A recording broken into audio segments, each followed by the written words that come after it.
You don't have to guess who in the building. Born of the realest. Never catch me slacking, I was born, that's the illest. They call me a champion, I got there with a win. I'm a rare breed walking, I am one in a million. Guess who in the building? Born of the realest. Never catch me slacking, I was born, that's the illest. They call me a champion, I got there with a win. I'm a rare breed walking, I am one in a million. Yeah.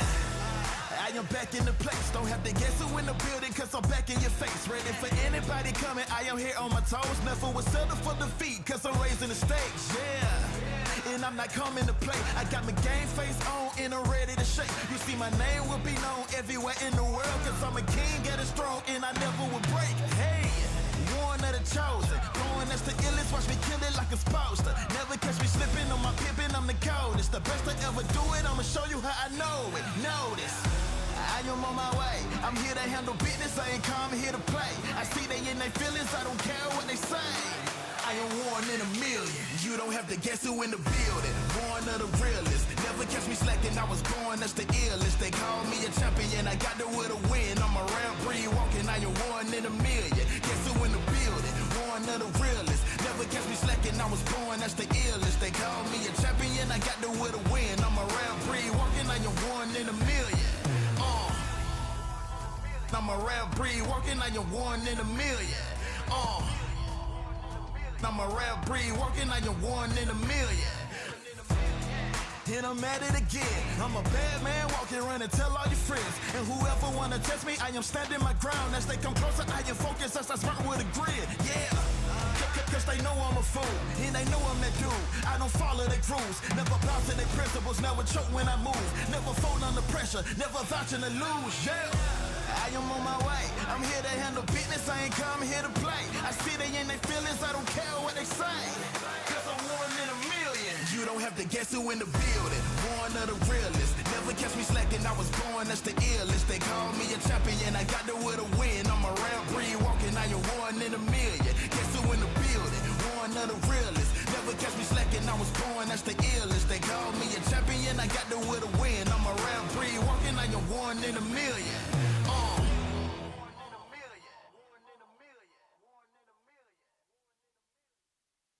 买就该，都能是 chicken 买就该，买就该，不能错过买就买就，买就该买就该，买就该买就该，买就该买就该，买就该买就买就，买就该买就该，买就该买就该。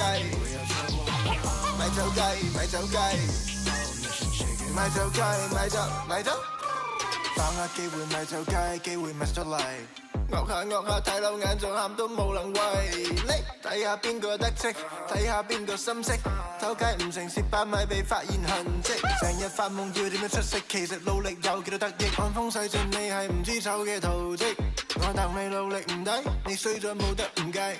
感知但係有人好運有人無計，機會嚟啦咪就雞，機會嚟啦咪就雞，錯過咗喊到無謂，錯過咗喊到無謂，機會嚟啦咪就雞，機會嚟啦咪就雞，錯過咗今日一世，錯過咗今日一世，咪就雞，都能食 chicken 咪就雞，咪就雞，不能錯過，咪就咪就雞，咪就雞。買就雞，買就雞，買就雞，買就雞，買就雞，買就買就，買就雞，買就雞，買就雞，買就雞，買就雞，買就雞，買就雞，買就買就。喂，你聽住，我就講個錯過嘅機遇，成嚿叉燒包得埋口，跳到兩口，打一打就咬唔住，同你講句 sorry 咯，我對唔住，我想瞓第三，再份複習，個身份住好過要出咗你對不對你輸，人生最寶貴一堂，公司唔係你學堂，簽咗份約將你捆綁，遊唔出呢個節堂，乜嘢係好嘅時機？再諗一陣先，機會就不翼而飛。咪就雞，機會嚟啦咪就雞，錯過咗喊到無謂，錯過咗喊到無謂，機會嚟啦咪就雞，機會嚟啦咪就雞，錯過咗今日一世，錯過咗今日一世，咪就雞，都能食 chicken 咪就雞，咪就雞，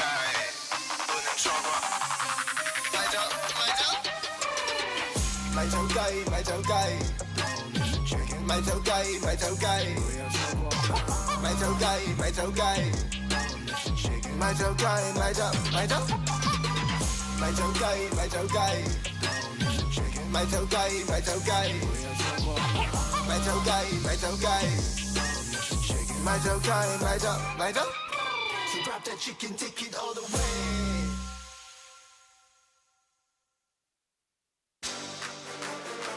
We on the way. We came to play. We on the way. Showdown. Let the games begin. You can't stop us. I came to win. You can't stop us. It's only us in the end. You can't stop us. We the best in the world, and that's a promise. Let the games begin. You can't stop us. I came to win. You can't stop us. It's only us in the end. You can't stop us. We the best in the world, and that's a promise. Yeah. What?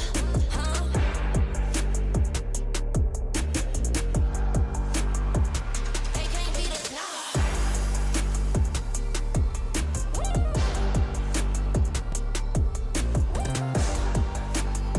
Let's get it.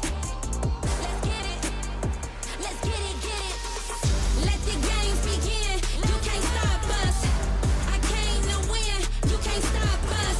It's only us in the end. You can't stop us. We the best in the world, and that's a promise. Let the games begin. You can't stop us. I came to win. You can't stop us. It's only us in the end. You can't stop us. We the best in the world, and that's a promise. Watch this.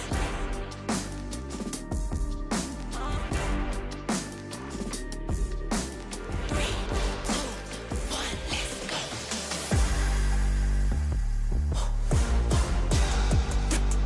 Who want it? I got it. Yo, I got it.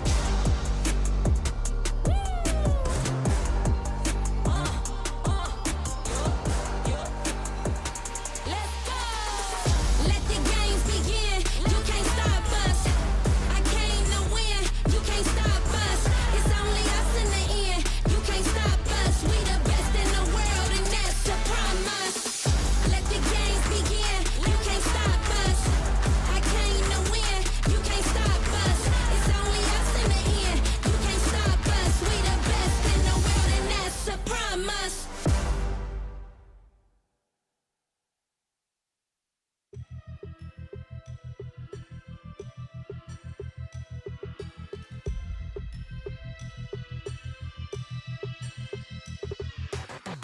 It's a madhouse, it's a madhouse. Had a lot of people showing me some mad doubts.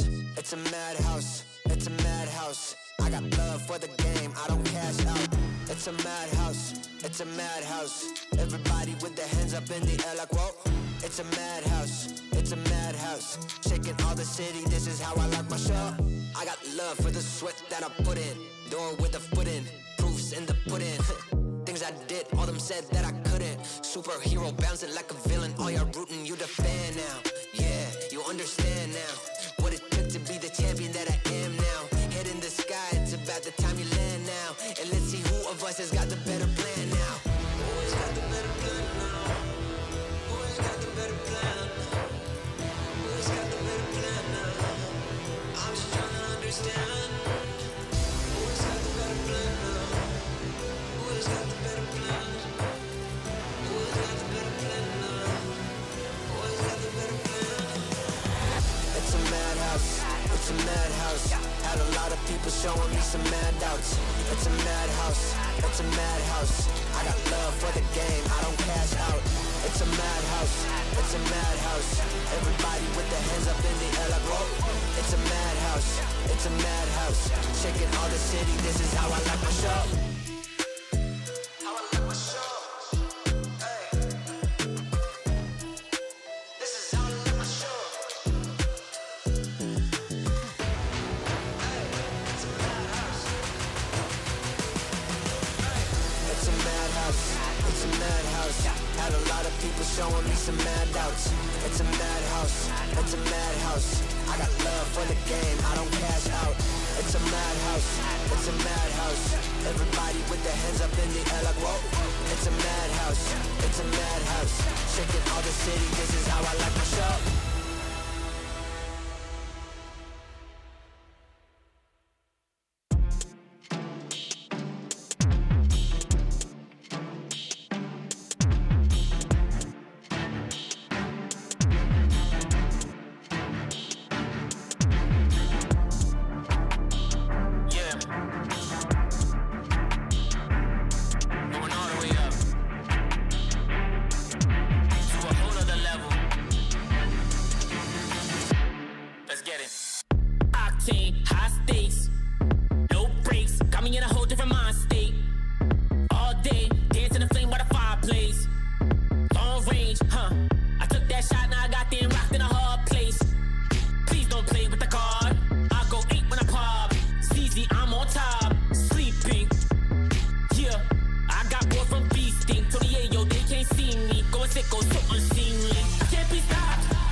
Yo.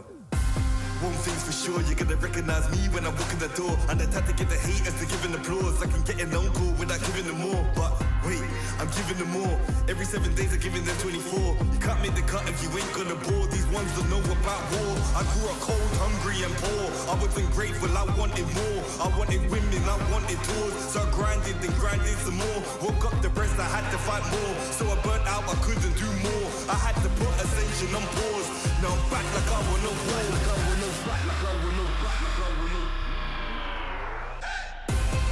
Winning again, I won't stop till I'm winning again. Winning again, I won't stop till I'm winning again. It's cold outside and I thought I couldn't do it again. Winning again, I won't stop till I'm winning again. I'm in my bag like loose change. Self-proclaimed hero like Bruce Wayne. Out the sight even if you bought new frames. All this talk about weight but got no gains. How you gonna do a sight with no aim? Marathon longevity is my lane. I get dark like under the duvet. And don't roll with a weak link like a broke chain. Self-ignorer when I was poorer. My struggle gave me a God flood of the Torah. I didn't stop me pleasuring somebody's daughter. My cup running forward to the spills of the saucer. Call me true to author. My battle plans rapper terroristic torture. These hands can bend water. Boom boom exploring like Avatar Korra.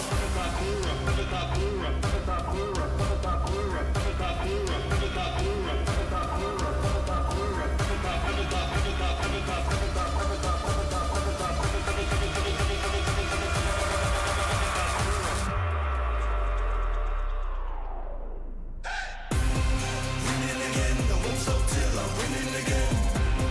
Winning again, I won't stop till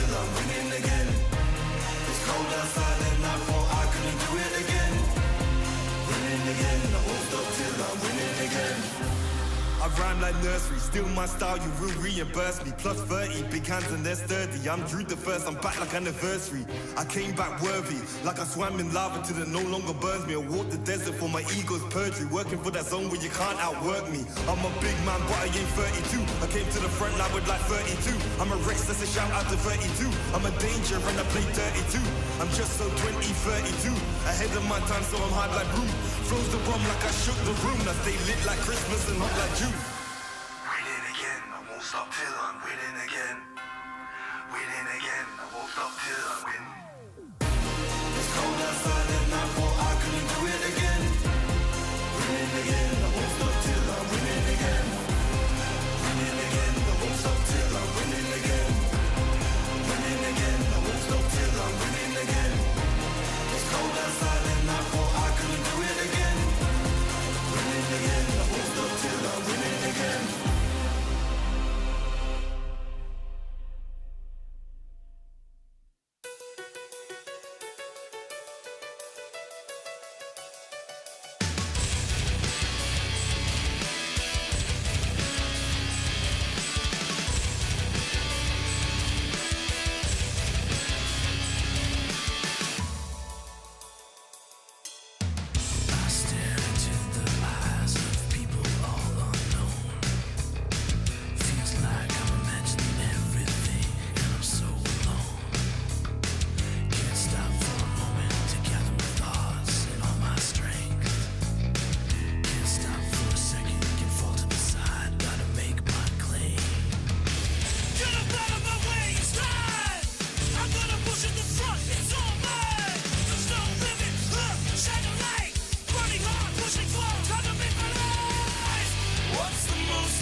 Yo.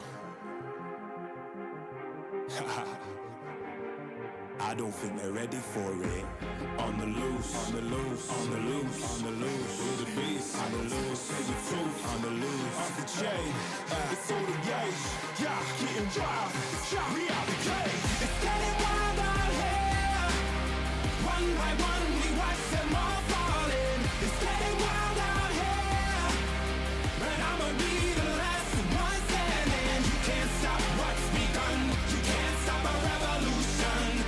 Coming, coming. It's getting wild out here. Yeah, it's getting wild. It's getting wild. Eating them, beast. Eating them, feast. Fire the most, tire the least. See them admitting defeat, and they so useless. I'm so ruthless. New phone, who this? Give no reply to excuses. Got no bite, man, a toothless. Living a lie, and the truth is, got this power, bringing it. Play my anthem, singing it. Every mountain, ringing it high. I soar, I rise, reborn. Strapped, I'm back like never before. Taking my final form.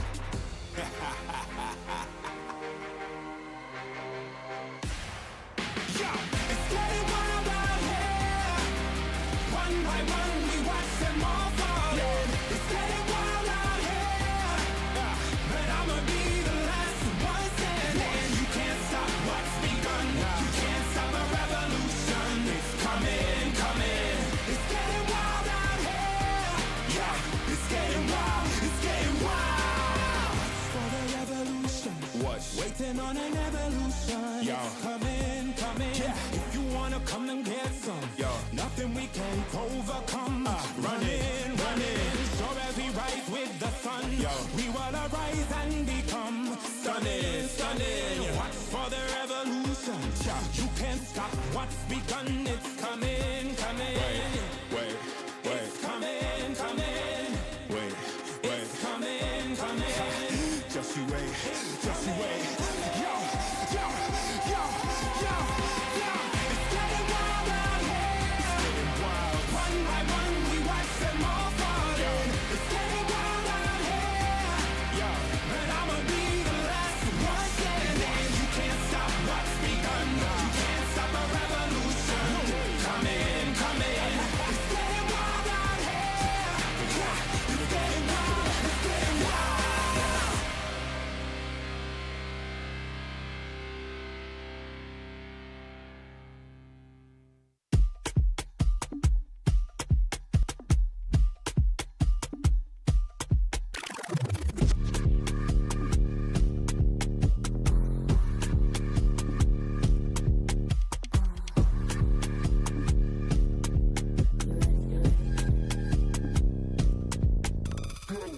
Watch me go, you can't touch this, just peep my flow. Simon said, put it all on the floor. All here's turn when I walk through the door. They know I'm hot, better yeah, ice cold. Heart full of chrome, you can tell when it's on. They can't stop me when I get in my zone. I don't even answer when they call on my phone.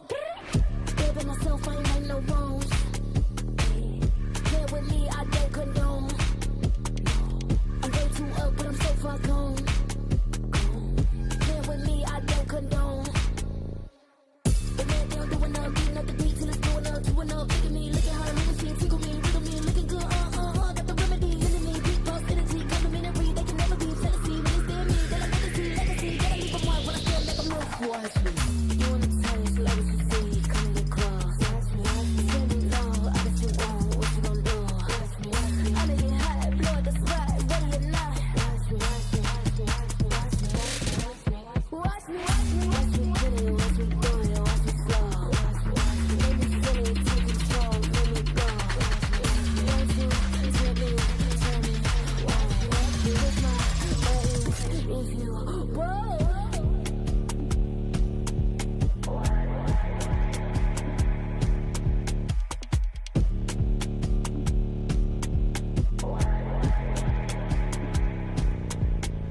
Watch me, better than me. Cause you like what you see. Watch me, better than me. Watch me, you like what you see. Watch me, if you wanna taste, like what you see, come and get close. Tell me low, I bet you want, what you gon' do? I'ma get hot, blow the spot, ready or not.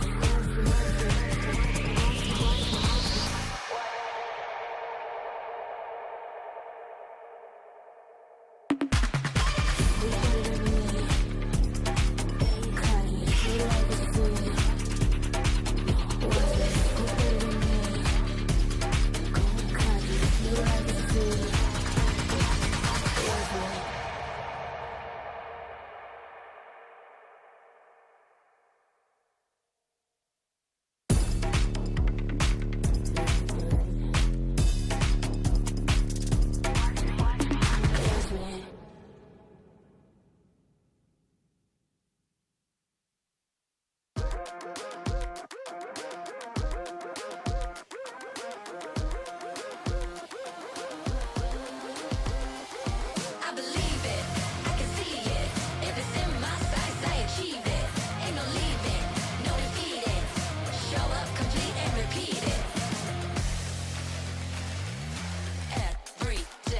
every day.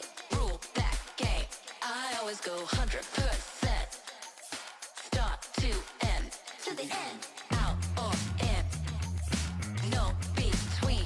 You gotta go 100%. Play to win. Every single moment. Got up in the motion. Got no use for caution. Hope you're ready for a fight. I believe it, I can see it. If it's in my sights, I achieve it. Ain't no leaving, no defeating. Show up complete and repeat it. I believe it, I can see it. If it's in my sights, I achieve it. Ain't no leaving, no defeating. Show up complete and repeat it. Every day. The Snapdragon Pro Series is brought to you by Snapdragon Elite Gaming and DHL.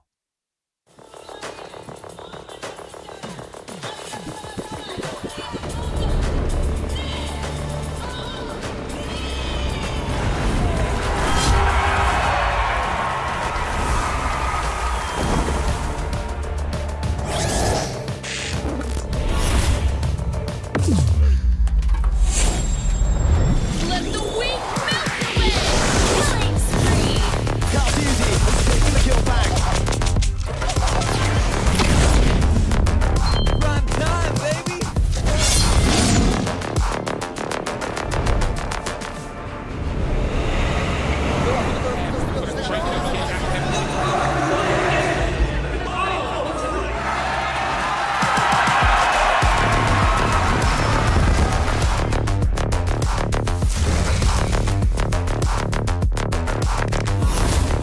Looks like the players are ready.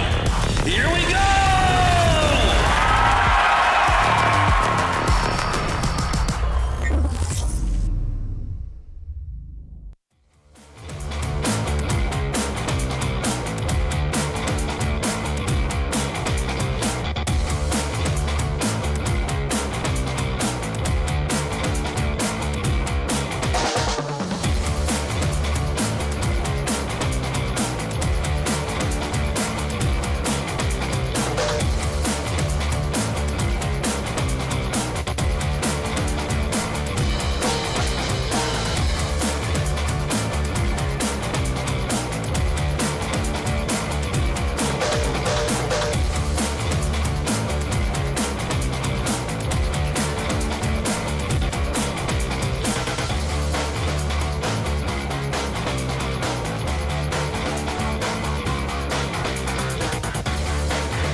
Konnichiwa minasan! Apagkabalo semua! Hello everyone! Welcome to the Snapdragon Pro Series Mobile Masters. It is the second day of the group stage. We're day number 1. A lot of things happen, especially for Group A, but you guys are watching here at Group B.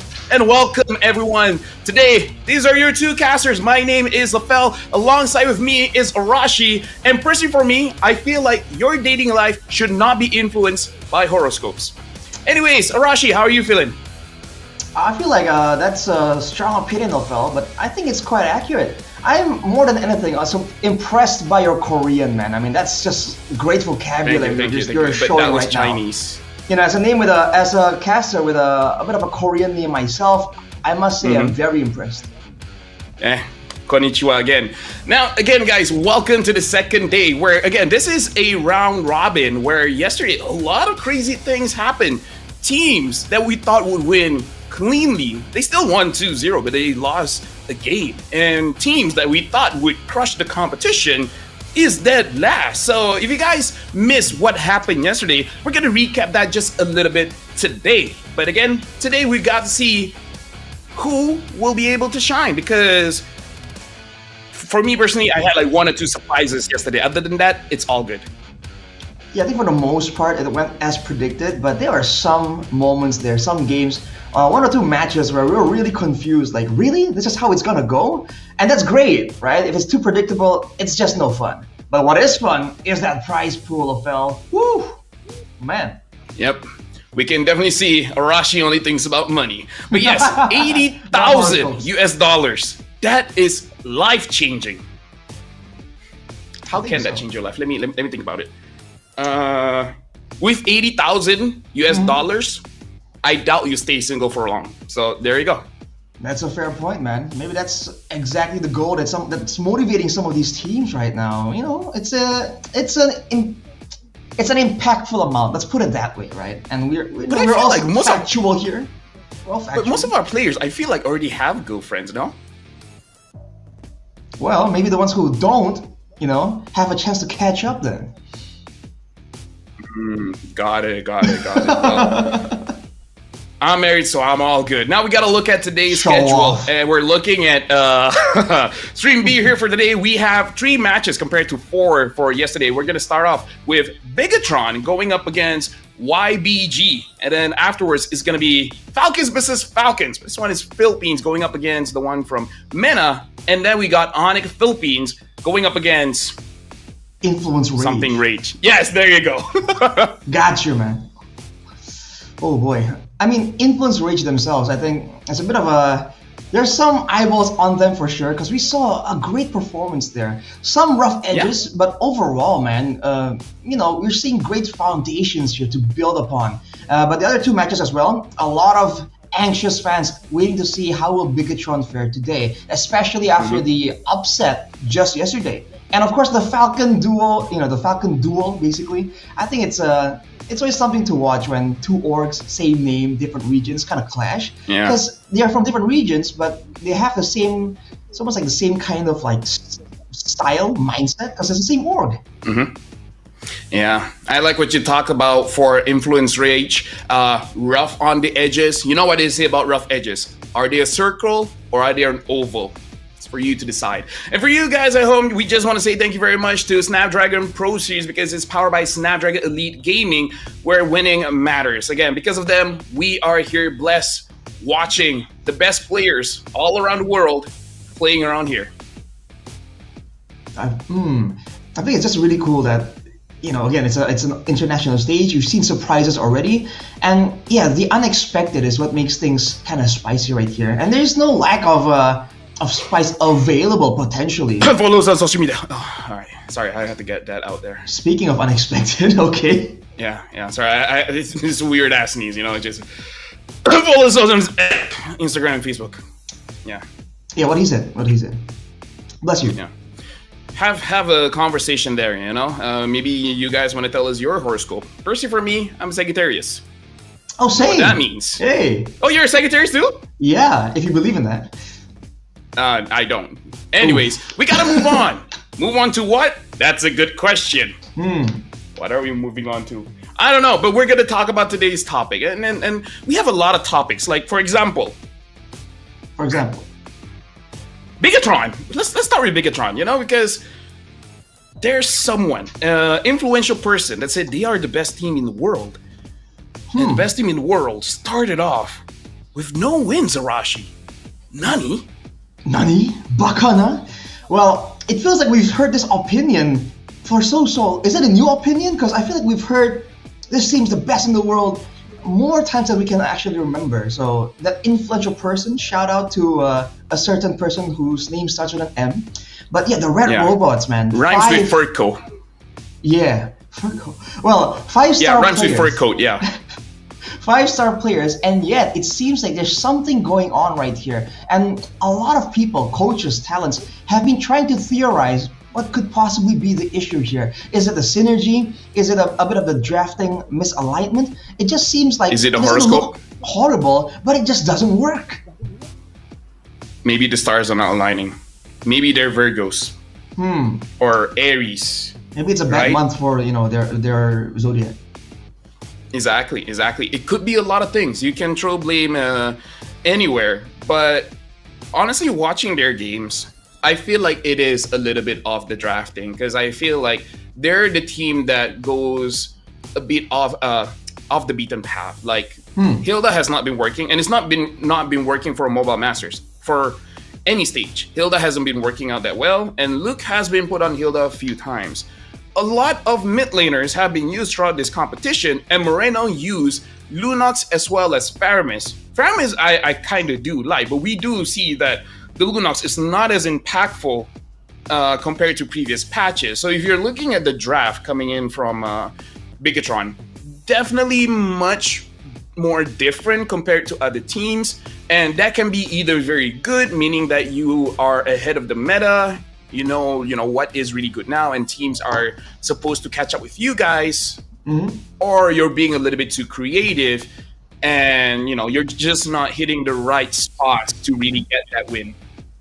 I mean, that's a big deal, because sometimes you want to be creative, but sometimes the stats just show that some picks are just so valuable. I mean, for instance, we've seen the Suyo multiple times, and it is still, since it came out up till now, it's still such a big player here. The fact that you have so much in your kit, good clear, good mobility, crowd control to help out with setting up for ganks and all that, and also the execution, man. The fact that you can deal damage based on your target's missing HP. It helps you secure assassinations. If your team needs pickoff, it's great. If your team needs burst, it's great. Like we see right here, Sutsujin right there just deletes the whole backline solo, basically.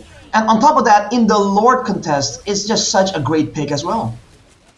Yeah, 14 wins and 2 losses. That's a huge difference here. I kind of feel like one of the strongest thing about a Suyo compared to a lot of different junglers, you don't have to set up a draft for a Suyo. A Suyo will work in many different drafts. So it makes it easier for the drafter compared to other niche junglers, say maybe even a Hanzo or a Hayabusa, where you want certain things to make sure that like the pick really shines. Not a Suyo though. Just first pick, second pick, it really doesn't matter. And we've really seen that throughout the drafting, where I believe even ONIC ID first pick a Suyo, and other teams, other junglers are open, they prioritize the Suyo. Yeah, man, the flexibility just allows you to do so much. You can go forward, you can kite back and just poke as well from a distance. So there's so many things you can do right here with this pick, and that is why a lot of teams, especially ones who have that hero pool, who have that flexibility, they like going for the Suyo, man, because worst comes to shove, oh man, they drafted to counter a dive comp. We just pivot immediately, round out the draft with the last 2 picks, and turn it into a front to back, turn it into a kite back composition, and the Suyo can just be slotted in whenever it's required. So really a jack of all trades. Yeah, it's crazy. If you're going for a siege, he can attack from a long range. That's from a fighter assassin able to attack from long range. Right. Doesn't make sense. If you want him to frontline, he can kind of do that, because with the immortal form, more defense, and then get a lot of heal with his second skill. And yeah, like you said, a lot of dashes. So he legit can do everything. It really doesn't make sense. He's the kind of guy your girlfriend says, don't worry about it. Yeah, he's just a friend. He's just a friend. He's a friend, but he takes her places, does literally everything. How could you not be worried about a pick like the Suyo, man? I mean, even talking about the poke, you would think it's just decent, but there are games in our own region where the Suyo poke can it's higher amounts of damage compared to a Granger even, depending on how the game is going. So it's a really respectable amount of poke as well. How is that okay? Well, if we're talking about broken heroes, this is a weird one to talk about, but we got to talk about Kalia. I like that hero, but so far here in the Mobile Masters, apparently not doing so well. However, my heart is a little bit quenched, because we were able to interview Keyboy, and he has told us some reason why the Kalia is not banned that much. And even when she gets picked up, she doesn't win all that much. But here are the stats: 45.5% win rate. Not something you want to see. 11 times picked, 9 times banned, and I feel like the bans are second bans after game number 1 getting crushed by a Kalia. But yeah, the Kalia, as Keyboy said, there are a few factors. Number 1, you need to be smart.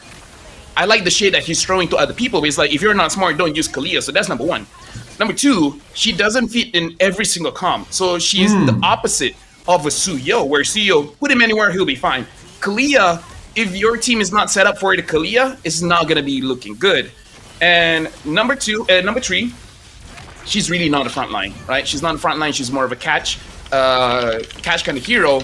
And not every roamer has that kind of play style. Yeah, it's very flexible in a sense. You have a AoE crowd control. You have a pick-off tool, technically with the Tsunami Slam. You have healing as well. But with any kind of engage or pick-off kind of hero, it also depends on whether or not the team can actually take advantage of that opening. Right? It's almost like a similar case with the Jawhead. As impressive as the Jawhead is, right, with the overloaded kit as well, some sustain, pick-off utility. The ability to help your jungler clear as well, right? 1v1 when you're zoning, when you're trying to get vision with the opposing team's roamer. Yeah, but if you don't have burst damage, when you don't have things to kind of follow up on the initial engage, the initial play, even the Jawhead doesn't look all that amazing. So I have to agree, man. It's really good and it's really flexible, but it's also very situational at the same time. Yeah, I feel like a lot of teams are pairing up Kalia with Sicilian. You can make it make sense where the Kalia is good early and mid, and then if that doesn't work out, Sicilian is a backup plan, right? At the late game, he'll be good. I almost prefer an all-in kind of draft where Kalia is strong early and mid. Just work around that. Let your gold laner be the late game. So, I don't know. Professional teams have paired up with Sicilian. I would prefer something else, something like a Farsa that has immediate damage. Yeah, I think burst damage is something we always highlighted whenever we see a team having the Kalia and then failing to really secure a lot of these pickoffs, right? Without the burst damage to threaten the initial engage, well, it's really not as scary. And we saw a lot of teams are able to just send their roamer, their EXP lane, to actually just take the initial Kalia engage and then just fight anyways. Well, we got to talk about the upcoming match because after this, we're going for a short break. But once we return, we'll be watching. The first match of the day is going to be Bigetron going up against YBG, where we will see, can Bigetron come back from their losses yesterday? And YBG, 1 loss, 1 win. What do they have in store against Bigetron? My name is Safel. This is Rashi. When we come back, we'll watch the match. See you guys then.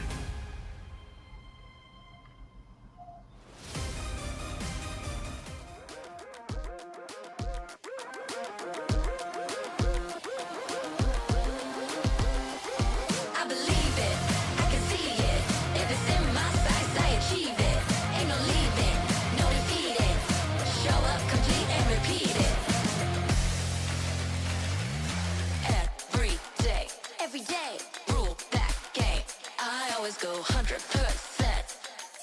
Start to end. To the end. Out or in. No between. You gotta go 100%. Click to win. Every single moment. Caught up in the motion. Got no use for caution. Hope you're ready for a fight. I believe it. I can see it. If it's in my sights, I achieve it. Ain't no leaving. No defeating.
nobody in my lane. Me and you, we ain't even playing the same game. Take my own credit, no need to drop names. Drop the weight, clean slate, I'm insane.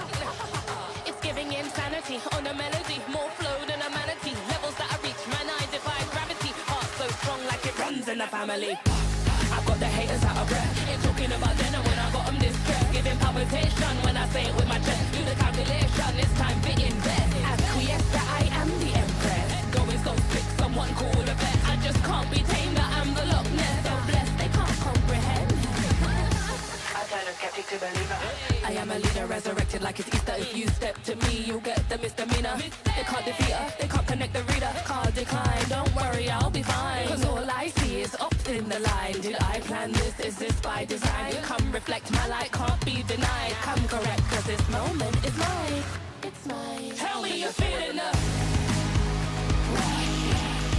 Tell me you're feeling up. Do it like nobody does. Sipping that haterade. Right to the finish line. Tell me you're feeling up. Tell me you're feeling up. Do it like nobody does. Sipping that haterade.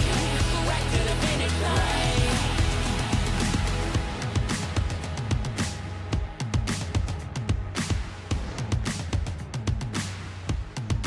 Hello everyone, welcome back, and this is the first match of the day. It's going to be Bigetron going up against YBG. My name is Afel, alongside with me is Arashi, and in this match, it's definitely one that Bigetron needs to win because Bigetron has 0 points at this point, or maybe they have 1 point. I think they have 1 point. They have 1 point, but YBG has 2 points, if I'm not mistaken, because they won a 2-1 against Papara Supermassive yesterday. Yeah, so for a team like Bigetron, again, you want to build some kind of momentum, right? They were trying to hype themselves up and have a lot of confidence when they were asked about this tournament, right? You know, because they did pretty well so far if you look at the track record. So definitely, if they want to try and turn things around, do something drastic, right? I feel like this is the moment to do it, right? Because that was a less than ideal start for sure for Bigetron, and if they want to continue with momentum instead of being on survival mode continuously, I feel like they gotta try something now. So if they were experimenting, if they're trying something out, then maybe dial that back down a bit for this match. Well, I'm looking at the numbers here. It looks like YBG, they won both games against Papara Supermassive when they had the joy. So that's something to look out for. And they've lost so far against a Suyo, I believe. In fact, the game that they tried to ban Suyo, YBG. So that's definitely something to look into in the jungler matchup. If YBG gets their hands on the joy, then it's more likely for them to get a W. The joy, how we actually saw the joy respected a lot, and surprisingly, the Suyo actually shows up more often than the joy. So I wonder if that's a sign. That's a bit of a shift in what's the prio pick. Because in theory, we were just hyping up the Suyo earlier, and he is the more flexible one. But we've seen that even at a gold deficit, at an EXP deficit, usually when two junglers go head to head, Suyo against the joy does have a bit of an edge. So maybe that will be something, right, that can be looked out for by Bigetron. If they want to maybe use it to bait, that's also an option they can try and go for. Let me give you some wisdom, Arashi. Okay, Suyo is a great general. There is strength in not getting banned. So that's the first wisdom you need to know. Unbannable heroes, where you feel like your ego will be tarnished if you ban this hero, there's strength in that. And number two, always appear weak when you are strong, and appear strong when you are weak. So maybe in scrim, Suyo looks weak. So here, people get to pick him up, and then he becomes strong. So, by the same token, in the patch, in the highlights, it seems like Kalea is strong, but turns out, in the wrong hands, it's kind of weak. Is that what you're saying, Shifu? Yeah, let me mute myself for that. Hold on. Okay, calm myself down a bit. Sorry, I said something that is not safe for our broadcast. But anyways, if you guys want a job, For example, you guys can join Mobile Masters to win 80,000 US dollars. You guys can earn monthly income by working with DHL. Level up your career with DHL. Go to esl.gg/FE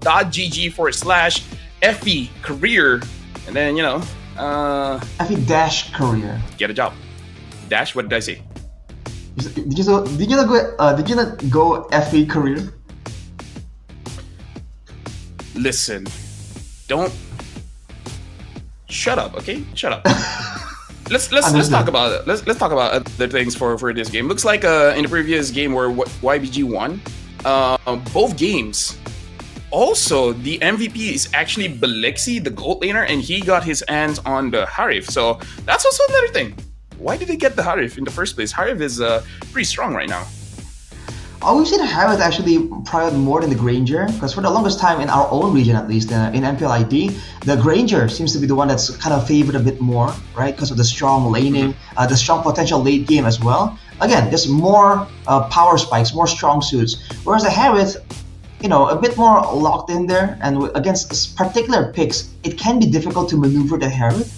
But right now, with all their skirmishes happening, it really seems that the Harith has a bit more value due to the survivability and the mobility, right? Especially with the Zaman Force, when you're dashing around, a lot of teams can really put that to good use. Yeah, doesn't it, on paper, make more sense that the Harith is stronger than the Granger? Because Granger essentially is an emo musician, and Harith is a magical cat. Well, wouldn't you want a magical feline that has 9 lives, no? In theory, but the Granger brought a weapon, so in this modern age, weapons can trump over magic. I'm not gonna dive in deeper than that. We're looking at a lineup here coming in for Bigetron. We got Luke, Annabelle, Moreno, Light, as well as Amon. So not big changes. Wait, who was playing jungle yesterday? It was Annabelle, right? It was Annabelle, I believe. It's the main roster, I think. Yeah. Just checking. But yeah, looking at how they play, I feel like the way that they play is fine, even though sometimes I would say Luke does overextend a bit, but maybe that's his job. So he's just doing what his coach is asking him to do. Maybe the draft needs to change a little bit. But again, that's just my opinion, my humble Malaysian opinion. Also, I agree, but I also feel like there's a bit more association as well with the game plan. The draft influences the game plan, and I do wonder if the draft actually can work, right, under ideal circumstances. It's just the planning on how they want to play the early game, like which lane they want to kind of push ahead and all that. I wonder if that might be the main issue. And the drafting phase just looks a bit worse because of that by association. Right now we're looking at Bigetron here. Honestly, amazing logo with the gold color on it. Looking very good in those jerseys. And looking at the players right now, do they usually look like this, Arashi? Or do they look more stressed than usual? I feel like usually they're a team with a bit more happy-go-lucky of a style. So the fact that they seem a lot more locked in right now, that can be a sign that they are gonna do better, or it could be a sign that the pressure is definitely felt by them. But Moreno at least seems to be still chatting there with Light, having a good time. Oh. Yep. Oh. And now we can definitely see them playing rock, paper, scissors. This is something that I do wonder. Does rock, paper, scissors play the same rules all across the world? Because I stand my ground. Paper should not win against rock. But now we have YBG, Fish God, Lucas, Unicorn, Aries, and Belexi. You guys can give your opinions down below. Does it make sense that paper beats rock?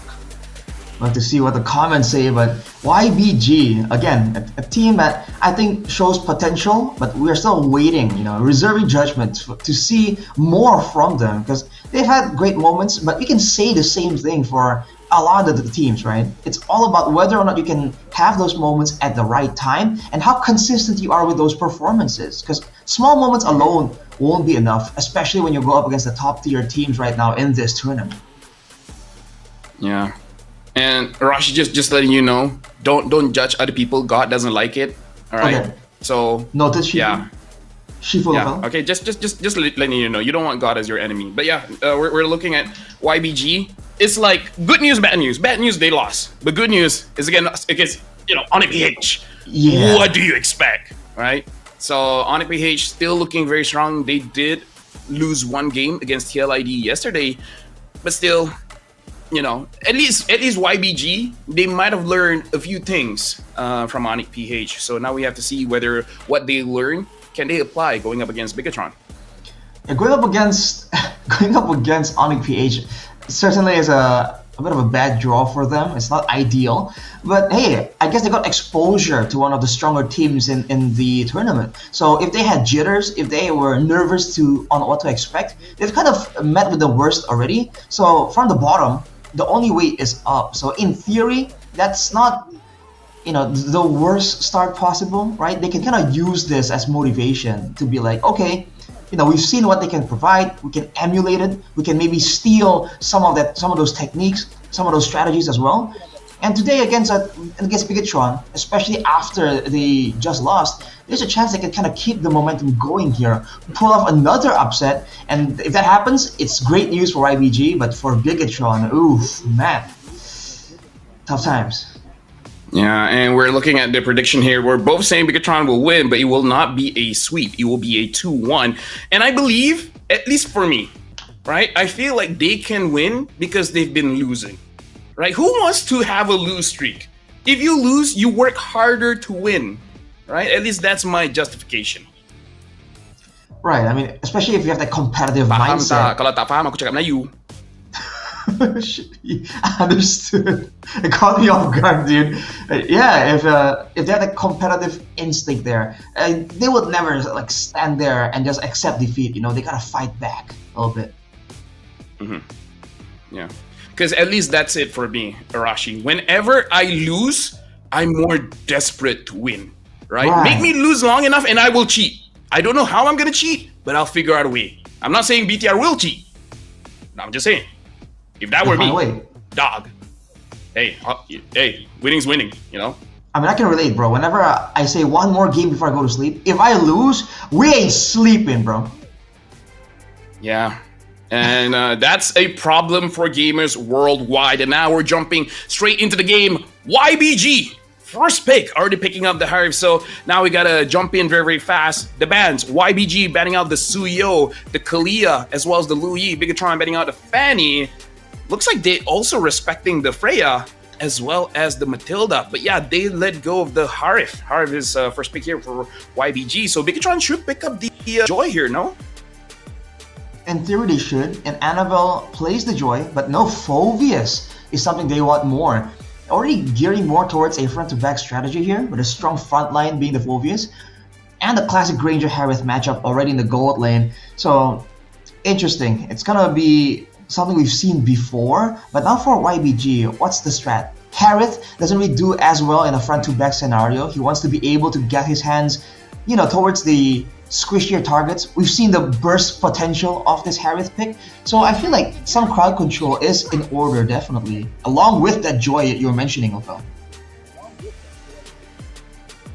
Yeah, I wonder what Bigetron is really trying to hide, because they pick up the Granger very early here because they already saw the Hive, which, you know, most likely is going to go to the gold lane. So they could have, you know, just picked the Granger at third pick. So whatever their jungler pickup is going to be, it should be surprising, but I don't see a lot of picks here. The traditional one is Hayabusa. If they want to fight her, they could pick up an Alpha or a Lucas. But now YBG, they already have the Joy, they already have the Jawhead as well as the Harif. And Bigetron, like I said, they pick up the Hayabusa. But I don't know about this. I kind of like YBG's draft a little bit more, at least for the first 3 picks. In theory, they have more to do in the early game. Although the fact that there's a Harith and a Joy in the same team, they're going to be stacking a bit much on the magical damage. So I'm a bit more concerned about what's going to be going in the mid lane for YBG. Because with the Harith and Joy, you have burst, but it doesn't come out as quickly. You know, it's not one big ultimate that nukes someone. So it's all about mindset, Arashi. You can't think like that. People keep saying, oh, that's too much magic damage. You reply, nothing is too much when you talk about magic damage. They build MR, we'll build penetration. It's all about the mindset, Arashi. Maybe that is the idea, man. But if they want to go with full magic, that's fine, but they will need a bit of crowd control too, because the Jawhead alone, usually we see this combo kind of paired up with the Suyo. There's an additional stun built into the hero. The Joy doesn't really have the same kind of tools, so I do believe something with some more lockdown would be great to shut down to stop the Phobias from diving as well. Usually the Vexana comes to mind, but we'll see what's the option that YBG will look at. I mean, if they want more crowd control, I guess they can think of something like a Gatot Kacha. I feel like is relatively okay going up against the Phobias. I like that the Hilda is banned. Not because I think Hilda is a good pick, I just like it being banned. I think we usually see the Hildas used a lot against the Hayabusas. I think yesterday we saw Bigetron try the same thing. Didn't really work out for them in the end because the Hilda was kind of screened off, blocked off from going to the back line. But Bigetron just covering their bases right here. As YBG, they banned the Cho to try and negate the playmaking tools of Bigetron. I believe it's also Lucas. YBG wants Lucas.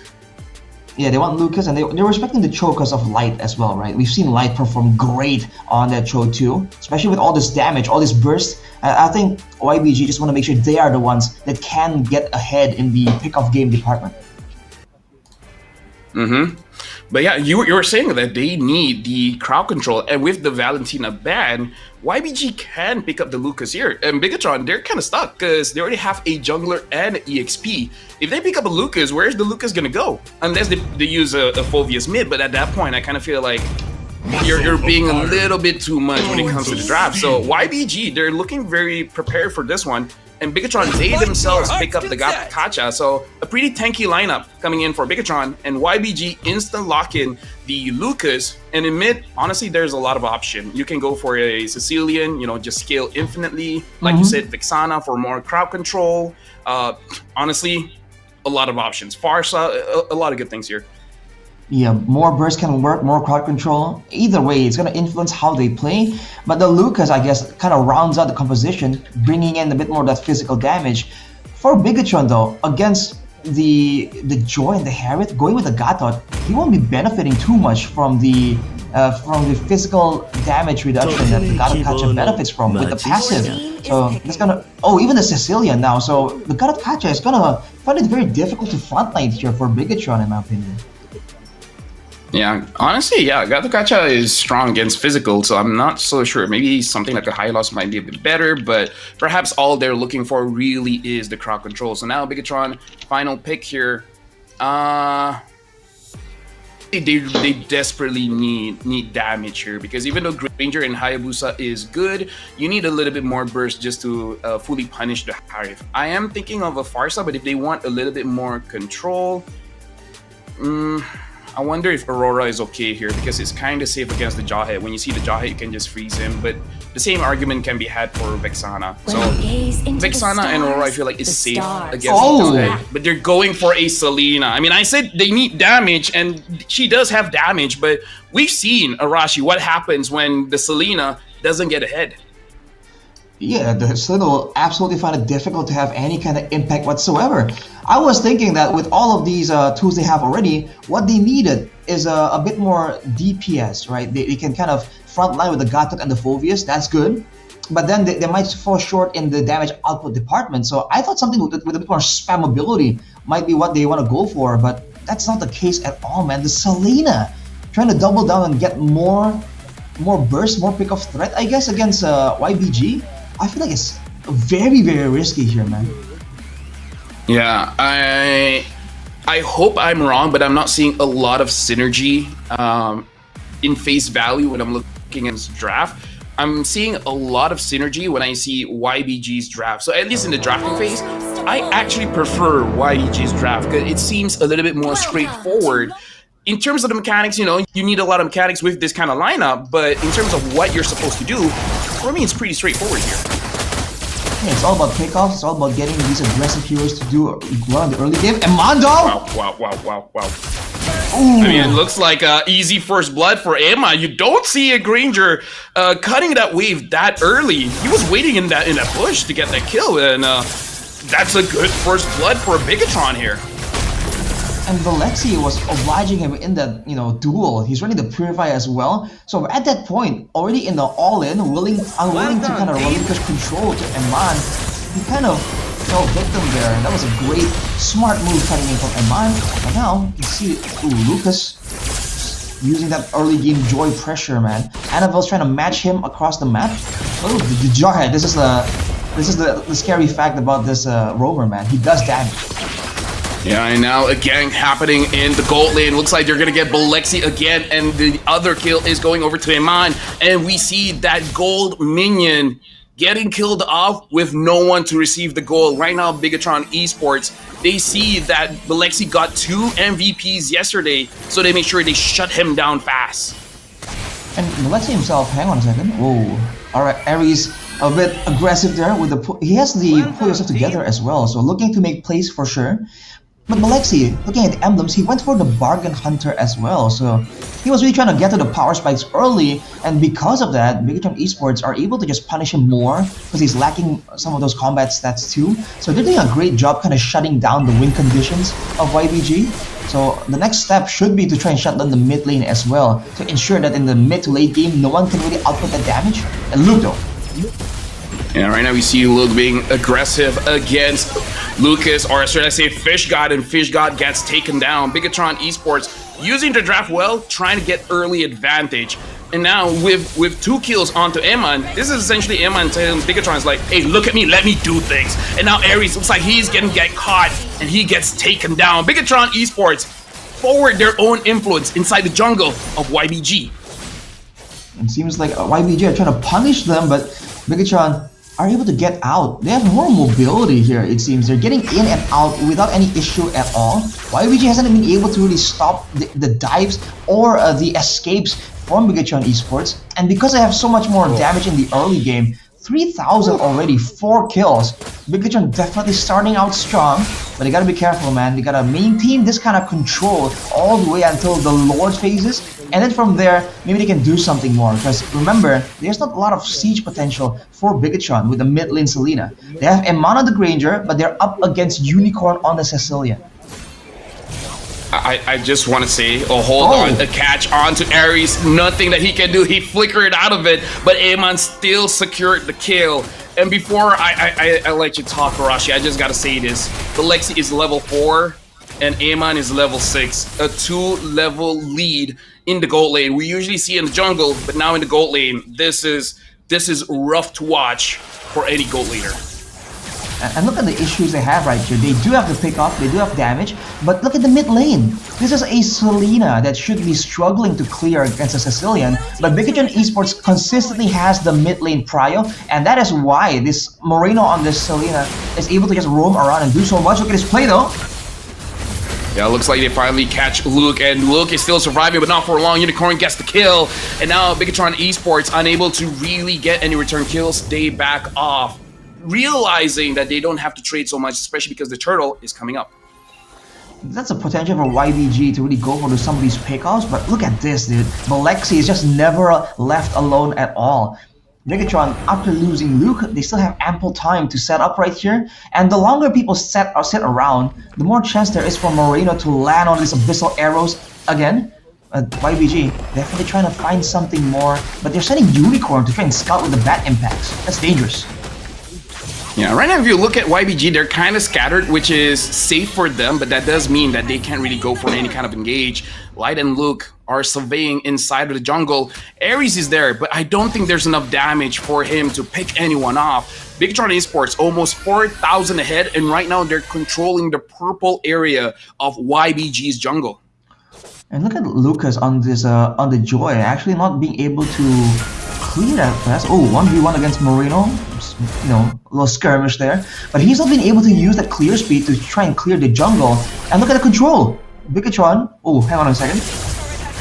Yeah, right now Moreno is very low, going against 2, and Fish God, even though he secured the kill, I kind of feel like they had to use a lot just to get a mid laner. They didn't get the turret, they just got a kill, and I kind of feel like that's not enough. They gotta get something more. He's going to be sticking around, but immediately Bigetron already rotating there So in the turret game, they just have so much more advantage right now, and that's dangerous because for YBG to actually get their game plan to try and use that pickup potential, they need control, right? They need safe zones to use to set up for their ambushes. If they lose all these turrets, there are more angles for Moreno to use to try and land these abyssal arrow pickup attempts. Oh, Aries managing to get NFL, but because he does have the quad shadow, he is able to escape no problem. YBG, unfortunately, at this point, they need to buy a little bit more time so that Unicorn is able to stack up because their draft wants the early game, but they do not have the early game. And right now, 4 members are at the top lane, but Bigetron clear up that minion very, very fast. They're unable to push. That's a lot of damage on the second tier turret in the bottom side as well. YBG could have went for a dive right there, or pressure, but look at Luke going in 1v4. What? Now, honestly, this is just trying to get something out of something, and now Unicorn is gonna get taken down by the Abyssal Trap of Moreno. And now the Abyssal Arrow hits onto Fish God. Fish God a little bit too tanky. Bigetron Esports, they're gonna put their attention on the turtle. Unfortunately, Unicorn was the one caught by the traps and the arrows. Still a clean, controlled performance here by Bigetron, but that one moment seemed kind of sketchy there. Luke going in and then flickering out, and then you can see that the team was trying to follow up and wasn't able to do so. Bigetron with a 6k gold lead wasn't able to go and contest the buffs just yet, but in the in the structural objectives, they're just coming out ahead so far, man. Not a single turret has been taken for YBG. At this point, I kind of feel like it's kind of GG because Bigetron Esports, they're able to take whatever they want because 7 minutes in and they're almost inside the base of YBG. And now Light engages onto Aries. Look goes in, and that's a bad throw coming in from Aries. NFL gets a kill onto Aries, and Bigetron Esports unable to push the mid right now, but they're still applying pressure. Eman as well as Moreno. Whoa. Just going in, and Eman, maybe that's a little bit too much, but the AOG comes in. Eman gets a kill onto Lucas. The Abyssal Arrow hits onto Fish God, flickers out. Moreno still gets the kill. YBG going for the punish right there. It looked like Eman bit off more than he could chew, but the follow-up from his team, well, it's just impeccable, man. It comes in right at the right time. Now YBG, with 2 members down, are going to be forced to defend. Again, it's all on the shoulders of Unicorn here. He needs to be the one that stays far in the back, avoids some of the pickoffs.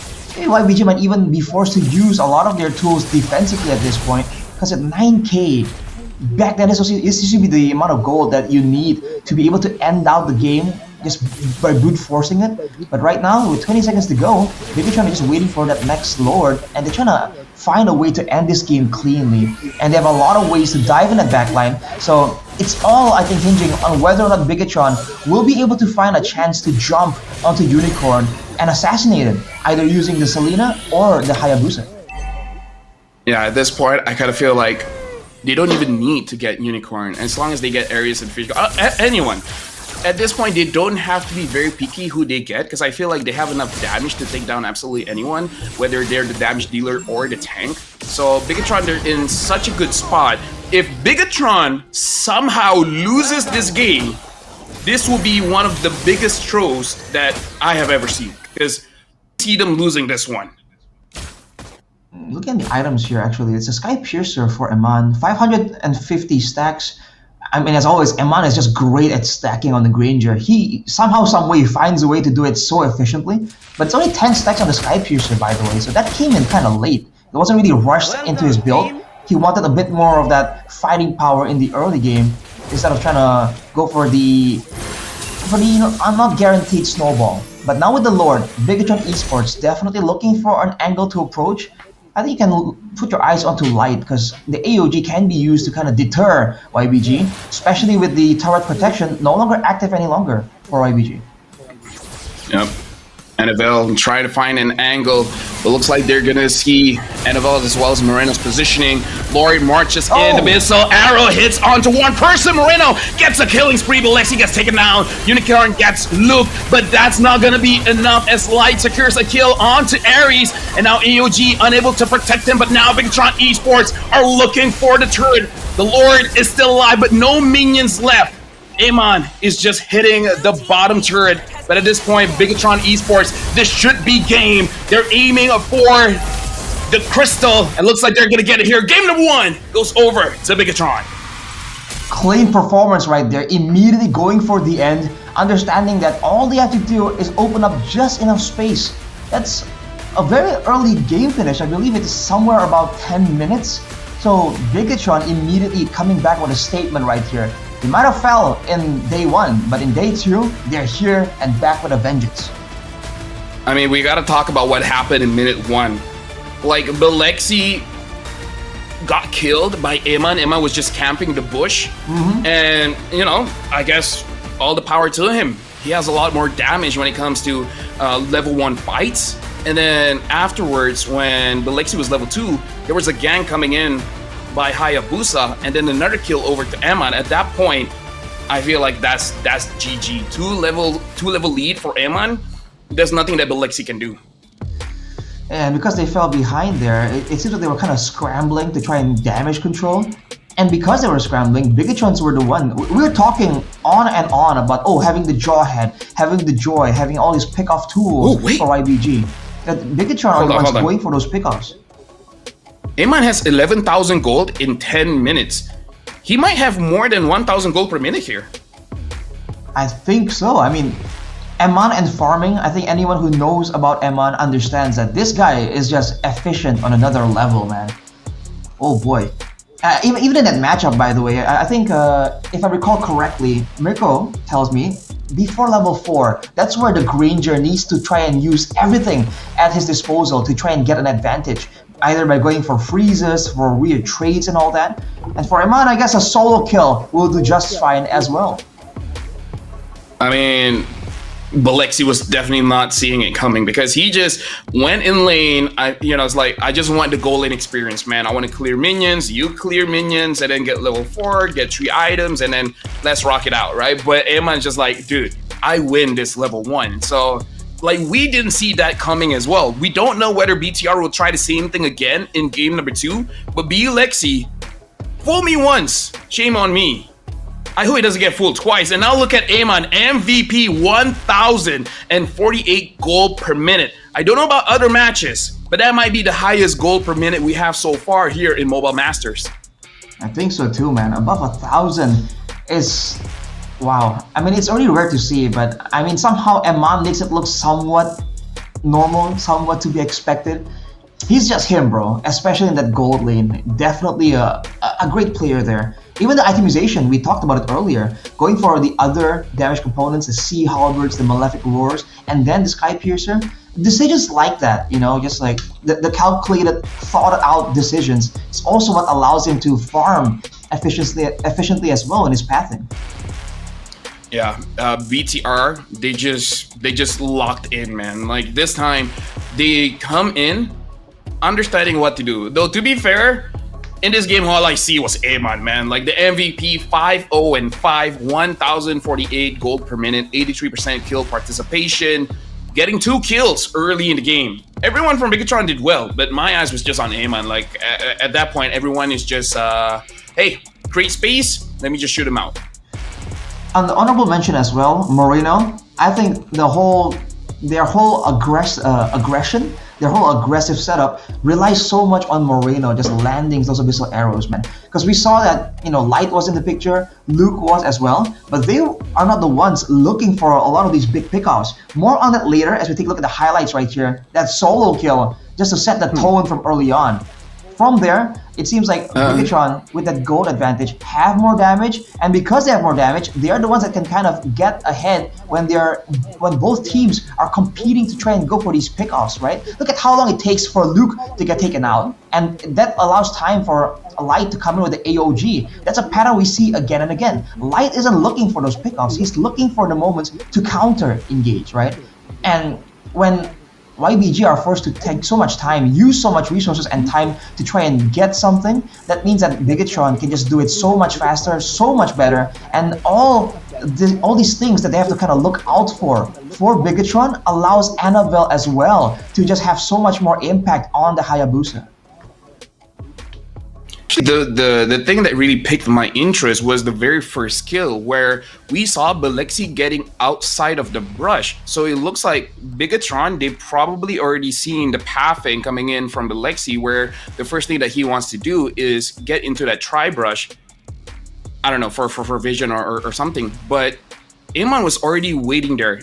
If Bigelexi just walked straight and did not enter that bush, maybe Amon would not have that kill. But the fact that he entered the bush first created a space where he can't run away because he was using Purify. So I believe this is pre-planned because they knew that Bigelexi was going to enter that tri-brush, and that was a very easy kill by Amon. Whoever was doing the research, did a good job. Definitely a good read onto the patterns as well. And again, efficiency, right? The fact that Eman was able to get there earlier, right? It was on the side of YBG's jungle, technically. So, I don't know how he does it. I don't know if Bigelexi kind of went out of the base slower than usual, but that definitely early boots a big, a big impact there when it comes down to how the lane was going to be played, how the rotations were going to be allowed. Because sometimes you would want to gank this Ranger and allow the Harith a bit more of that snowball potential. With the Bargain Hunter, the idea for Harith is to get ahead and participate in some of these fights. When you're behind as Bigelexi was, it's just not a feasible strategy. Yeah, but either way, like GG's for Bigetron. This is definitely good for Bigetron fans because a lot of people were looking at yesterday and they're like, hey, what's going on? Are you guys sick? Are you guys fighting? What's going on? But at least for this game number 1, they did very well, and it does seem that they have done their homework. So now we really have to see what they do for game number 2. But before that, we're gonna let both teams prepare for game number 2. My name is Fel, this is Rashi. We're going for a short break, but after this, we're zooming the best of 3.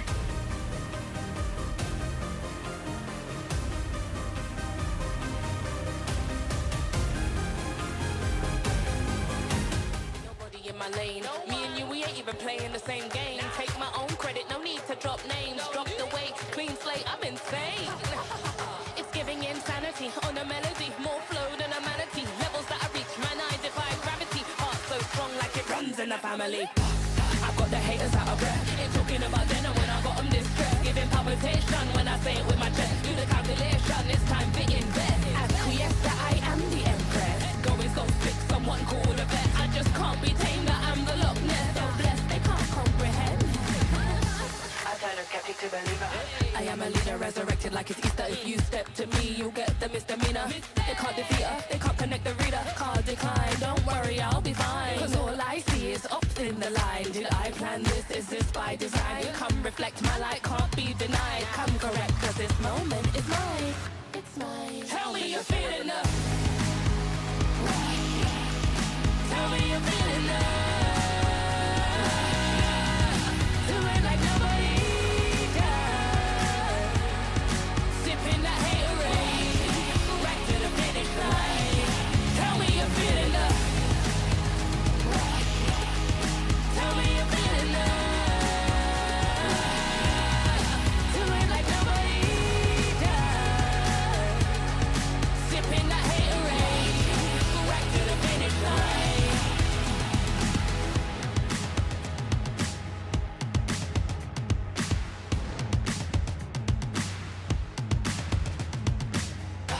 I got the haters out of breath. Ain't talking about then and when I got them distressed. Giving palpitation when I say it with my chest. Do the calculation, it's time to invest. Acquiesce that I am the empress. Going so sick, someone call with a vet. I just can't be tamed, that I'm the Loch Ness. So blessed, they can't come. Tell me you're feeling love. Hello everyone, welcome back. And now we just saw Bigetron able to take game number 1 against YBG. My name is Afel, alongside with me is Arashi. Now Arashi, we saw in game number 1, completely one-sided. Bigetron destroyed YBG. So what do you think YBG needs to do to give more of a fight for game number 2? I dare say, they might just do exactly what you're saying, Lofel. Make this game more about the fights, because we've seen that when Bigetron kind of they're a team that's very textbook, right? They're very methodical with how they move. So when things get chaotic, that's where we see some of the moments where we're like, hang on a second, why did they do that?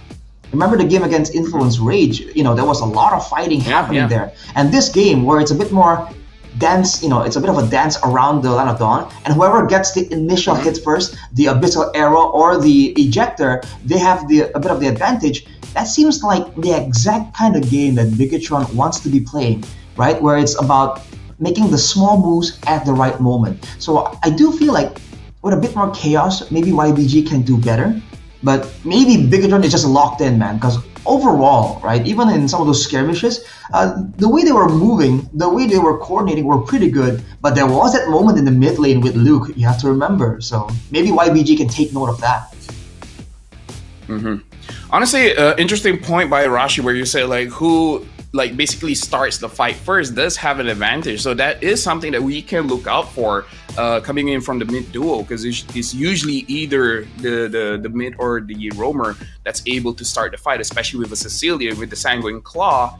I do agree. Sometimes Bigetron makes some mistakes in chaotic team fights. So yeah, maybe YBG just has to make it as chaotic as possible. But that being said, maybe that's why they lost against the Claude, because Claude does not stay one place for a very long time. But now we're jumping into the draft here. Looks like Bigetron will be first pick, betting out the Matilda as well as the Freya and Fanny. YBG betting out the Suyo as well as the Uyi. YBG might be looking at the stats here and they're like, yo, why is Lucas so strong? Bet him out. Lucas blah. Suyo. Suyo. Because the dude's name is Lucas, so I'm confused. But yeah, Suyo. I meant Suyo. Yeah, Lucas in-game and out-game certainly gets confusing. The Freya there for Bigetron Esports, they've been very respectful of that pick. They might know something that we don't, by all means. But I feel like for YBG, I fight against Freya in rank, man. Yeah. I don't want that. I can relate too. So maybe that's what they are particularly afraid of, because it's kind of scary in the lane, sort of, right? So considering that they have Eman as the tip of their spear, that could be something they want to avoid at all costs. But for YBG, again, they had a Sicilian Jawhead, so I do feel like in theory they could have really cleared mid lane even more, like play with the trio mid a bit better there, because they had I forgot the exact composition there, but they had the Sicilian and the Jawhead, so the clear wasn't bad at all. They have the Joy as well. That trio mid should be and could have been a bit more active in the early game. And Bigetron, we all know Moreno is good, and Light, has a great game knowledge too. So I feel like the mid trio is something that YBG needs to kind of think about a bit more. Yesterday we saw a lot of bans on Phoveus, and today Phoveus gets picked up very, very fast. Now Bigetron this time, they themselves pick up the Harif, ensuring that YBG doesn't get it, but YBG responds with the Joy. Again, Lucas seems to be very comfortable with, as well as the Phoveus. So the Phoveus to stop these dash heavy picks that can usually is comboed with the Harith, and the Joy that can kind of chase down a Harith in the late game, right? The mobility kind of allows you to get away from all the damage tools the Harith usually has, technically. So that being said, Bigetron, we've seen them play with a variety of styles as well. I do wonder if they're kind of double down on the pick of style, because the Harith can still operate well in that composition. May you find tranquility in battles. Right now, Bigetron, they pick up the Badang as well as the Hanzo. So honestly, Bigetron covering a lot of spots here, where the front line, Badang can handle just about anyone, and whoever their gold laner or mid laner is gonna be, it's gonna be hard to deal with the Hanzo. Bigetron already starting off very, very strong in their opening draft. So give me your Malaysian perspective on this, Lafel. How the heck are you supposed to effectively shut down a Hanzo? Because I'm a mage player and I'm very vocal about this. I hate going up against the Hanzo, dude. It just feels like there's no counterplay whatsoever. It feels like the only way to deal with him is to wait till your gold laner has a bit more damage and then nuke him, burst him down as he comes in. But if you're on even grounds, if there's no gold advantage, even that seems like a difficult time, and you're wasting so much time dealing with him as the front line, as your front line gets shredded by the opposing team's back line. So I don't know if you have a different outlook on that situation. No. More or less the same. Like, whoever is getting chased by Hanzo, good luck. That's on you. and then everyone else try to find his body essentially. So like if you're 5-man, whoever the mid and gold laner is, just hide and then trust your EXP to find wherever this Hanzo is supposed to be. But if you're just solo rank or trio, you can anticipate your teammates to be helpful. So you know, for himself, just run away. As far as I know, a lot of teams have been trying to stop the Hanzo by looking to try and shut him down at the second purple buff. That's where they know that he's gonna be, right? And if they can get a kill there, save some ultimates, some tools to shut him down there, then that could be the option. But I don't know if YBG want to go with that route. They are the ones banning out Hilda right now, taking away all these EXP. Yeah, I just remember. Yeah, no, I'm just saying something that happens a lot in rank and some competitive play is picking up the Gatot. To jump towards the Hanzo. So when you see the Hanzo using the ult, and then Gatot gets banned. Yeah, you use Gatot against Hanzo just because the Gatot can jump on the body. Well, that's an option. So good ban by Bigetron. Exactly, just saw through it immediately. So what's the idea here for YBG? Do they want to get something else that can cover ground, or do they want to get something that can move fast? Because we've seen, in MLBB at least, I've seen that teams use the Hilda to try and send the Hilda to do the usual flank stuff, and because the Hilda's flanking, then the Hanzo doesn't really have a good spot to kind of wait around, at least for the early to mid game. In the late game, the Hilda just gets shredded. So, it's a tough situation overall. That's why the Hanzo is just such a big issue. Yeah. Hilda got banned, so now YBG picking up the Cho. You have two options where you help your damage dealer kite, or you try to catch the Hanzo. But overall, I feel like Bigetron, especially looking at Luke, looking very confident with the draft that they're gonna get. It looks like they already know what their other two picks are gonna be. It seems like the YBG are confident that this Badang is not gonna go to the EXP lane. We have seen Bigetron full of great Badang roll moments in the hands of Light. So that being said, for Luke, another engage tool would be ideal here, right? And along with that, maybe a Sicilian can fit well as well to match the siege potential of the Granger. And if they do that, I do feel like it's a great rounded out kind of composition with a lot of ways to engage and a lot of ways to actually go for fights as well. Yeah, and now picking up the Farsa. Just like you said, you can fight with range. Nice. And now with the Tigreal as well. I would say Bigetron has multiple ways to play this matchup. Even if somehow YBG shut down the Hanzo, the scaling coming in from Farsa as well as Hive is going to be very strong. In case they lose the early game, Farsa can clear the lanes very, very fast. So Bigetron, the draft coming in for today is definitely much better compared to yesterday.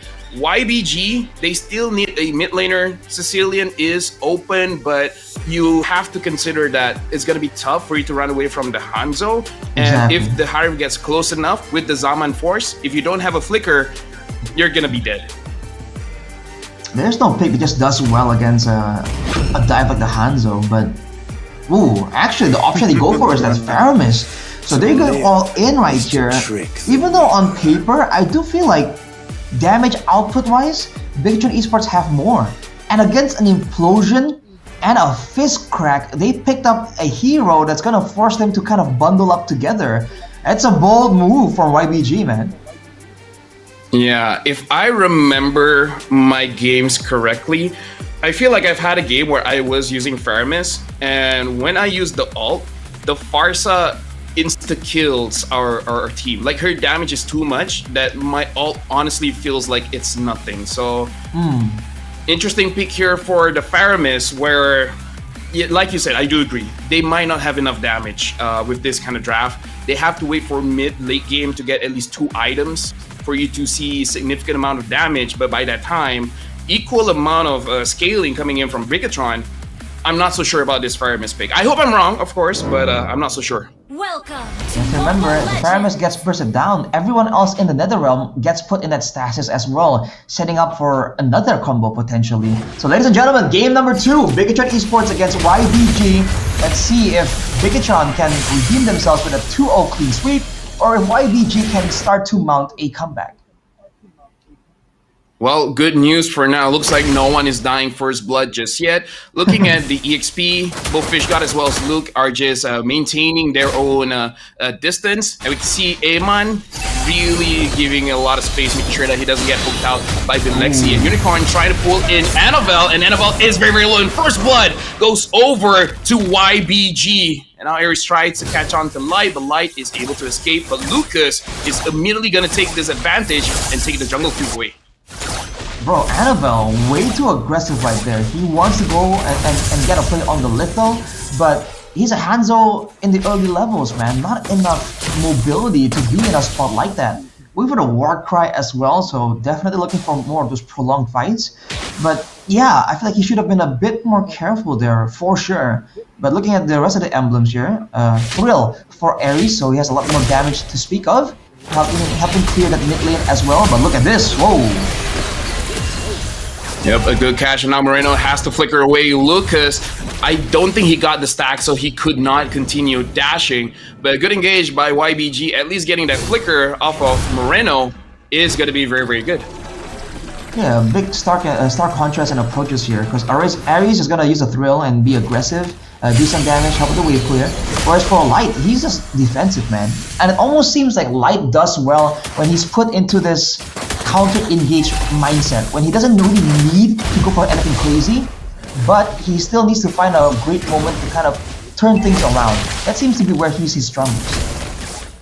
Yeah, YBG, they need to be careful because even though Light is not level 4, Luke can catch them in the fist break, and now Annabelle is going in, trying to steal this turtle away, and Annabelle got it! And look at that fist break! Luke able to catch Fishgod, and Fishgod gets taken down! And now Ares as well! Like I said, YBG, just because Light isn't level 4, does not mean that you guys will not get punished in the turtle. Unfortunately, I didn't see what quite happened, but Light did reach level 4 mid-skirmish, and that kind of turned everything around for Bigetron as well. Because they got the turtle. All right. So YBG, Yeah. I feel like even in a default composition, you don't want to go for those fights too early, but oh, look at Annabelle. Yeah, Annabelle just trying to poke them out, and look at how fast. This is just early game, no items just yet, but that Nether Realm popped very fast. Yeah, I mean, you can expect to see more of that as the game goes on. But again, with a Faramis, usually you don't want to be too aggressive in the turtle, in the neutral objective, because you can kind of survive, but you can't trade back too much damage there. I feel like it was all in the hands and shoulders of Fishgod to be disruptive, to do damage with that Phobius, but Bigetron weren't clumping up S5 anyway, so YBG just could not find the right scenario. But now they're going for a dive! Oh, good catch by Ares, and now Amon gets taken down. Good catch, and now they're trying to get as much damage on this turret as possible. But now Moreno using the feather airstrike just to make sure that the push doesn't move forward. Luke is waiting. It looks like he's not going to catch anyone. No one is close by to follow up on his fist break. Great response from YBG, getting something on the board. The goal difference is negligible at this point. But like you mentioned, Rafael, in the late game, I can't help but feel like Bigetron has the better scaling with the Hanzo, with the Farsa, and Mando kind of gets something. And the YBG actually all together here. Oh yeah, they're trying to force a fight here. Annabelle goes in, but the NetherRealm saves him for now. Flickers out, but Amon still secures it. And now Light in the backside tries to force out Lucas away from the team. Light has no HP. Why is he still alive? Lucas gets a kill finally onto Light, and Amon's just dancing around Ares, but unable to get that kill just yet. Unicorn pulling Luke back in, but not enough damage. A bit of a scrappy team fight where Bigetron forced it out. And since Annabelle got the turtle, I guess it's good for them. But look, flickers in, gets Unicorn, and Amon gets a kill onto Bilexi. Not over just yet though. Luke now caught in a sketchy situation here. Going for the fist break combo, but won't be. Oh, actually, we'll be able to get a kill there too. That's how ridiculous a Batang is. But now Luke tries to escape, and he is successful. Looks like YBG still wants to fight a little bit more. Zaman forced from Amon, and now forcing out more coming in from Fishgod, and Fishgod gets taken down. Bigetron is asking, what are you guys doing? Why do you guys want to keep on fighting? You want a fight, we'll give you a fight, man. Bigetron with the AoE, with this individual mechanics as well. This is the loop that everyone has been waiting for, dude. 1v3 stuck behind enemy lines, still finds a way to get a kill. Man, YBG were trying their best to kind of salvage that fight, but they were just all over the place, man. Funneling one by one almost. Yeah, now Bilexi having this Sky Piercer, unsure whether he will actually get some stacks. YBG needs to figure out a way how to get as much turrets as they can, because we can see that Amon is getting free turrets up here. Looking at the gold, 2,000 gold hit for Bigetron. And when it comes to the team fight, Bigetron has a lot more crowd control, and we saw that Unicorn, I don't know how useful the Netherrealm is really going to be. It might work against them if they're going to be clumping up like that. Aside from the Farsa combo as well, Annabelle now already online going in. Yeah, Unicorn is forced to use the Netherrealm early, but now Fish God and Unicorn are stuck. Implosion coming in from Libby. Lexi has nowhere to go. Double kill for Amon. Bigetron esports, they can force out fights. YBG, they can't do anything. Seemingly powerless against the onslaught of Bigetron. Lack of engage for them to go and win these big AoE fights. Well done, they try and find more pickup scenarios, but Luke and Light are doing a great job just screaming. Every single time you're looking for something, you never know when the next implosion or next fist break will be. Man, this is the great combo for Bigetron, man. When the Roam and EXP can work together like this and just confuse the opponents, it's just a bad time for whoever goes up against Bigetron. Yeah, honestly, just to add in the jungler as well, we see Annabelle multiple times just sending the shadow in, so there's 3 people, and YBG just don't know how to respond. And right now, you called it, the Netherrealm, it could actually hurt their team, where you die in a very bad spot, you're just gonna stay there for a while, giving time for Bigetron esports to time their skills again. So, I don't know, again, I was very unsure about this Faramis pick, and it doesn't look all that good here, because the damage coming in from Bigetron, Moreno is enough to make sure that it's all gone. So this is very tough for YBG. And in terms of the scaling, I actually don't think their scaling is better than Bigetron here. Exactly, and we see Annabelle already being way more active, way more of a threat. That's mid-game Hanzo. That's the point where you're like, okay, now we can't deal with him easily. And if you want to deal with him, it's gonna cost you.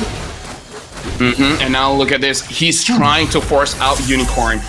This is something that assassins always do. Hayabusa, Hanzo, you name it. You go straight onto the Faramis. Use your ult. If you don't use it, you'll die. And it's just so much easier for Hanzo to do it as well, man. It's just looking really difficult for YBG to find anything. And now, even Ares, the flexible, the mobile Cho that can be used to find information, look at how YBG is playing. They're sending Unicorn to use the Ghost Bursters to try and find information, because there's so many ways for Bigetron to catch Ares. And look at this, whoa! Oh! Beautiful fist break onto 2, and now Lucas from the backside. Look at Unicorn already forced to use his ult. Luke still stays in. That wall locks into Annabelle, jumps in, but Lexi finally gets Luke. First kill for YBG, and now the Zaman Force. Fish God is get taken down by Amon. Even though it was good, YBG got Luke. But it was not enough. That's the only kill that they're gonna get. And the base tower passive actually hasn't popped on any base turrets of YBG. That's not a bad situation at all. With Luke not in the picture, they can't aim for a fight, because the bulk of the gold lead, by the way, about 2k, was in the hands of Luke earlier. Right now they're pushing, but the longer they wait, the longer Bigetron esports have a chance to just sit around and plan for the next big combo. Yeah, YBG, I'm worried about just one thing. If Ares gets a good catch, do they even have enough damage to take him down? I don't think he has the damage. And Lucas, it's going to be very difficult as a Joy to get a kill. Now Ares already has to use the flicker, but he's going to get taken down by my godlike YBG, 1 man down. I don't know how they can contest this Lord. No chance, man. This Faramis, again, the fact is they have a Cho, they have the Granger, the Joy. They're not gearing up for an AoE style battle, but the Faramis kind of fits into an AoE style battle themselves. So they just are stuck between 2 different play styles, and Bigetron esports are absolutely punishing them for it. Now with the Lord coming through, again with the Farsa, very healthily scaling 2, 1, and 7 on Moreno, they can just go for a big burst moment, and if YBG are unable to respond appropriately, this could be the end push.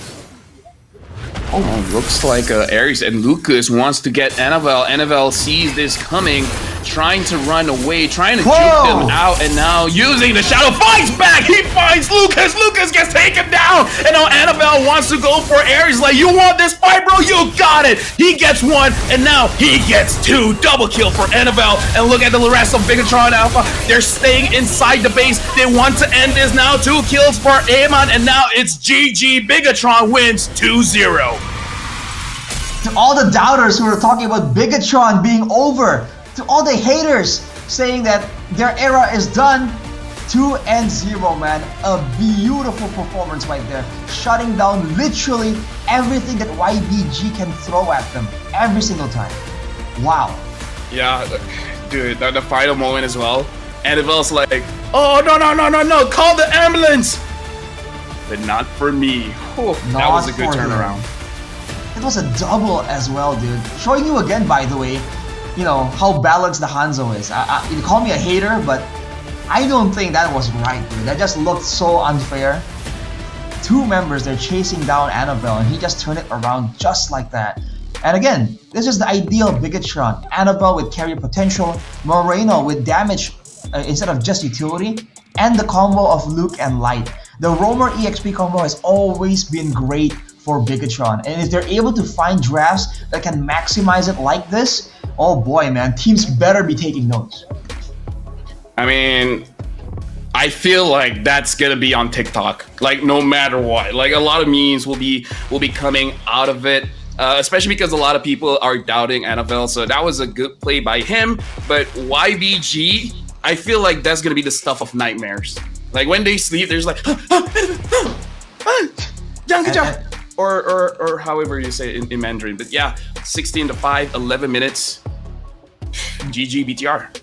Both games just about 10 minutes, by the way. So Bigetron really found the right ways to just end out the game as well. Even though, in theory, right, there are ways that YBG can kind of counter. That's what I mean. Just find ways to force YBG into scenarios where they don't really have the great moments there to find something. So it's a great adjustment, improvement from day number 1, because it looks clean, dude. There's a lot of moments here where YBG were able to capitalize on mistakes of Bigetron at all. By the way, Arashi, I just have to say this because I'm reading the comments, and one of them was like, what do you mean Bigetron era ended? When was there ever a Bigetron era? All right, buddy, you know what? Fair. You can't end an era when it never started. So you know what? Fair. You know what? Shout outs to the chat. And okay. Luke gets the MVP here, 2-1-12. Yeah, Luke on an aggressive pick is just different, man. When he is able to actually have big impact ultimates and also individual chances to shine. I think we first saw him burst onto the stage as one of the better EXP lanes in Indonesia when he was playing that Lapu-Lapu, I believe. And he was doing things like that, 1v3, gets a kill, sometimes get out, sometimes gets taken out, but it doesn't matter. This guy, he lives for those moments, man, where he is just against all the odds on a fighter. So, a great moment for sure. And can't forget, again, Moreno. Honorable mention for 2 games in a row. He is performing consistently, and he is the consistent mid lane that allows Bigetron to just have these smooth rotations. Let's take a look at some of the highlights right here. All the way from the beginning, after that, you can call it a blunder from Annabelle, getting taken out, going for the litho. From there, it was this long fight. I believe it lasted fully like, what, 2 minutes? Man, the fight kept going here, and then it became a dive from Bigetron, and then a re-engage by YBG. It was pure chaos, but Bigetron, funnily enough, came out on top right there. So the win condition that you were asking from Milofel didn't really come through. And while we're looking at the highlights, the thing that I really like about Luke is just that he's just waiting for his flicker. The moment he has it, he's got to flicker forward and then fist break.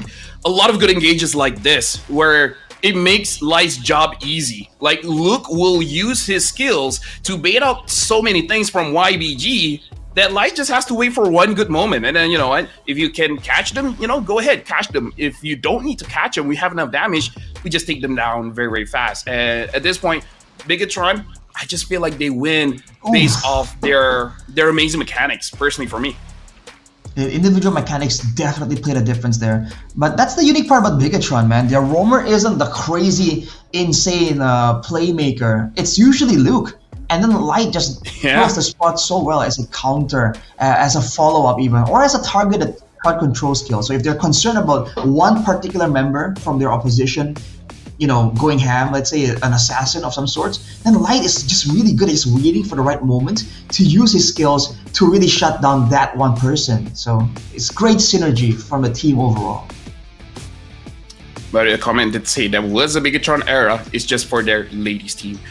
But for this matchup, okay, relax, with a bro, 2-0, relax. You know what? I'm just saying, when the chat is right, the chat is right. You can't argue with them.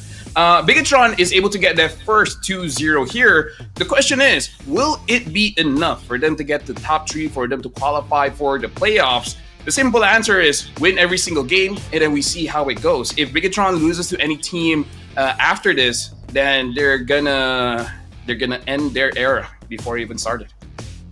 So nothing new, you're saying, LaFell, and chat is saying. Yeah. The usual pattern for Bigetron. Usual pattern, yeah. Well, I mean, I'm gonna see America for a bit.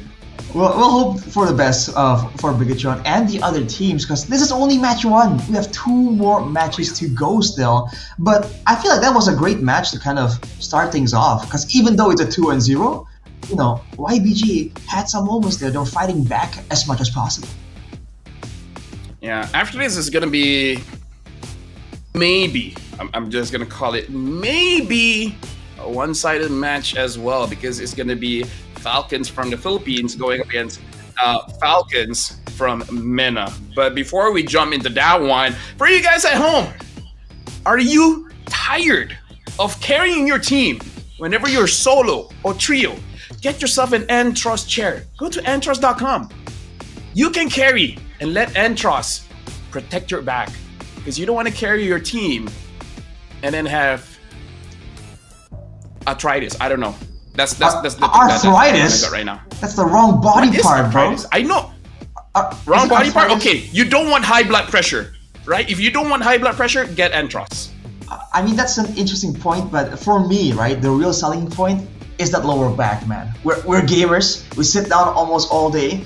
Man, they have this anti-gravity tilt feature, and it's just advanced technology, bro. It's so good. It's crazy. I can't believe you have a lower back. I only have one.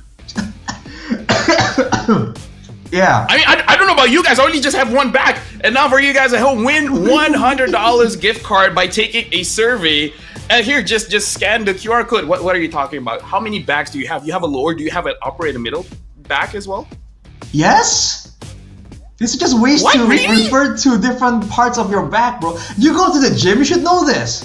Right? Like, different exercises target different parts of the back. That's all I'm saying, believe you that. know? I don't believe in that. Alfel does not believe in that. In multiple backs, ladies and gentlemen. It's just one thing. It's a block. Yeah, exactly. It's just back day, arm day, leg day. You only have 2 legs, 2 arms. 2 backs. Like, different body parts. What are you talking about? It's just one back. It's just one back. Oh, boy. And now, we're just waiting for other stream to finish their interview. Cepat sikit boleh. Bro, you're going to call them out, bro. Other stream, C. Apaan sih? Astaghfirullahalazim. You guys are bad at your job. It's not difficult. Wow. Just ask them questions, they answer, and then that's it. Shots fired by other streams, man. LLL other streams. You gotta speed it up, bro. We Asians, we like things quick. Yep. Just yup. It's the way it is, man. Yep, it's just the way it is. Just the way it is. Maybe Bigetron just ended their match so fast that other streams like, whoa. Yamete kudasai, wait for us. Is that what it means? Maybe. Mate. Chotomate. Yamete means stop. Yeah, Yamete is like, yo, quit it, bro. Stop it. Exactly. After this, Falcon versus Falcon. Who do you think is gonna win? I got a If bet Falcons for... may not win, I'm just saying this, Arashi. If Falcons may not win, I'm not casting the last series of the day. I'm just letting you know. What? Is that an option? I'll make it an option. I'll tell production if Falcons Mina wins this game, the third game of the day, I'm not casting that one. Interesting. So this is like something personal between you and Falcons men. No, it's more about if Falcons Philippine lose, what the Falcon? I see. What the Falcon? Okay, well. Hey, you know, it's good. If Mina wins, that's great. That's great. You know, shout outs to Yasu. Shout out to Yasu, man. I mean, he was very. I met him just just like 2 days ago, I believe. He was very enthusiastic, man. He had great hopes for the MENA teams in Mobile Masters right now. He thinks that they have improved a great deal, but you know, only time will tell for sure. Hey, you know what? I gotta give credit where credit is due. At least he has a team here. You're right.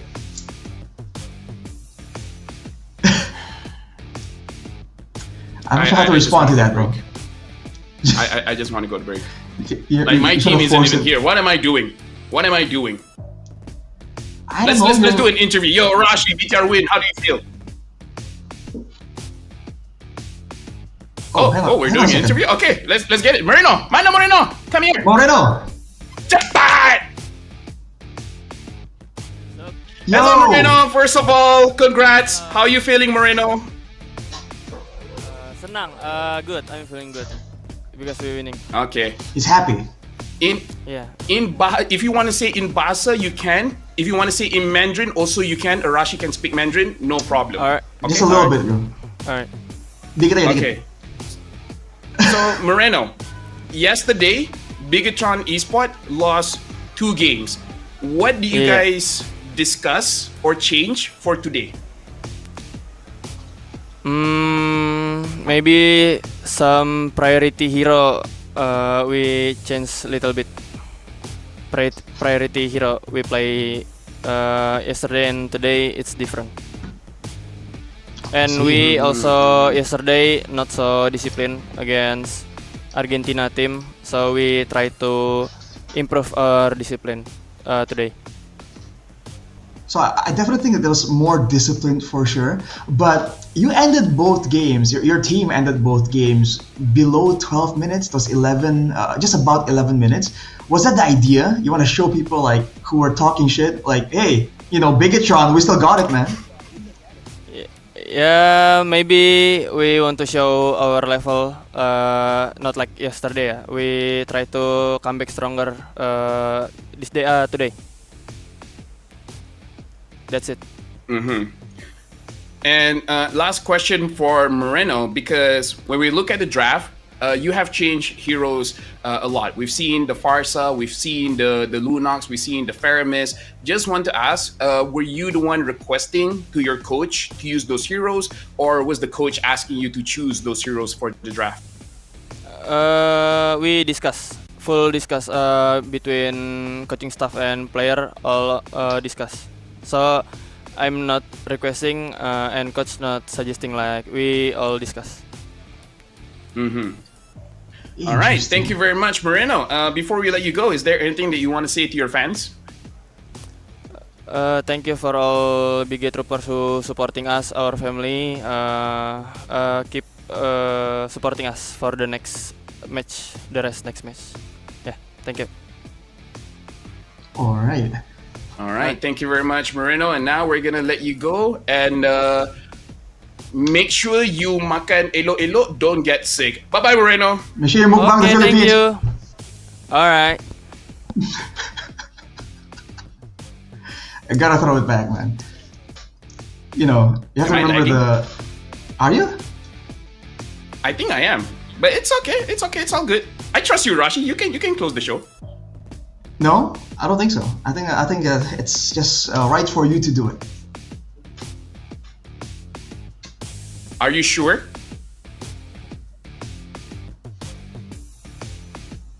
I mean, I can make you close the show. I don't know, man. I feel like I have a say in the matter as well, Lufel. Don't just walk away. All right, man. Up next, Falcons against Falcons Mena, the Falcon showdown. Don't miss it. Make sure you tune in. I will be signing out. Abstract will be back with Lufel, who just walked off right there. So, ladies and gentlemen, stay tuned. Don't miss it after the short break.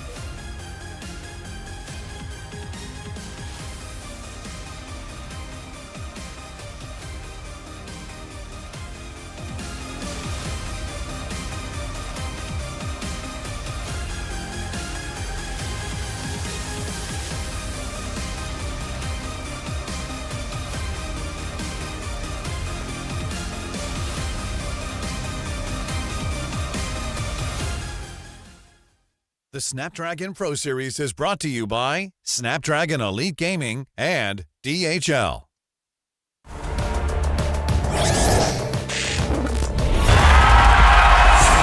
Here we go!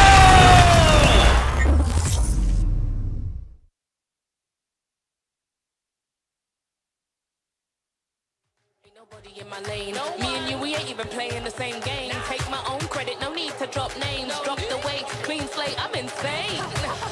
It's giving insanity on a melody. More flow than a manatee. Levels that I reach, man, I defy gravity. Heart so strong like it runs in the family.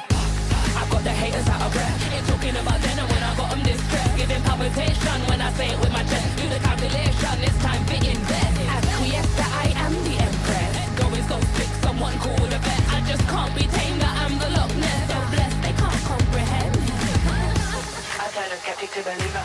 I am a leader resurrected like it's Easter. If you step to me, you'll get the misdemeanor. They can't defeat her, they can't connect the reader. Card decline, don't worry, I'll be fine. Cause all I see is ups in the line. Did I plan this? Is this by design? Come reflect, my light can't be denied. Come correct, cause this moment is mine. It's mine. Tell me you're feeling love. Tell me you're feeling love. Do it like nobody does. Sipping that haterade, right to the finish line. Tell me you're feeling love. Tell me you're feeling love. Do it like nobody does. Sipping that haterade, right to the finish line.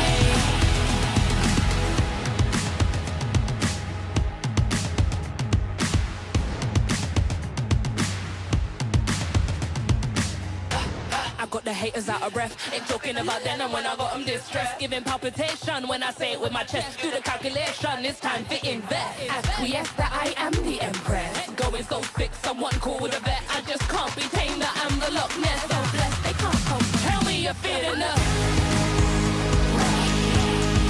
Tell me you're feeling love. Do it like nobody does. Sipping that haterade, right to the finish line. Tell me you're feeling love.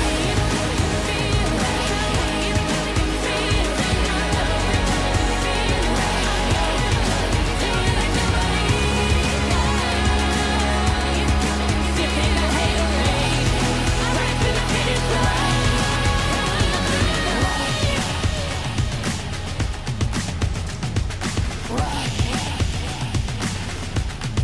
Tell me you're feeling love.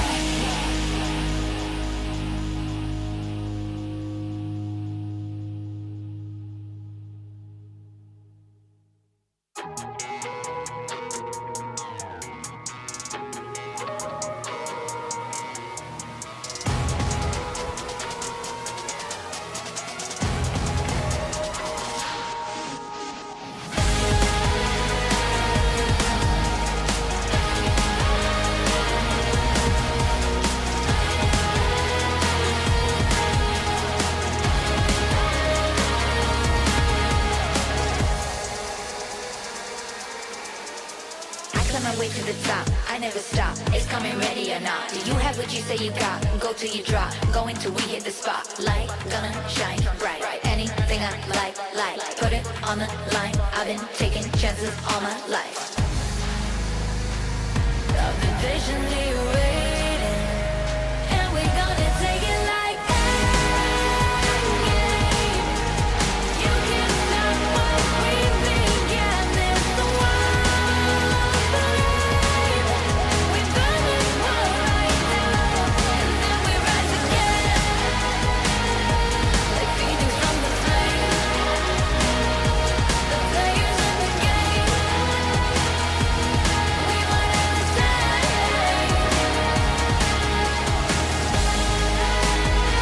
We at the finish line.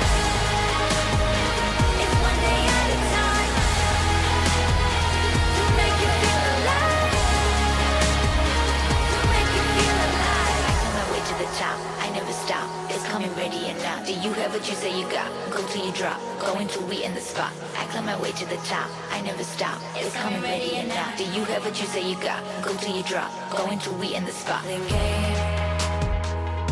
Yeah, we running the same.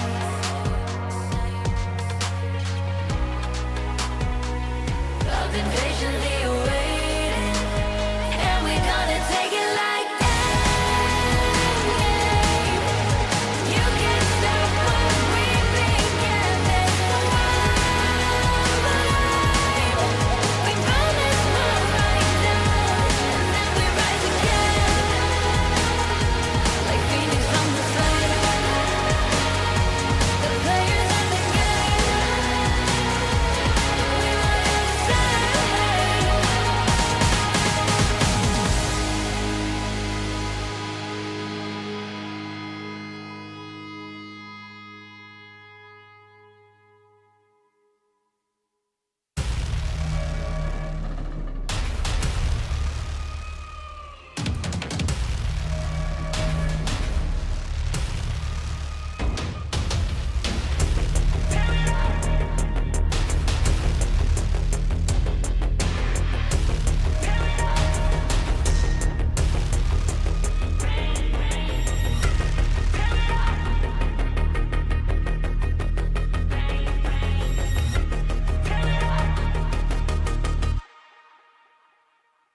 You get one night before the sun's up. Bang, bang. Tear it up. One shot before your time's up. Bang, bang. Tear it up. You get one chance before you're out of luck. Bang, bang. Tear it up. Tear it up. Bang, bang. Tear it up.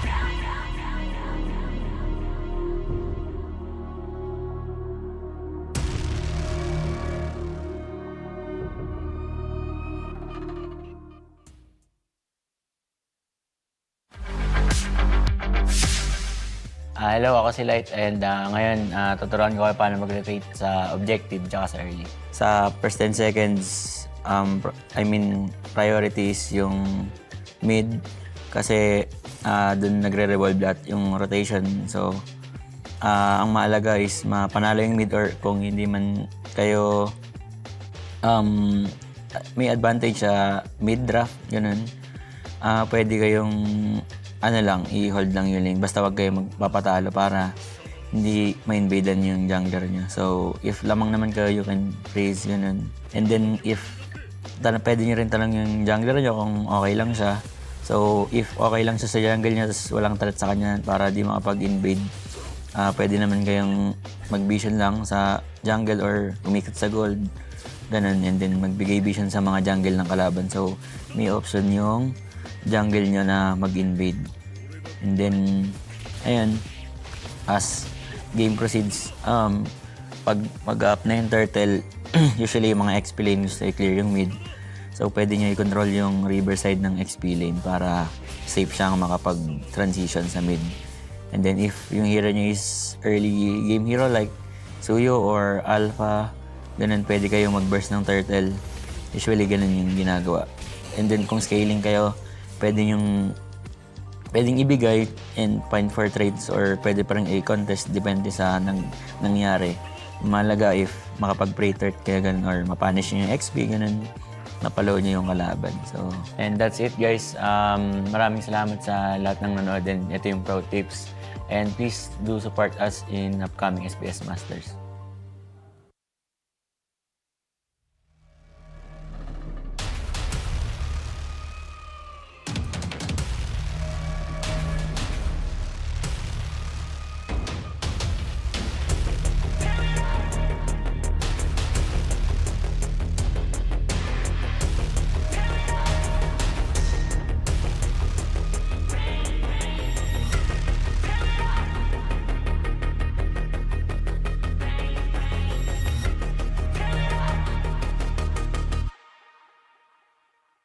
You get one night before the sun's up.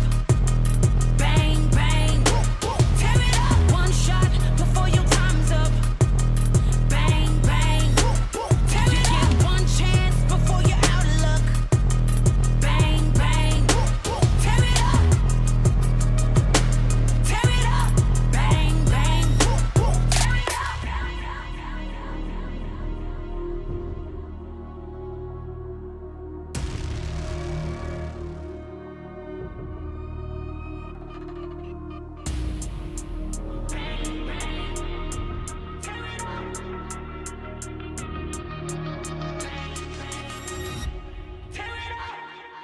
You get one night before the sun's up. Bang, bang. Tear it up. One shot before your time's up. Bang, bang. Tear it up. You get one chance before you're out of luck. Bang, bang. Tear it up. Tear it up. Bang, bang. Tear it up. One army, we unbreakable. Won't ever beat us. We too strong. Take a stand, raise all of your fists high. This is the one. We're fighting for our lives. Won't let the odds run up on us. We fight until the sun comes up. Don't try us, we the one. Bang, bang. Bang, bang. Bang, bang.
What we got you can't handle.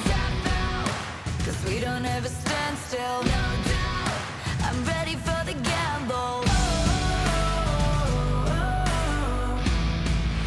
I'm ready for the gamble. Ready for the gamble. I keep feeding the flame, chasing the fame. This war will never be enough for me. I feel it run through my veins. I sharpen my aim, soaking the fire under my feet. Soaking the fire under my feet.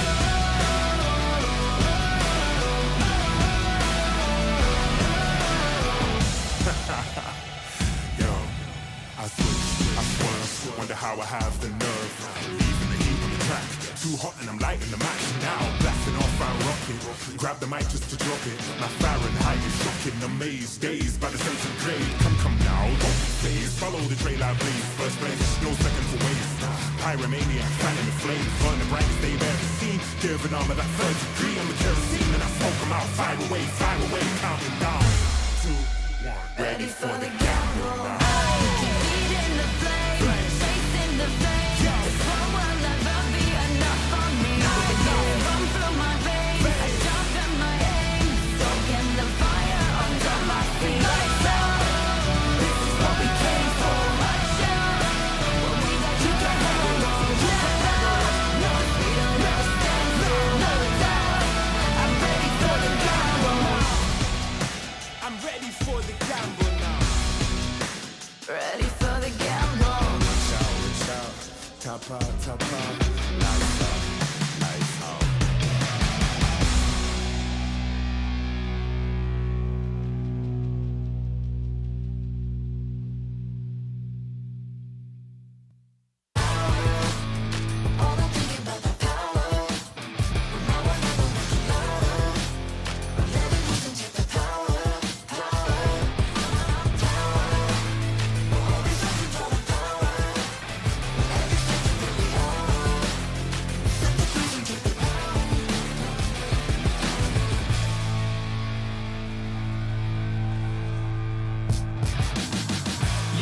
I'm moving automatic. See the top spot, but I move right past it. You're not number one, man, you thought you had it. I got what I want, now it's more than average. We are the masters.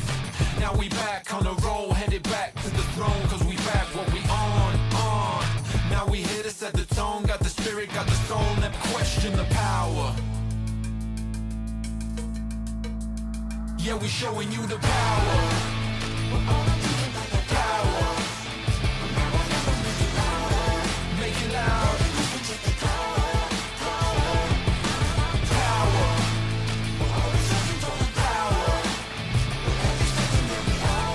Don't waste a minute.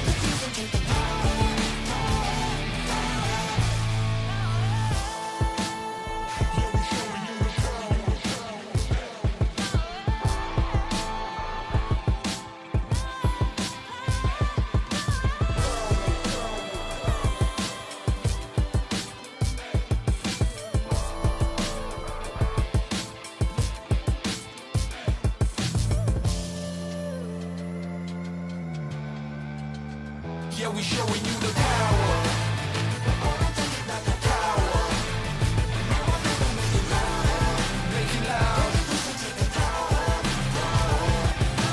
Power.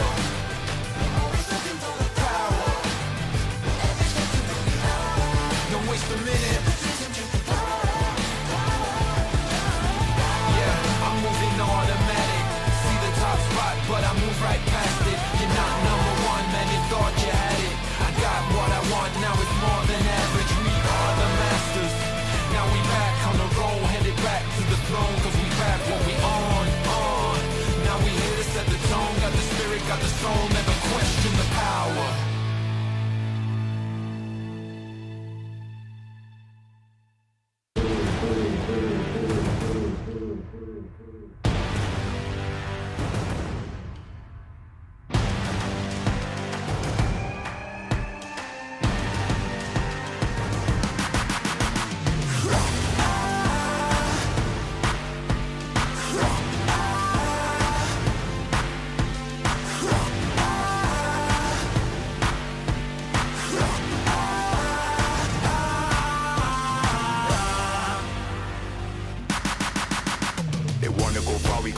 They working hard, we're working smarter. Where they're gonna go, we go harder. Hit every swing, roam like a king.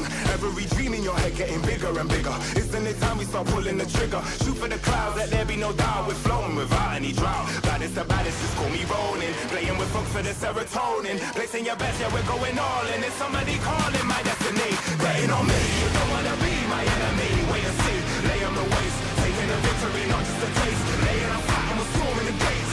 You don't wanna be my enemy. Wait and see, lay on the waist. Taking a victory, not just a taste. Laying on flat and we're storming the gates. Laying on flat and we're storming the gates.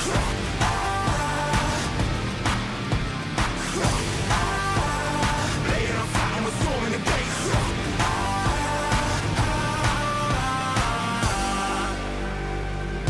Right from the heart of me, never apart from me. It's all I had and all I ever need.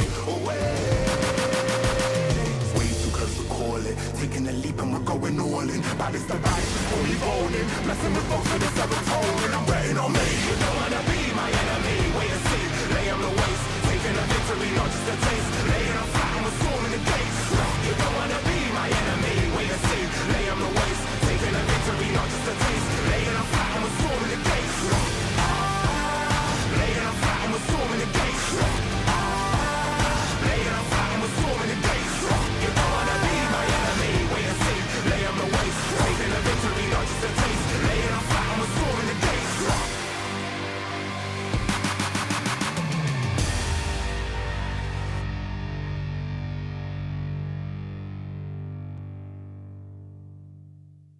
Let them know.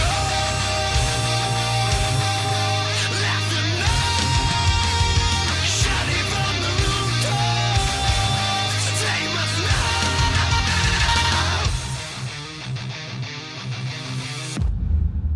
Let them know of the weak and the weathered. Let them know. Let them flock to the flight of the feathered.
have to guess who in the building. Born of the realest. Never catch me slacking, I was born, that's the illest. They call me a champion, I got there with a win. I'm a rare breed walking, I am one in a million. Guess who in the building? Born of the realest. Never catch me slacking, I was born, that's the illest. They call me a champion, I got there with a win. I'm a rare breed walking, I am one in a million.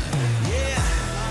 I am back in the place, don't have to guess who in the building, cause I'm back in your face. Ready for anybody coming, I am here on my toes. Never was settled for defeat, cause I'm raising the stakes, yeah. And I'm not coming to play, I got my game face on and I'm ready to shake. You see my name will be known everywhere in the world, cause I'm a king at a throne and I never will break. Hey, one of the chosen, going that's the illest, watch me kill it like a poster. Never catch me slipping on my pippin', I'm the coldest. The best I ever do it, I'ma show you how I know it. Notice, I am on my way, I'm here to handle business, I ain't come here to play. I see they in their feelings, I don't care what they say.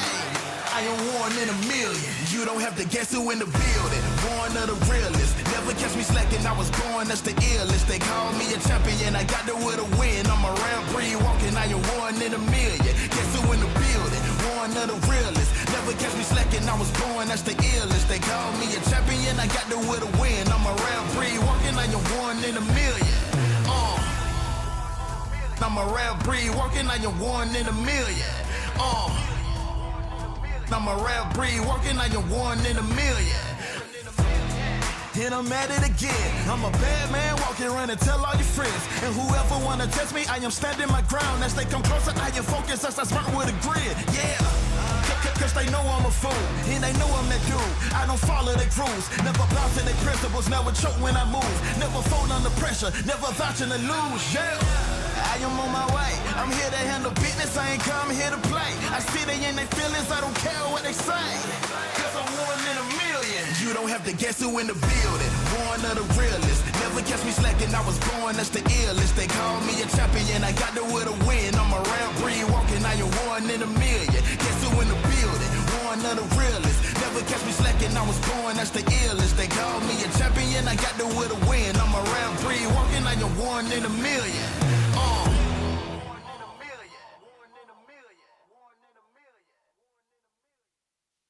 My Joe guy, don't let the chicken up. My Joe guy, my Joe guy, 不能错过。My Joe, my Joe, my Joe guy, my Joe guy, my Joe guy, my Joe guy, my Joe guy, my Joe guy, my Joe guy, my Joe, my Joe, my Joe guy, my Joe guy, my Joe guy, my Joe guy. My Joe guy, my Joe guy, my Joe guy, my Joe, my Joe。把握機會，咪就雞，機會咪出嚟。惡下睇漏眼，仲喊都冇能為力。睇下邊個得戚，睇下邊個心息。偷雞唔成蝕8米被發現痕跡。成日發夢要點樣出色，其實努力有幾多得益。看風勢盡你係唔知醜嘅圖蹟。我當你努力唔抵，你衰咗冇得唔計。感知但係有人好運有人無計，機會嚟啦咪就雞，機會嚟啦咪就雞，錯過咗喊到無謂，錯過咗喊到無謂，機會嚟啦咪就雞，機會嚟啦咪就雞，錯過咗今日一世，錯過咗今日一世。咪就雞，到你隻 chicken 咪就雞，咪就雞，不能錯過。咪就雞，咪就雞。咪走雞，咪走雞，咪走雞，咪走雞，咪走雞，咪走，咪走，咪走雞，咪走雞，咪走雞，咪走雞，咪走雞，咪走雞，咪走雞，咪走，咪走。喂，你聽住，我就講我錯過嘅機遇，成嚿叉燒擺到埋口，跳到兩口，打一打就咬唔住。同你講句 sorry 咯，我對唔住，我想瞓對手，就份復習，個身份住好過要出盡力對不對你輸。人生最寶貴一堂，公司唔係你學堂，簽咗份約將你捆綁，又唔出呢個節堂，乜嘢係好嘅時機？再諗一陣先，機會就不翼而飛。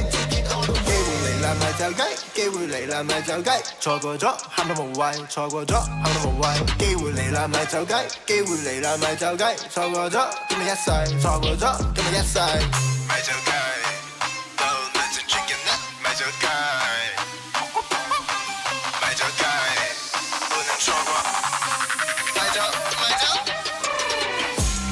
guy, my toe guy. My toe guy, my toe guy. My toe guy, my toe guy. My toe guy, my toe, my toe. My toe guy, my toe guy. My toe guy, my toe guy. My toe guy, my toe guy. My toe guy, my toe, my toe. So grab that chicken ticket all the way.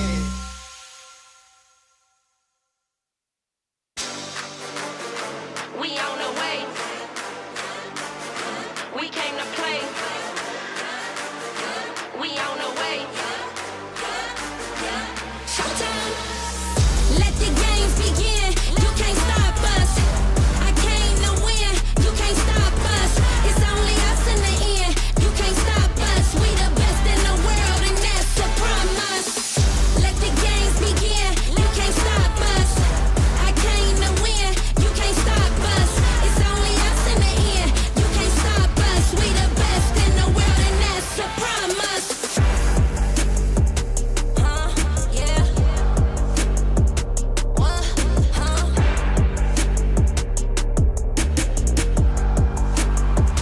They can't beat us now.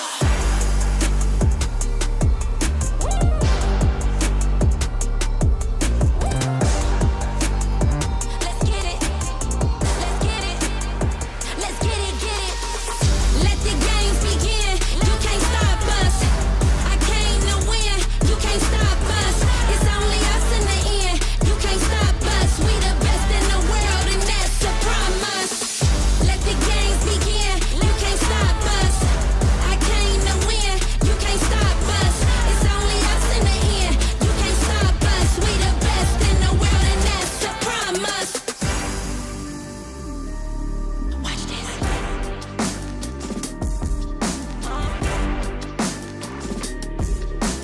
3, 2, 1, let's go.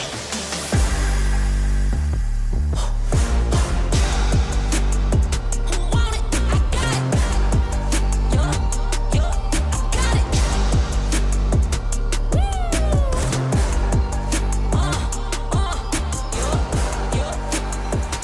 Let's go.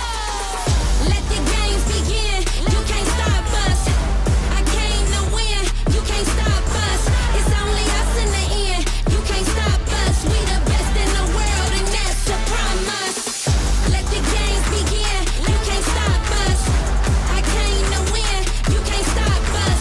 It's only us in the end. You can't stop us. We the best in the world, and that's a promise.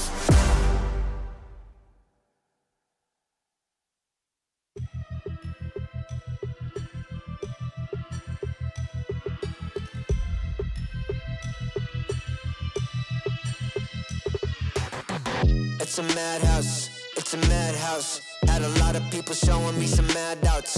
It's a madhouse, it's a madhouse. I got love for the game, I don't cash out.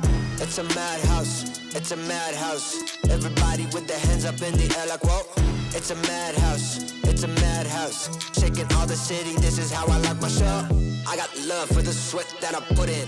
Door with a foot in, proofs in the pudding. Things I did, all them said that I couldn't. Superhero bouncing like a villain. All y'all rooting, you the fan now. Yeah, you understand now what it took to be the champion that I am now. Head in the sky, it's about the time you land now. And let's see who of us has got the better plan now. Who has got the better plan now? Who has got the better plan? Who has got the better plan now? I'm just trying to understand. Who has got the better plan now? Who has got the better plan? Who has got the better plan now? Who has got the better plan? It's a madhouse, it's a madhouse. Had a lot of people showing me some mad doubts. It's a madhouse, it's a madhouse. I got love for the game, I don't cash out. It's a madhouse, it's a madhouse. Everybody with their hands up in the air like whoa. It's a madhouse, it's a madhouse. Shaking all the city, this is how I like my show. How I like my show. Hey. This is how I like my show.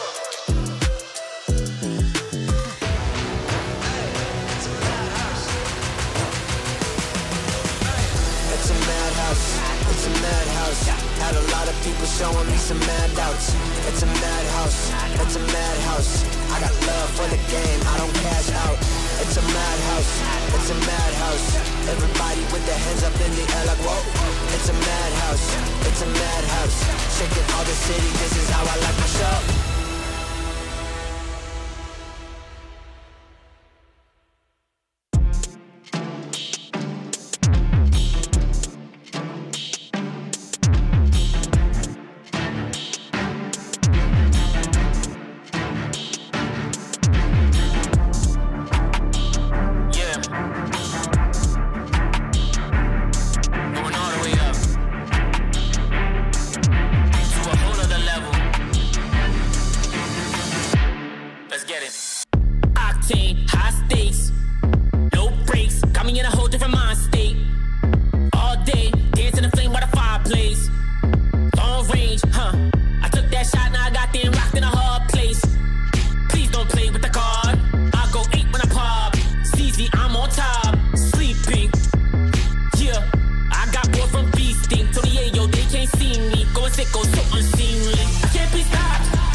Yo. One thing's for sure, you're gonna recognize me when I walk in the door. And the tactic get the haters to giving applause. I can get an uncle without giving them more. But wait, I'm giving them more. Every 7 days I'm giving them 24. You can't make the cut if you ain't gonna bore. These ones don't know about war. I grew up cold, hungry and poor. I wasn't grateful, I wanted more. I wanted women, I wanted tours. So I grinded and grinded some more. Woke up depressed, I had to fight more. So I burnt out, I couldn't do more. I had to put ascension on pause. Now I'm back like I want no war.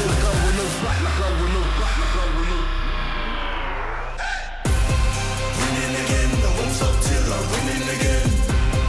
Winning again, I won't stop till I'm winning again. It's cold outside and I thought I couldn't do it again. Winning again, I won't stop till I'm winning again. I'm in my bag like loose change. Self-proclaimed hero like Bruce Wayne. Out the sight even if you bought new frames. All this talk about weight but got no gains. How you gonna do a sight with no aim? Marathon longevity is my lane. I get dark like under the duvet. And don't roll with a weak link like a broke chain. Self-ignorer when I was poorer. My struggle gave me a God flood of the Torah. I didn't stop me pleasuring somebody's daughter. My cup running forward to the spills of the saucer. Call me Drew the author. My battle plans rapper terroristic torture. These hands can bend water. Boom boom exploring like Avatar Korra.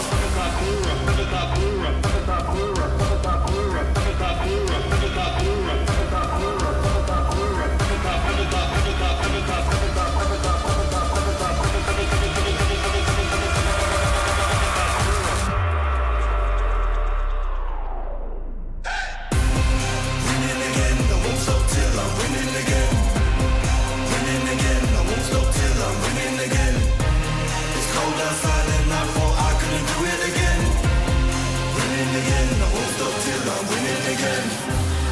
rhyme like nursery. Still my style, you will reimburse me. Plus 30, big hands and they're sturdy. I'm Drew the first, I'm back like anniversary. I came back worthy, like I swam in lava till it no longer burns me. I walked the desert for my ego's perjury. Working for that zone where you can't outwork me. I'm a big man, but I ain't 32. I came to the front line with like 32. I'm a Rex, that's a shout out to 32. I'm a danger and I play 32. I'm just so 20, 32. Ahead of my time, so I'm hard like broom. Flows the bomb like I shook the room. I stay lit like Christmas and hot like June. Winning again, I won't stop till I'm winning again. Winning again, I won't stop till I win. It's cold outside and I thought I couldn't do it again.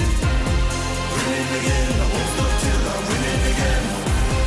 Winning again, I won't stop till I'm winning again. Winning again, I won't stop till I'm winning again. It's cold outside and I thought I couldn't do it again. Winning again, I won't stop till I'm winning again.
Yo. I don't think they're ready for it. On the loose, on the loose, on the loose, on the loose. With the beast, on the loose, say the truth, on the loose. Off the chain, it's all the gauge. Yeah, getting wild, shot me out the cage. It's getting wild out here. One by one, we watch them all falling. It's getting wild out here. But I'ma be the last one standing. You can't stop what's begun. You can't stop a revolution. Coming, coming. It's getting wild out here. Yeah, it's getting wild. It's getting wild. Eating them, beast. Eating them, feast. Fire the most, tire the least. See them admitting defeat, and they so useless. I'm so ruthless. New phone, who this? Give no reply to excuses. Got no bite, man, I'm toothless. Living a lie, and the truth is, got this power, bringing it. Play my anthem, singing it. Every mountain, ringing it high. I soar, I rise, reborn. Shacked, I'm back like never before. Taking my final form.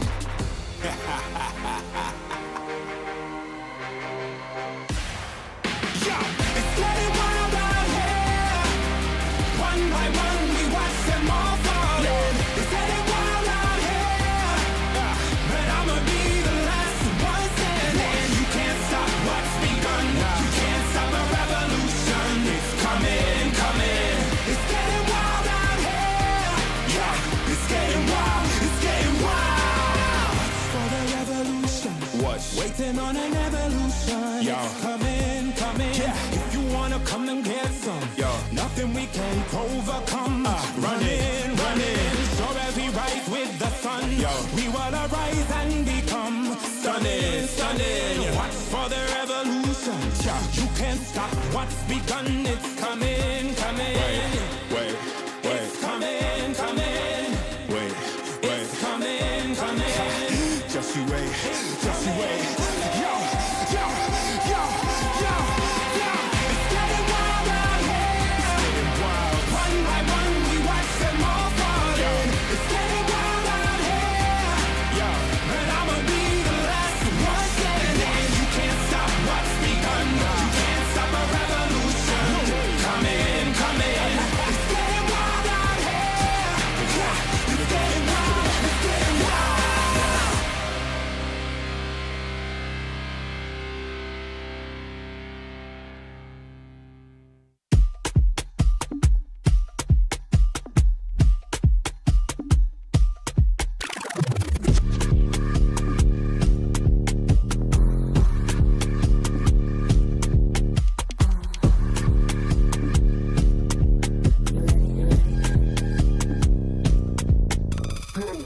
West we go, you can't touch this, just peep my flow. Simon said, put it all on the floor. All heads turn when I walk through the door. They know I'm hot, better yeah, ice cold. Heart full of chrome, you can tell when it's on. They can't stop me when I get in my zone. I don't even answer when they call on my phone.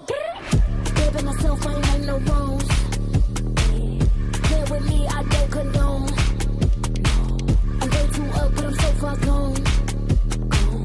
Play with me, I don't condone. The man down doing up, beating up the beat till it's going up, doing up. Look at me, look at her.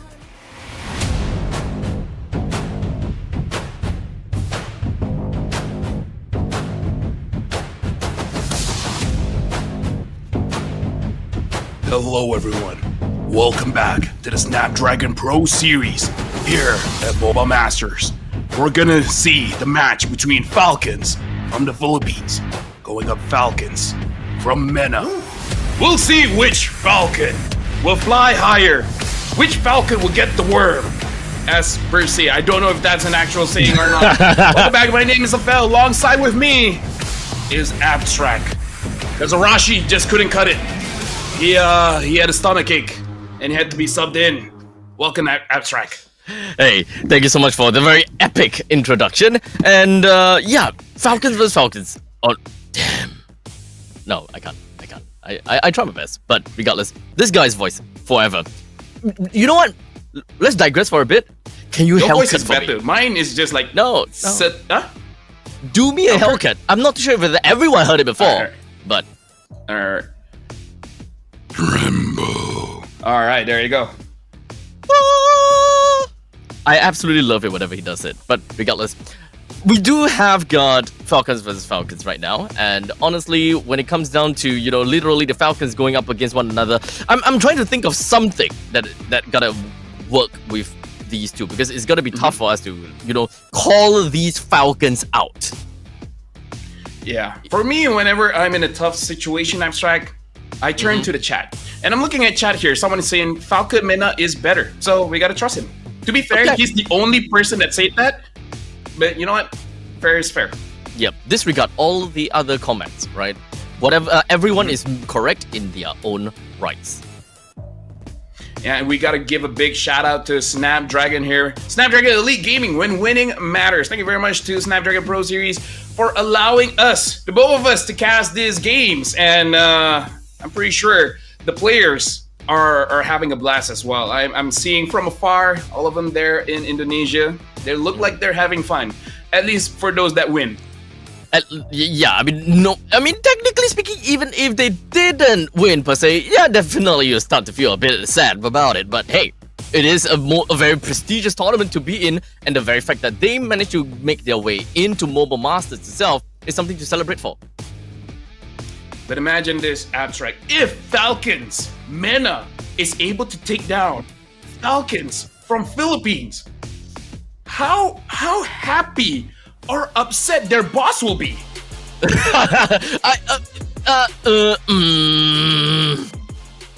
At this point in time, they win either way, right? They win either way. But for now, let's talk a little bit about Falcons PH, the one that we actually know a lot more about, right? With Flapteezy, Kalteezy, Few, Ogun, and Super Marco, they have been across, or rather, they have been in the international scenes for the longest time ever. And let's be honest here, this is a roster that has been showing us what they are capable of in the international scene. Finished 4th in SPS Season 6, but they are definitely hungry for even more, especially here in Mobile Masters. Hey. Don't put out accusations, man. Don't say that they're hungry. I'm pretty sure Snapdragon has been feeding them well, all right? We have our hospitality team. My bad. Look at them. They're having good meals. But now we got to look at Falcons Mena. What is their lineup going to consist of? This is going to be the first game where we will cast where it is Orange Bob 25. Leave me, Sensei, Burrow, and Koba.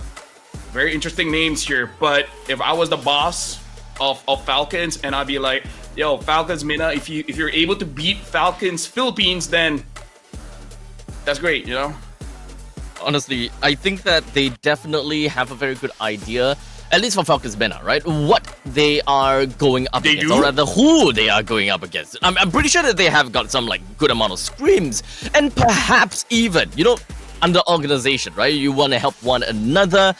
I'm pretty sure that the Falcons Mena, they would even know what Falcons PH would want to do at certain points in time, and this would probably create quite a strong rivalry, being a intra organization battle.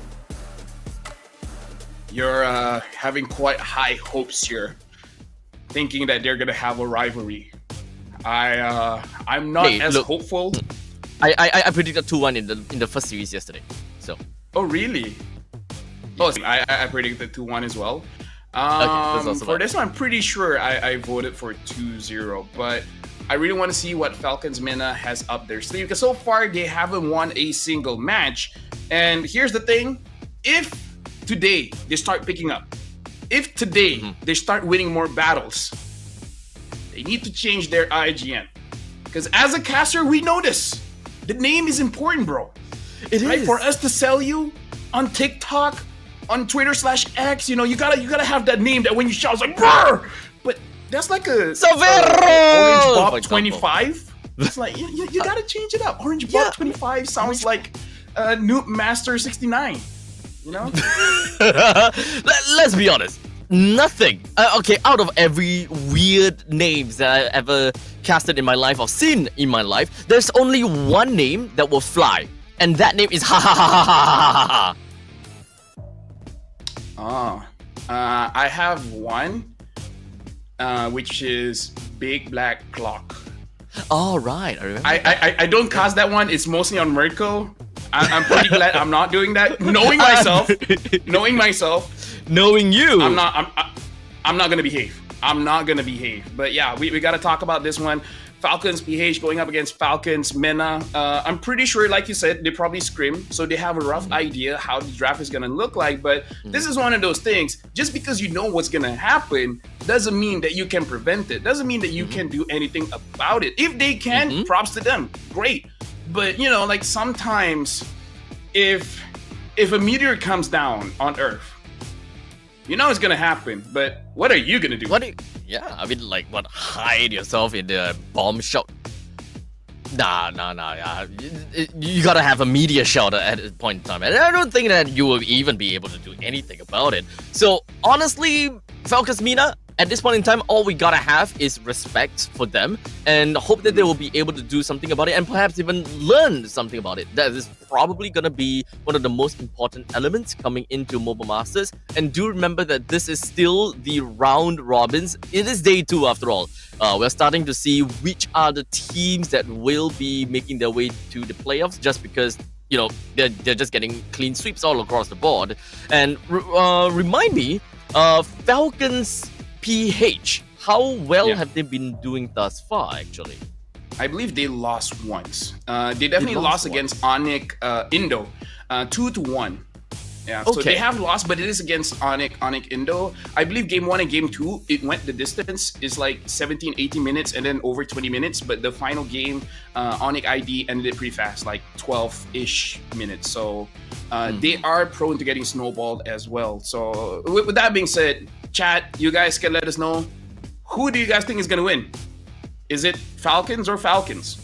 Knowing the chat, they'll probably troll us. I'm reading it right now, and they're all just saying names that we should not be saying. But you know, they can. No one is gonna argue with chat.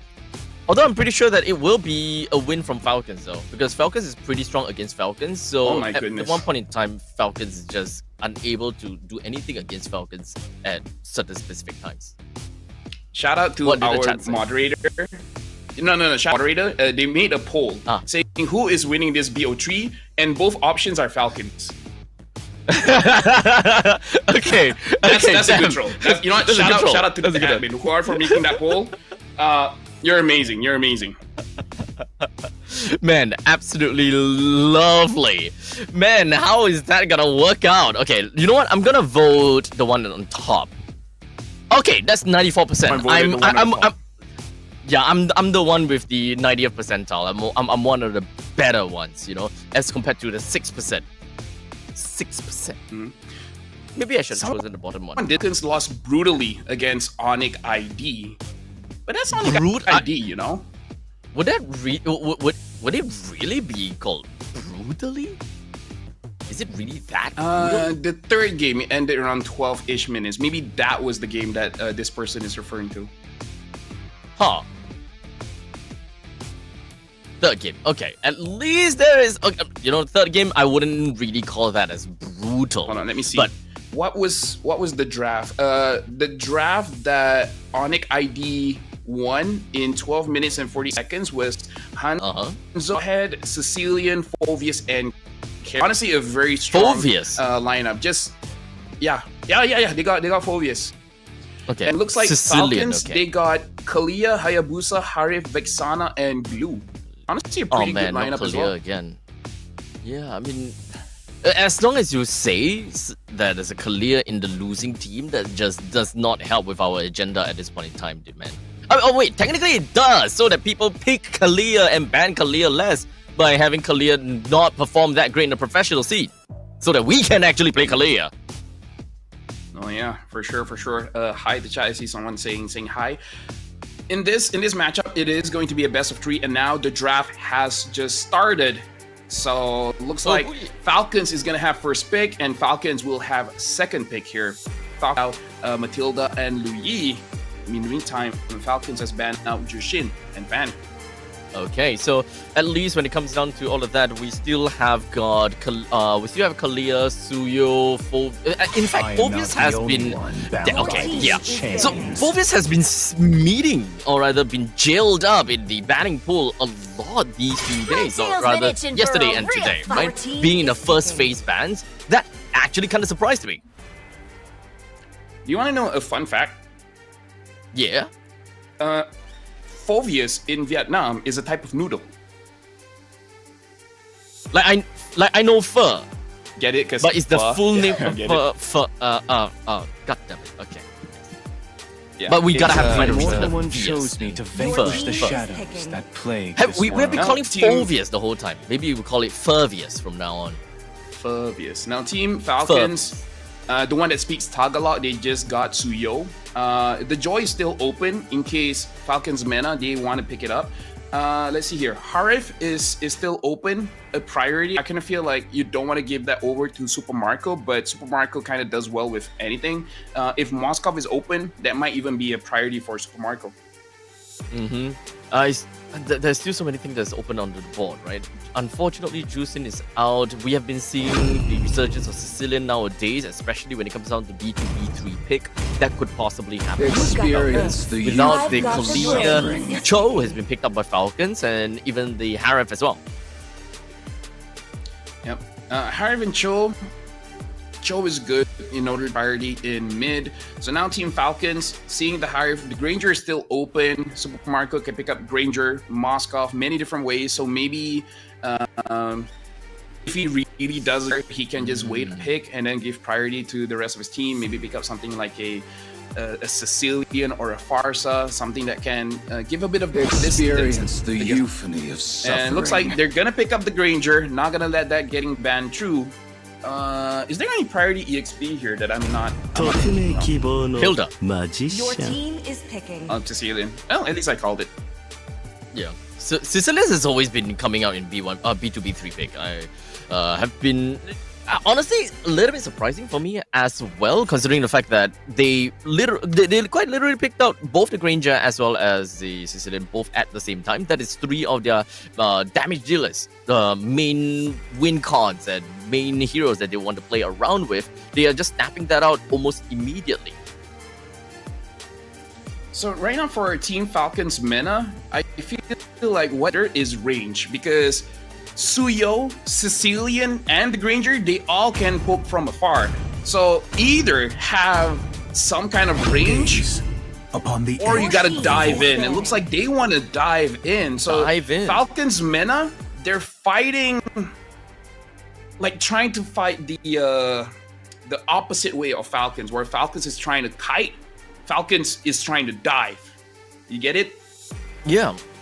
So mobility is important for Falcons, and so is okay. Maybe I need to be more specific on this one. But Falcons Mina, they want to have quite a bit of mobility, and they also do want to have some little bit of aerial control, right? Especially since they do have the Zaman Force to play around with. They want to keep the Falcons PH within of the Zaman Force and within of a team fight a little bit longer, so that they do not just kind of casually retreat out of the area of where the Zaman Force has been placed down. Your team is banning.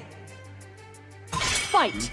Fight for the T-Girl, very ultimate good bad. team is Pretty banning. bad matchup for the Nolan if Nolan dives in and then there's a T-Girl. But just for the audience at home, in case people are wondering where Team Falcons MENA is coming from, for those of you that don't know what MENA stands for, it means Middle East, North Africa, if I'm not mistaken. Is it North Africa or North America? No. My mission. Yeah, I think so. Yeah, protect lives. you know what? Banning. MENA. Yeah. North Africa. Yeah, you're right. Absolutely right. For some reason, I just thought about something else. But regardless, that is going to be Hylos as well as Tigreal that's taken out by Falcons Mina. So at this point in time, we still have Jawhead that is currently available. As much as I kind of think that Jawhead will fit the bill for Falcons Mina because of the mobility from an unstoppable force, but a part of me still feels that perhaps they will want something more on area control instead of single pickoff, since they do have the Cho already. They can't really just kind of go both ways. EXP lane wise, what else do we have? Hylos taken away. Badang is pretty okay actually. Yeah, honestly, Badang is going to be good for either side, either MENA or Falcons from the Philippines. I feel like Falcons from the Philippines is going to be very difficult to Creation. specify every single I am time. the bastion of It order. looks like Gato Kacha gets picked up by Falcons MENA. I feel like for Falcon's PH, if they want to play it safe, just have a very good front line so that you give space for the Ranger as well as the Sicilian. But you call it, they pick up the Jawhead, so they just want a lot of early tempo here. Yeah, not to mention I feel the like pickoffs. if possible they want the glue, but because Falcon's Mena has not picked mid, they can't pick up the glue here. That is true. Maybe a Lucas? Maybe a Luke, no, but the Lucas, the Valentina will be available for Falcons Mena to pick too. Oh no, they can't because they already have Cho and I mean, yeah. Oh, they still want to pick up the glue. There's still Vexana. So they should be there's still Vexana. Vexana. Vexana or a Faramis. I mean, we've been seeing a resurgence of Faramis nowadays as well.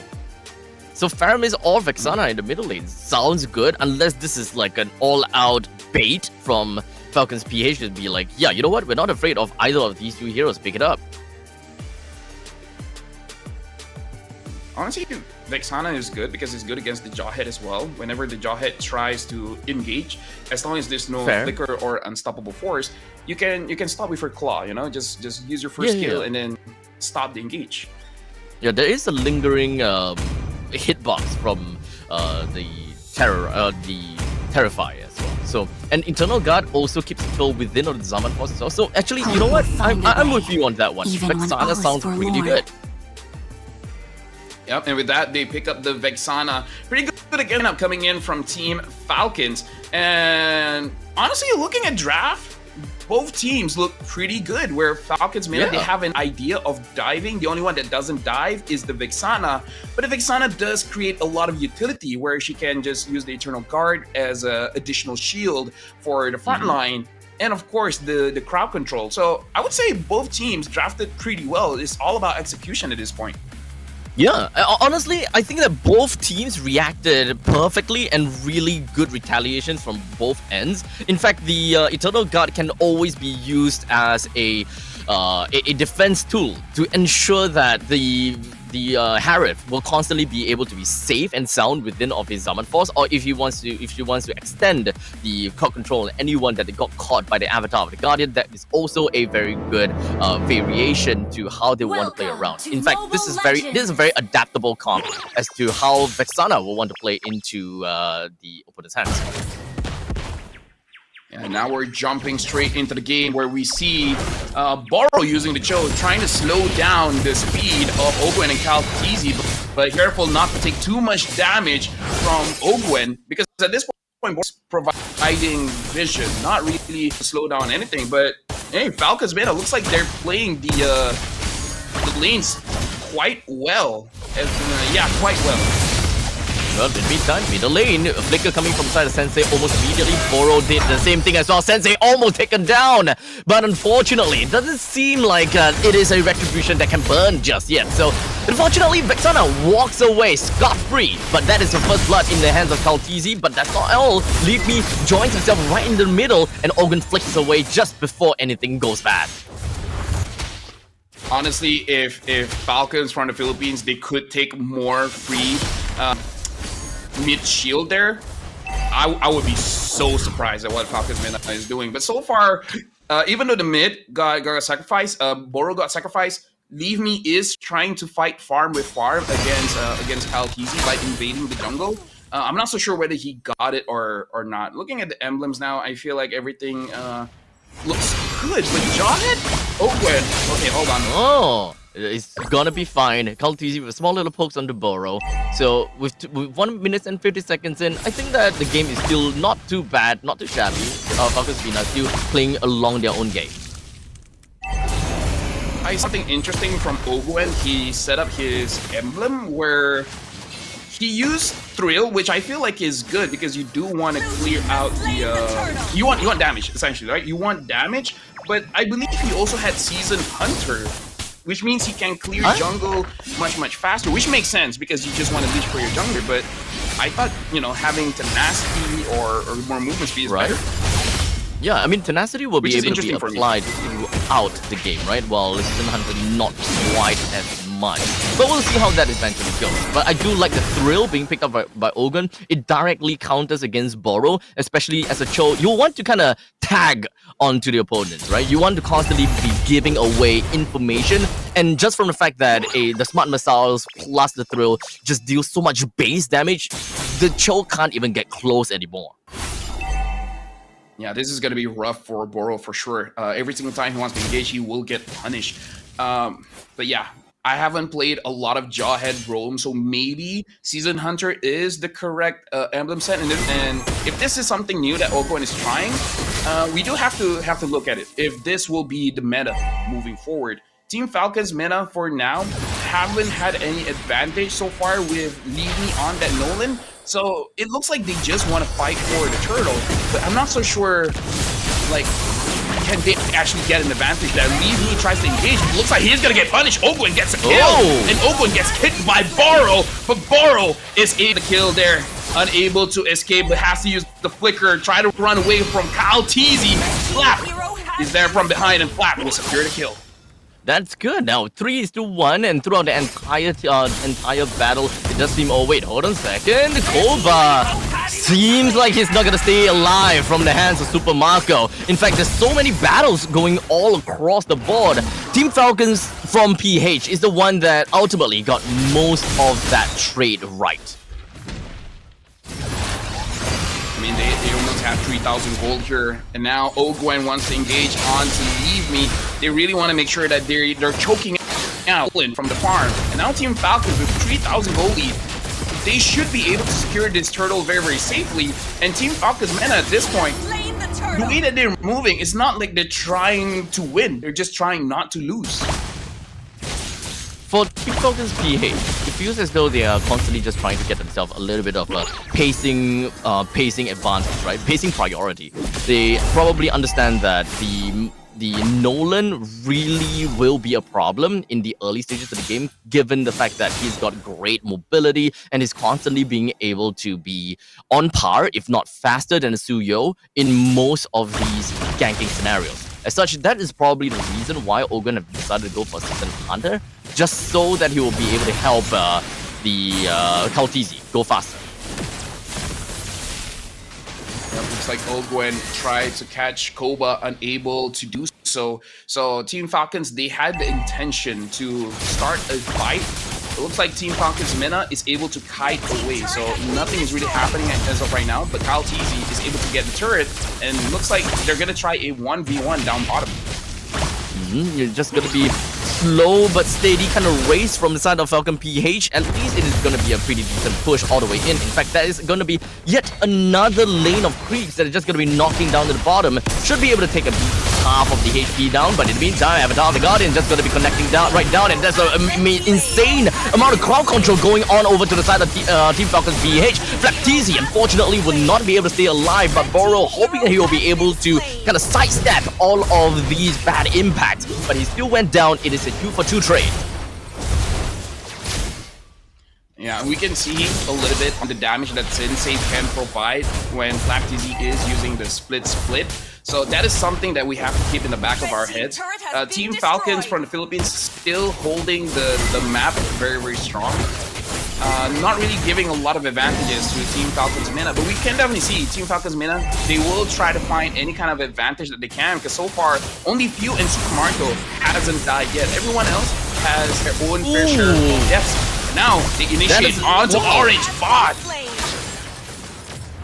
Crazy stuff. I mean, you can definitely see the Few as well as an Ogun. These two paired combination, the throw, the force ejector plus the Sanguine Claws is just absolutely perfect, allowing them to get a very quick kill onto Orange Bob before he even be able to remotely do anything when it comes down to the Avatar Guardian.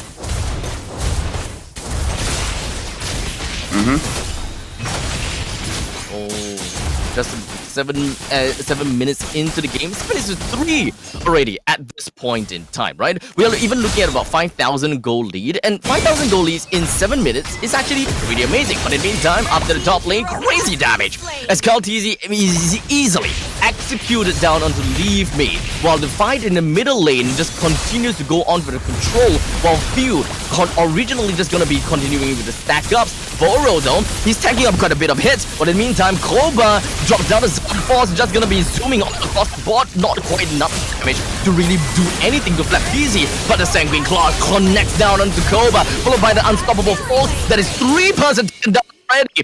Super Marco throws out the Death Sonata, not quite enough to bring Sensei down just yet. Honestly, that was pretty rough because we see the Hive using everything that he had in hopes that he can at least kill someone.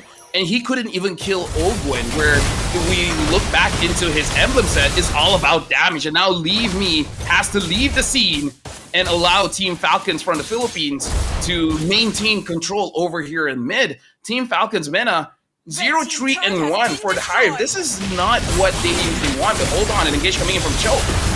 Just gonna be continuing on as Boro just gonna be sidestepping in, and in fact flickers himself away from the Death Sonata as well. But Kaltizi is not done just yet. He went straight in over to Bob, but it doesn't seem like he will be able to bring him down as well. But Koba continues on with his resilience as he defended the middle lane first tier defense turret, keeping and making sure that it stays up. I mean, one thing they can say about Koba, man, he's not shying away. Like, for a person that is 0-3-1, he's pretty aggressive at throwing those Zaman Force and, you know, using it to defend his turret or trying to dish out some damage over to Team Falcons. Mostly we see when you're 0-3-1, you play a little bit safely, but Koba is not doing that. And so far, to his credit, he's not been that heavily punished. Not at all. I think that there's definitely still a little bit of time for him to kind of get himself back on track. It still requires maybe another 5 minutes for him to realistically be able to do anything to the front lines or perhaps even the back lines. But we haven't really quite seen that dream scenario from Falcon's Mina just yet, right? Koba drops the Zaman Force, Eternal Guard plus Avatar of the Guardian, and perhaps even when it comes down to the Way of Dragon, they even have got pick-off capabilities within of their kits too. Right now, this is an interesting situation which I don't think they can pull off. But if they can pull off, I feel like that's the only way that Falcons Mena can win, is that Leave Me just gets a good split push. We see him getting 2 turrets up top. If he's able to play the macro game, play the map against Team Falcons Philippines, then that's a way that they can win. However, going up against a Philippine team, playing macro against them is going to be very, very hard because they are one of the pioneers of playing macro for MLBB. Indeed. In fact, macro game is just at the back. Of their heads. They don't even have to think anything about it, and they are just doing it. As for now, Team Falcons with 10,000 gold lead. You can see that Leafy is really making his way down to the bottom lane, hoping that he'll be able to do something. But you know, Kaltizi, he knows. He definitely knows. Players from PH, they know exactly what the opponents would be trying to do, and in this case, punishes him. I mean, to be fair, this is what Kyle did on the Nolan many of the times when he had it previous patches ago.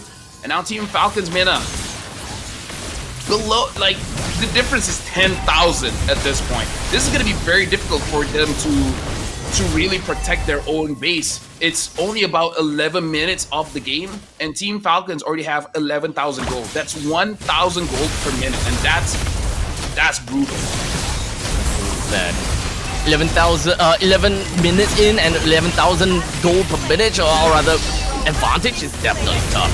But for now, Koba and Ogwen picks a trade 1-for-1, but definitely with Falcons Mena no longer having a Harif, it's gonna be so much tougher for them to play around with no reasonable amount of damage coming in from the back lines. They did lose the inhibitor turret in the top lane though, and might very potentially lose the one in the middle too. As the fight extends, Baptiste is gonna be taking a couple of shots from the side of Orange Spot, but not quite enough to go down just yet. But in the sidelines, we do have Kaltisi just gonna be sliding right in and constantly just pummeling onto the side of Falcons Mena, leaving Koba the only one remaining. He drops his Zaman Force in hopes that he'll be able to do something, but let's be honest here, he gotta do something or he's just gonna go back to the fountain and do absolutely nothing.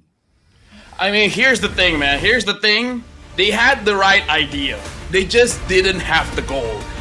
That's what happens when you're over 10,000 gold ahead.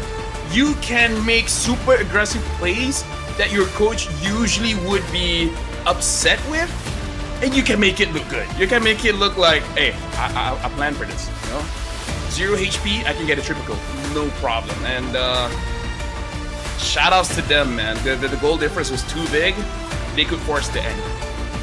It's kind of crazy considering the fact that this game wasn't exactly those very high-octane games that allowed Falcons PH to actually get this kind of crazy lead. It's more of the fact that they have been really just pushing the entirety of Falcon's Mina backwards, unable to take any of their own lanes, unable to take their own jungles, and all of these choking out from Falcon's PH just created such a massive rift between these two teams. Yeah, 18-4. That was very rough. 11 minutes and 56 seconds. Few and Super Marco were untouchable in this game. I don't know much. I don't know what else to say for this one. Like, what do we really analyze here? Honestly, when it comes down to this final portion of the screen, this is more about the fact that Falcon's PH have got very good item builds all across the board, right? Because I think that most of the stuff that we gotta have to talk about really resides in the macro play of Falcon's PH. It's kind of like a, how can I say? It's kind of like a cookie cutter game whereby it's nothing too difficult for Falcon's PH. They just gotta play according to what they are used to, and they just play according to their win conditions. They all and each of them have their own very specific roles, and they executed that to the finest. While for Falcon's Mina, there is way too much for them to think about. They gotta think about the lanes. They gotta have to think about the priority. They gotta have to think about, oh crap, we don't have farm. Where do we go? What do we do? And Falcon's PH is just whistling about and just be going along with their day. Yeah, and again, Kyle TZ, Few, and Super Marco dealing a lot of damage. Some from afar, some up close, but every single one of them hit against Falcon's Mina, and there's nothing that they can do against this onslaught. The MVP is going over to Super Marco, 5-0-6, almost 1,000 gold per minute. And it's a Granger against a Hive. It's very rough in lane, and Koba definitely felt the pressure. We see Koba playing very aggressively. As a Hive, you actually do want to farm up. Once you have a Holy Crystal, if you want to be aggressive, sure. If you have 2 items and your team is already winning, you want to be aggressive, sure. But when you're already behind, your entire team is behind, and you clearly do not have enough damage, I'm not so sure if it's the right call for you to stay and fight instead of looking for farm. And definitely Thrill on the Jawhead, way too much damage for the Cho to really respond to.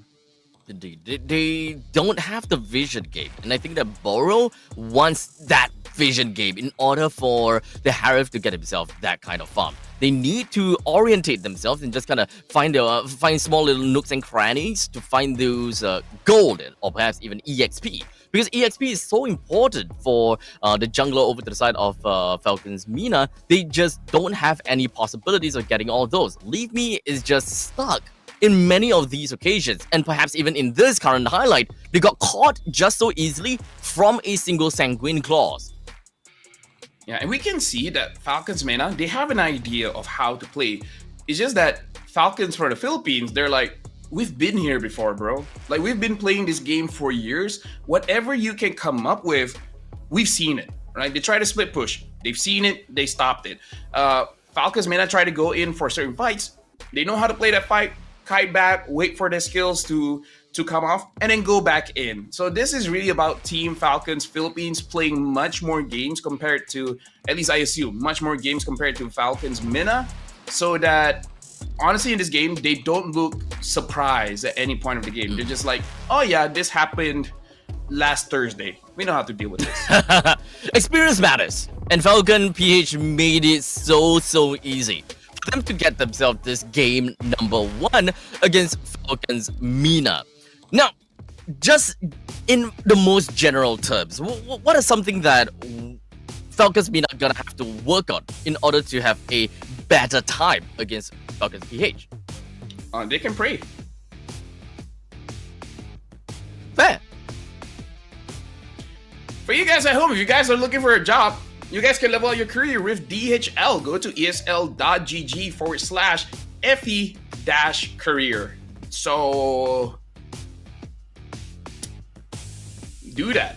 I mean, I don't know what to tell you. If you don't have a job already and you still don't want to go to DHL, be a man. Everyone is looking do the right thing. Do the right thing. find a Do job. the right thing. Buy the skins. Make Mobile Legends more money. And now, yeah, going back to this game. I feel like we should give the players time. How about we go for a break, Abstract? Honestly, I'm down for a break. I want to see my baby. All right, you know what? Your baby is great. You're talking about the small one, not the big one, right? Like the small one. Like. All right, like small this baby. Small. Don't think of it anything wrongly. It's his child, okay? So Yeah, we're gonna go for a break. After 2 minutes, we'll see you guys back for Falcons versus Falcons.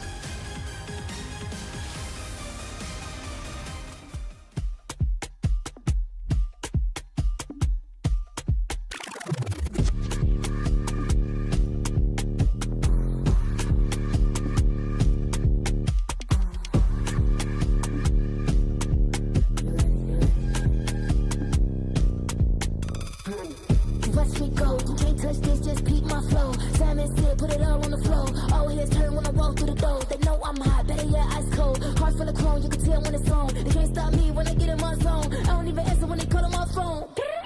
Baby, myself, I ain't make no wrongs. Play with me, I don't condone. I'm way too up, but I'm so far gone. Play with me, I don't condone. The man down doing up, beating up the beat till it's blowing up, chewing up. Look at me, look at how I'm moving, shit, tickle me, wiggle me, looking good, got the remedy, enemy, big boss energy, complimentary, they can never be jealousy, when they stay at me, they like legacy, gotta leave a mark when I feel like I'm no. Watch me, doing the tennis, like what you see, coming get close. Watch me, send me low, I bet you won't, what you gon' do? Watch me, I'm in your hat, blow the sweat, ready or not. Watch me, watch me, watch me, watch me, watch me, watch me, watch me, watch me, watch me, get it, watch me do it, watch me flow. Watch me, make me feel it, take control, make me go. Watch me, tell me, watch me, with my legs, if you roll. Watch me, better than me. Cocky, you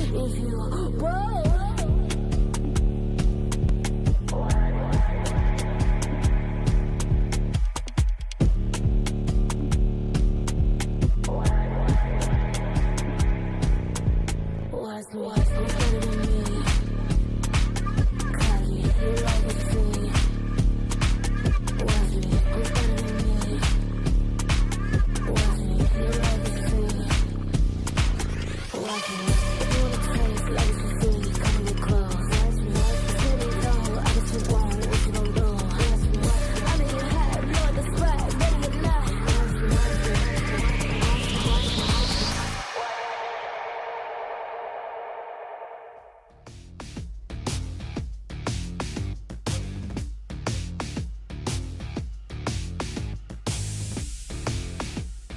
I mean, I don't know. I've been staying in an apartment for a while, for a few years now, and I Yeah, kind of yeah. prefer it. Yeah, I because see, I rented see. houses, I don't know. It opens you up for other people to come to your house, and I don't want that. Right. But I mean, you were talking about, you know, the people that comes to sell you things, right? In the high-rise apartment, you only go for one. Welcome one back to address. Mobile Masters 2025. This is the Snapdragon Pro Series, and we're watching Falcons Philippines going up against Falcons MENA, where right now it's pretty one-sided so far. Wouldn't you say, Abstract? Definitely. I did not realize that we are on air. How much have they heard us? Enough, right? Yep. Enough. Yeah. High-rise buildings. I'm just gonna tell our producers it's part of the joke. Yeah, it is. Not a lot of people have worked with me so far. It's part of, relax. It's all part of the joke. Just anytime you see have LaFell, fun, just have fun. expect some fun stuff. You know, you never know. At one point you come back, the cast is camp. He's not there. It's just me. It's all part of the joke as well. Yeah. Because I really live by don't let them know your next move. Skibbity. And now jumping into game number 2, you can see Flap being very confident, very comfortable, very demure. He's pretty ready for this one.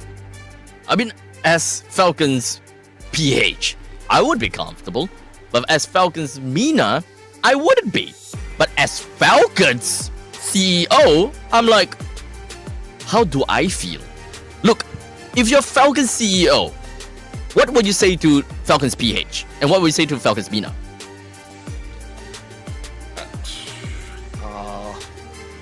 your salary is in the mill. I don't know. Falcons, both Falcons have already started the band here. Falcons MENA is going to be first pick.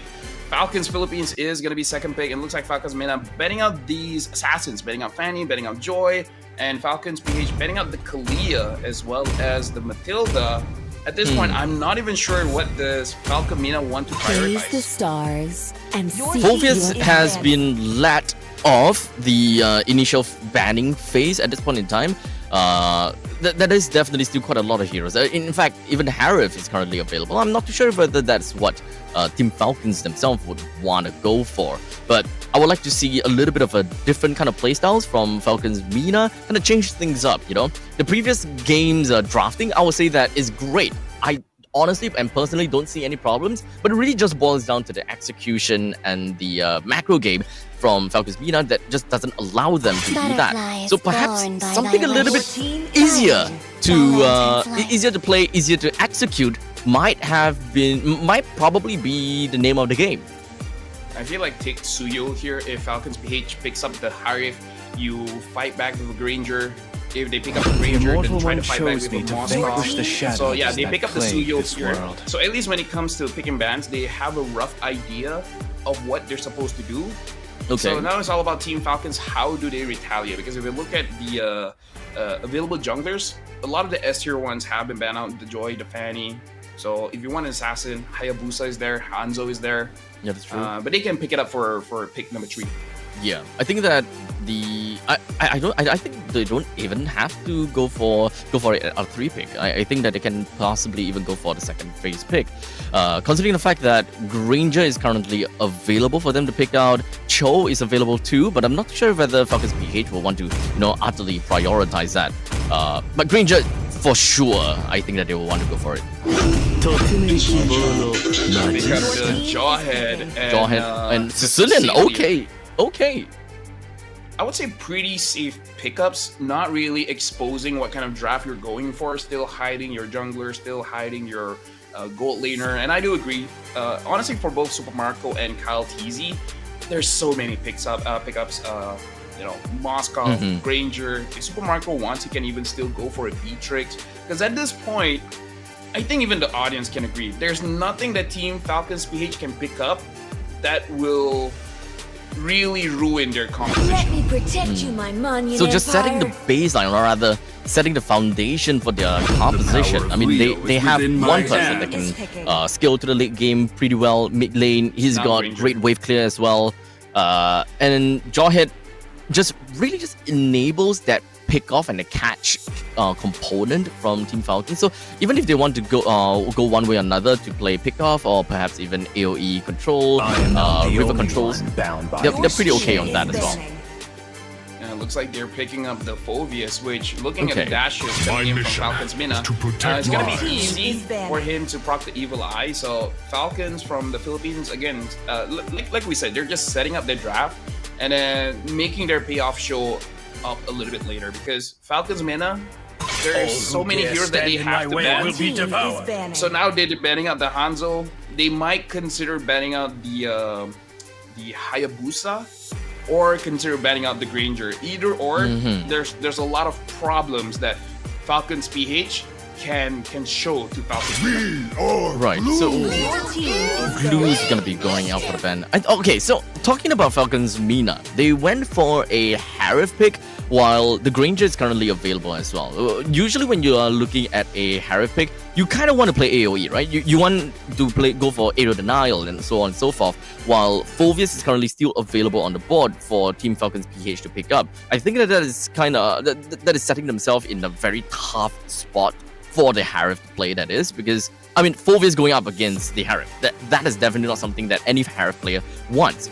And let's not forget, the jungler as well as the gold laner from the side of Team Falcons have yet to be picked. So we can always look for an assassin that can deal with a Harif pretty well. And in the meantime, pick up a gold laner that lanes against the Harif beautifully too. Victory is in sight. I was gonna say Moskov, so yeah, they insta pick that at Moskov, because it's honestly one of Super Marco's, I would say, comfort, and I feel like he's using this opportunity to brush up on his Moskov mechanics. And yeah, in this game, Falcon Mina, they can put the Badang in roam and perhaps put in the CC to fight against the Phoveus. But at that point, your lineup really isn't all that tanky, and you're just trying to fight fire with fire. You're trying to out damage Falcon's PH. Yeah, I think maybe just stick to the status quo. Not to be overly adaptable, or rather not think too much. Just keep the Badang in the EXP lane is fine. They haven't yet picked up any mid laner just yet, as well as their roamer. So as long as they're able to clear waves fast enough, I think they're pretty okay. So now they pick up the Gatot. At this point, I like the Gatot. I would prefer the Gatot to be roam, because I feel like Gatot roam deals with the Jawhead.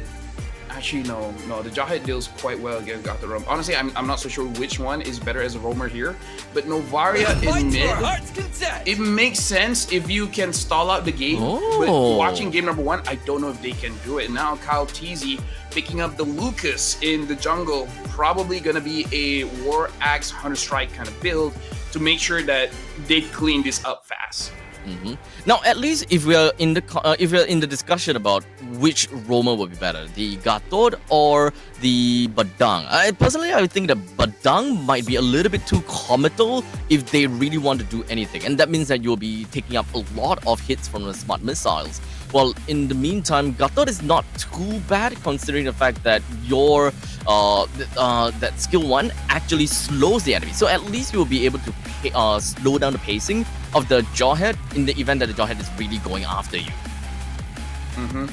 At this point, I'm just really thinking, how can Falcon's Mina stall long enough that this Novaria will have enough of an impact? Because if someone gets caught by the Jawhead, the Novaria cannot really do much to protect that. Because if you want to protect, you got to dish out damage. Novaria does have damage, but eventually, you know, not right now. Not right now, yeah. I do want to find out the exact reason of the Novaria though. I mean, vision control is definitely great. And I think that in the previous game, they wanted to play around Boro for the vision game. That's what they wanted to do. But unfortunately, because of the Jawhead, that entire strategy is completely trumped. So I totally understand, at least if that is what they want, just playing the vision game. But at this point in time, in the early mid lane, we can see that Few as well as Ogun is actually having a lot of problems dealing with both Sensei and as well as Boro. And as you say that, Sensei gets picked off. That's just the nature of casting, you know? That's just the nature of casting. Even so comical with the flicker as well. I honestly thought that he would have been able to do something. But the Blast Iron Fist though, that is something that is super underrated. At least when it comes down to first skills and all that kind of stuff. Gato Gacha clears waves so insanely fast that as a roamer, I think that there is probably going to be not a lot of problems for Team Falcon's Mina to actually get river control and perhaps even influence the other lanes.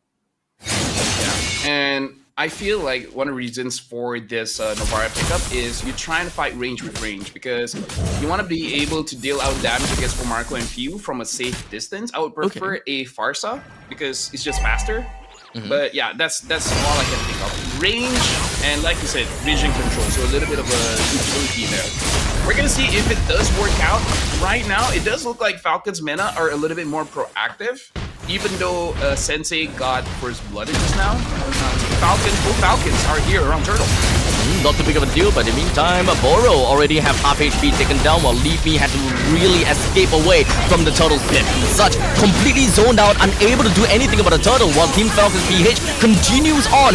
They go on a rampage against Falcon's Mina, taking 3-person down so easily, while unfortunately Sensei did manage to get away with a quick no-clip. Yeah, the thing is, like, at this point, Kyle is going to be looking very good. He already has 2 kills in 2 minutes. This is reminiscent of a Martis jungle before. If you have 2 kills very, very early on, you're just going to snowball out of control. Right. And in that fight just now, Falcon's Mina, I feel like they just don't have that chemistry. They don't have that synergy, because Orange Bob actually got a very good catch. He was able to catch Kyle TZ inside of the fist break, and he would have had enough damage to kill if he had backup.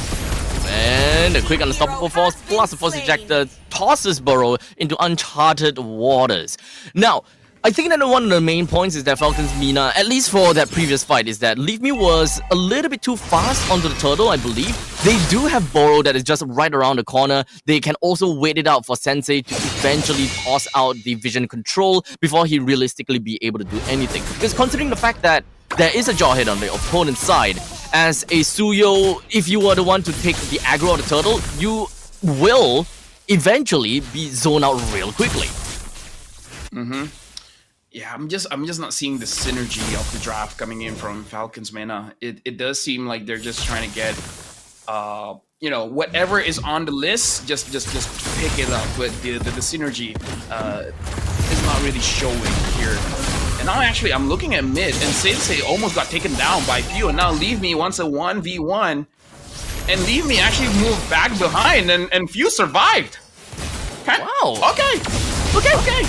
Ow! Ouch! Damn! Leave Me! Gonna be the next person taken down, or rather the first person taken down within the entire fight, while Boro, Avatar of the Garden, himself away from the rest of Team Falcon's Mana. Oh, sorry, PH. Oh, wait, that's not all! Damn, Super Marco! He's literally going in for the proxy Sensei! At this point, it's just being disrespectful. He just, you know, ultimate. I'm just gonna go in. What are they gonna do? You're a Novaria. He's stuck. Absolutely stuck. Man. This is 5 minutes into the game. We're looking at 7 kills from the side of Team Falcons, while Team Falcons Bina haven't really gotten anything realistically. Anything at all yet. We're also looking at a 4,700 gold lead, and Falcons PH just constantly trying to do something. At this point in time, Falcons Bina, they wanted to dive in onto Kaltizi. I won't be surprised if he's able to 1v3 here. But surprisingly, that is a shutdown in favor for Leave Me. But shortly after the death, Team Falcons continue on forward, but fortunately for Boro, he does have an Avatar of the Garden to get himself away. Okay, Falcons, man, I see you. You know, they caught Kyle TZ slipping. It's like, hey, you still gotta respect us, man. Like, you're trying to 1v3 right now. We can't fight back. It's a good thing that they did, because that one kill really can slow down Kyle TZ, at least enough for them to get some form back. You know, Yeah. At least alleviate the pressure a little bit. To be fair, or rather, to be honest, I actually thought that at the point in time, Kaltizi may actually be able to 1v3 that, given the amount of gold lead that they have got. But perhaps it's not a lot of gold lead onto Lucas himself. At this point, he only does have a Hunter Strike. He is slowly building up onto his next item though, so don't get me wrong. It is the jungle versus jungle matchup. We are looking at 1.1 thousand gold lead on top of that. In fact, the Suyo doesn't even have his own Hunter Strike just yet. He decided to just upbuild it and then going up next for the War Axe first. Yep, Orange Bob already used his Flicker to run away from Ogwen, so that's a pretty good trade from Ogwen, because the Unstoppable Force is a lower cooldown compared to the Flicker. So now Falcons, they're controlling the bottom side of the map, making sure that they have an easier time for this hurdle.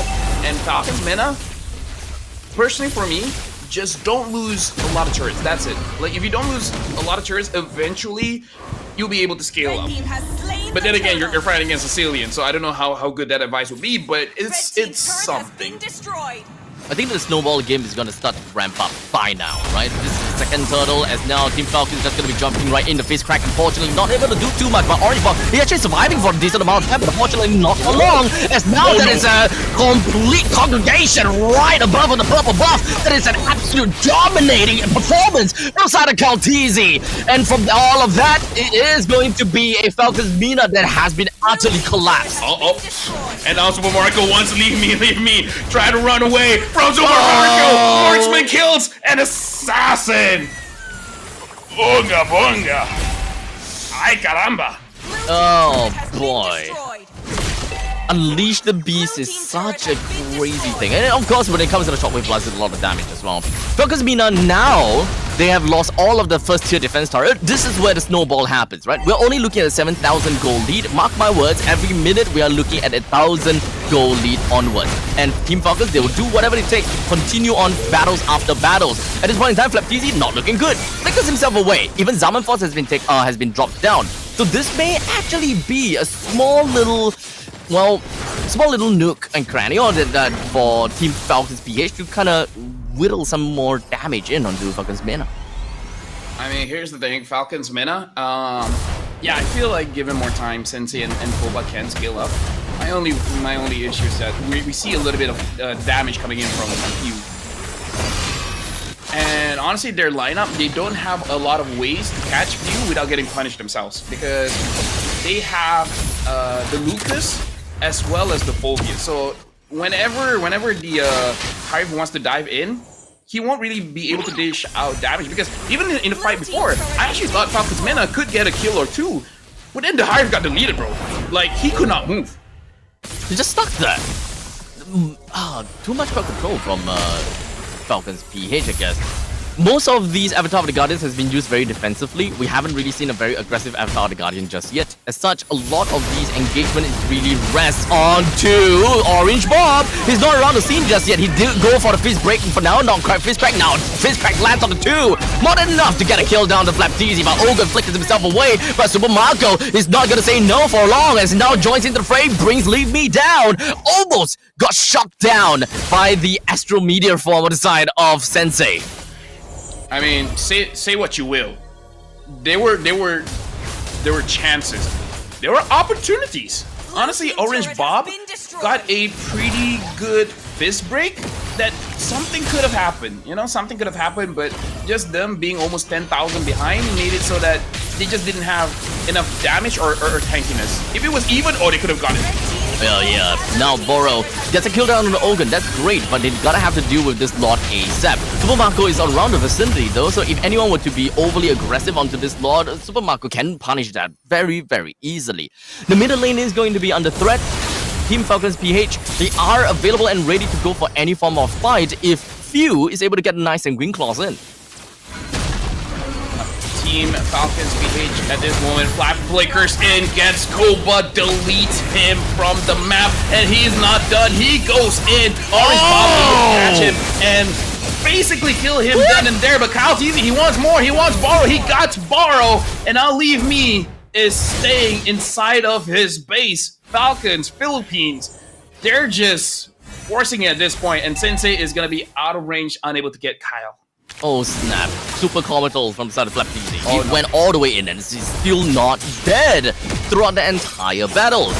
Oh boy, this is what 11,000 gold lead realistically looks like. And Falcon's Mina is back at the hot seat, whereby they gotta just hang back, look for farms, and they're just stuck thinking, look, what do we do now? Do we just funnel every single gold over to Koba, hoping that he will be able to do something? But everyone is not farmed up. Honestly, personally for me, I'm already thinking what interview questions we want to ask Falcons Philippines, and I haven't come up with any interview questions based on this game just yet. Maybe I'll just ask them what they're gonna do tomorrow or something. I don't know, because at this point, this looks like, you know, pretty easy for them. And Levy got taken down. Kyle Teasy's gonna get punished. Is he? He ate double kill. Oh my god! This is a snowballing Lucas 1v3 not odd win. And now they want to continue on to Sensei. Sensei gets taken down by Super Marco. This is GG. 14,000 gold under 12 minutes. Falcons Philippines closes it out strong. An absolute massacre from the side of Team Falcon's PH, wiping out their brothers on the other side of the map. Oh boy, oh boy. Now, Lucas is a very strong hero, and after seeing how Lucas fared with damage build, we're starting to see a resurgence of that, and we can definitely say that Lucas is a very scary, very painful fighter that can be seen in the jungle spot. Now, let's talk about interview question right now, because I think that this is gonna be a real headache for both of us. Oh, what do we talk about? Or no, I'm just gonna keep it short, man. Like, just ask very standard stuff, because at this point, look, I think how trolly would it be? Don't know what to answer. Well, how trolly would it be? When they say hi, we say hi. How are you doing? Great. That's the end of the interview. Thank you. We'll figure something out. But now we really gotta look back, and honestly, this is the nature of MLBB for a very long time. Because think of all the fighters, most of them as a jungler are very snowbally, right? You're thinking of the Martis, you're thinking of the Alpha, you're thinking of the Lucas. I'm pretty sure that there's one or two fighters that I'm not thinking of right now, but basically, like, when it comes to fighters, they just become unkillable heroes with too much damage. So And yeah, Kyle health and TZ defense. usually it's just two damage items, but this one is like 3 is fine, right? I can get a Malefic Roar. Perhaps he is even going for the what could possibly be next. Honestly, at this point in time, just go for Blade of Despair. BOD. I don't think. I don't think that it can even go wrong. He do have the Queen's Wings that really give him that damage reduction. And it's like completely okay. He'll be happy with whatever that he has got. In fact, Hold on. Queen's Wings is more than enough for him to burst anyone down. This is something like production. If you guys can record this is going to be interesting. I wonder if 3 members of Falcon have close to 1,000 gold per minute, because I think I saw Kyle TZ having 11,000, Few having 10,000, Super Marco have 10,000. So like at least 3 members have 900 gold per minute, and I don't know, that feels like a lot of gold. Yeah, 10,059 for Few, 10,979 for Super Marco, all under 12 minutes.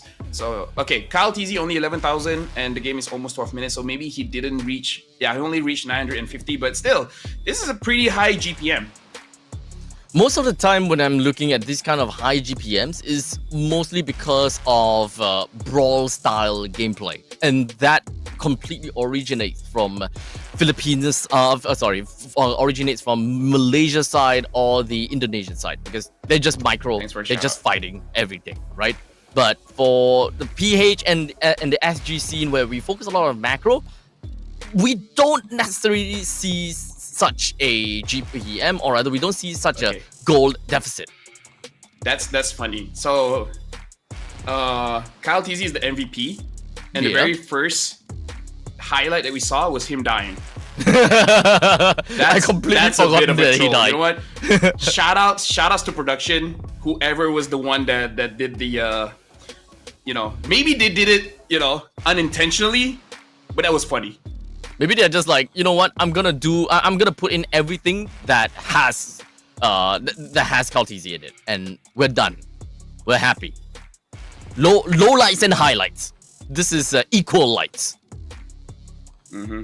I'm so in this game, I gotta say, Super Marco, I feel like he jumps in just cause.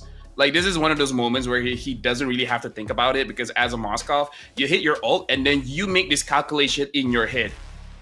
Should I or should I not? In this one, he doesn't have to calculate. Just like, there's no calculation. This is a game that they kind of play autopilot. They have way too much of a lead. They don't even have to think about anything, and there remotely isn't anything that they can do at that point in time to realistically throw the game. I don't think that even if they get a 5-man wipeout, they will just lose the game. There is way too many turrets that's available, and perhaps even in the middle lane, 2 of the outer turrets is still right there. They will lose their 2 turrets, but they will not lose an inhibitor. And you know what? Either ways, Falcons, Philippines, surprise, surprise. They look very good. They look very strong in this series. And kumbaya, I don't know. Brothers, strong spirits. Maybe they can teach Falcons Mena where they can improve. But either way, in a competition, you don't care who you're going up against, because for you to achieve your dream, you have to crush someone else's. And that is even their own brothers in their own organization. Well, you gotta have to learn it the hard way. And that's Falcon's Mina's lesson to learn. Still got quite a lot that they probably gotta have to catch up, and quite a lot that they gotta have to learn in order to catch up to their fellow brothers from the Filipino side. But ultimately, still mad respects over to them. They still made it over to the Mobile Masters. There's so many big teams that they gotta have to learn and overcome. And unfortunately, their own brothers in Falcons, they gotta have to overcome that as well. Yeah, and right now, getting a 2-0, I believe this makes their standing in the groupings much stronger. I feel like it's going to be much easier for them to make sure they get top 3, because at the end of the day, that's what they're trying to get. Just get the playoffs, and then we'll see what happens from there. So right now, we're going to jump into an interview. What are we going to do, What are we interviewing? We'll figure it out. Are looking at Few. Hey, Few. So first of all, big congratulations for taking down Falcon's Mena. But let's be real, I don't know what to ask you based on the game just now. So I'm just gonna say, in these 2 days of you guys being here for Mobile Masters, are there any expectations for you going into playoffs? Like, are there teams that you're gonna looking forward to face in the playoffs, or are there teams where you think that they would make it, but all of a sudden here they're choking and not gonna make it? I think the team that we are looking to face in playoffs is ONIC Indonesia, because they beat us yesterday and we want to have revenge on them. Okay, cool. Follow-up question. Since we personally didn't see the match, what really happened in that game that caused the loss against ONIC ID? I think we didn't have a good game yesterday because of our execution and our draft as a team. It's not really that smooth, so ONIC Indo really punishes us. All right, cool. Punished. Okay. Now, Few, I just gotta ask, right? When it comes down to this game, do you guys, at one point in time, do you guys wanted to, let your fellow brothers in the both sides of Falcons, right? Do you guys at one point in time wanted to let them try a completely new draft or something completely new just so that they will learn something, or do you guys just want to play your own game? We just want to play our game, and heading to this match, we just have pure confidence and have some basic drafts that we do. Okay. And now, honestly, final question before we let you go, because it was very clear that Falcons Mena was not ready to face against you guys. So, from a professional player, especially you, Few, you're very veteran in the scene. What do you think Falcons Mena need to focus on so that they can improve for their next tournament? I think they need to focus on their team chemistry because they are lacking it right now, and that's the key to being a good team, not just individually but as a team. They need to step up. There you go. They got to step up as a team. Anything you want to say to your fans? To our fans, thank you so much for always supporting us. Win or lose, you're always there. Happy to be supporting Team Falcons. All right. Thank you very much. Thank So you. now we're going to let you go. Thank you. Bye-bye. Have fun. Have a good Bye. dinner. See you later. Phew. Well, okay, Few indeed. Oh, we got through that. I still didn't really have like a very good question about that at all. That was completely... No. It's okay. I feel like we did the interview well. He spoke his mind about what happened yesterday against ONIC ID. They were caught lacking, and then ONIC ID punished. At least for Falcons fans, they're like, oh, so that's what happened. Now we know. Good interview. Good job to the caster for asking the question that didn't really ask about that at all. Yeah, honestly, okay. So one thing I gotta have to talk about is the fact that, boy oh boy, suddenly after all these games, in fact that's like 2 short games, my back started to hurt for some reason. Oh yeah, same. How? My butt is creaking. I think my butt needs something better. Yeah, I definitely need something new. I need an Antros chair ASAP. Antros.com. That's where you guys can get yours. There's even a special ESL brand one. So make sure you guys grab that one for yourself, because you know what they say. A happy back means good food. So have a happy back. Happy back. I would have to agree. I absolutely agree. You'll have to tell me what that means later on. But of course, for those people that don't really know about Antros, if you guys were thinking, whoa, where did Antros come from? Actually, Antros has been picked by ESL themselves after 5 long year search. They have been, asking players about all the top chairs in the market. They've been sitting on different chairs. And this year and this time, ESL chose Antros after the teams and the players have just said, this is a chair that they want. Matter if you guys want $100, just scan the QR code. Okay. Tell us what you guys think. what do you want to improve, stuff, blah, blah, blah. And that's how you guys can possibly get $100. Now, we have one more match coming up after this, and it's going to be ONIC Philippines against Influence Rage, where Influence Rage, say what you will, but so far they have been making some surprises. They defeated BTR yesterday, if I'm not mistaken. So, ONIC Philippines lost against TLID just one game, not entire match, just one game. So, both teams, probably ONIC PH, but you know, we gotta hype it up. Yeah, you never know. Influence Rage is probably gonna take something. You never know. I would love to see it. Yep. We're going for a break. Bye bye. Yeah.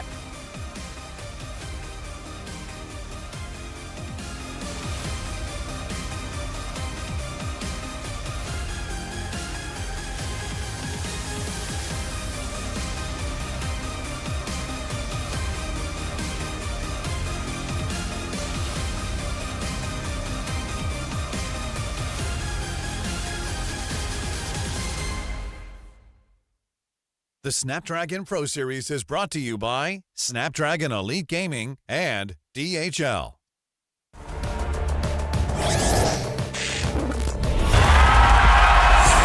Here we go!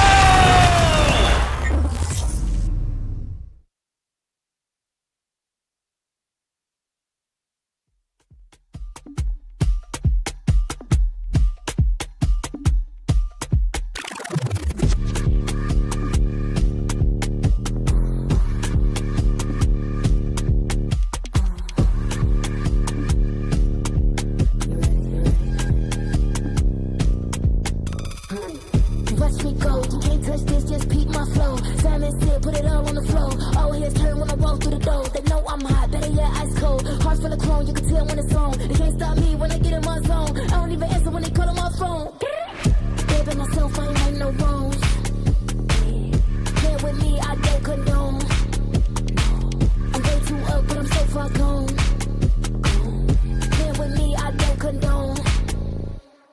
The man down doing up, beating up the beat till it's blowing up, chewing up, hitting me, look at how the machine tickle me, riddle me, looking good, got the remedy, hitting me, deep boss energy, complimentary, they can never be jealousy, when they stare me, they like legacy, gotta leave from one when I feel like I'm not. Watch me, doing the times, love what you see, come get close, watch me, tell me no, I guess you won't, what you gon' do, watch me, I'm in the high, blow the spot, ready or not, watch me, watch me, watch me, watch me, watch me, watch me, watch me, watch me, watch me, kill it, watch me do it, watch me slow, watch me, make me feel it, take control, make me go, watch me, want you, tell me, watch me, with my buttons, if you, whoa.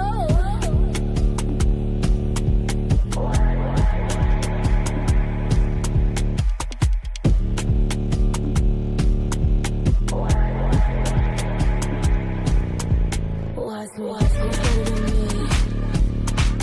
Cocky, you like a fool. Watch me, who's better than me? Watch me, you like a fool.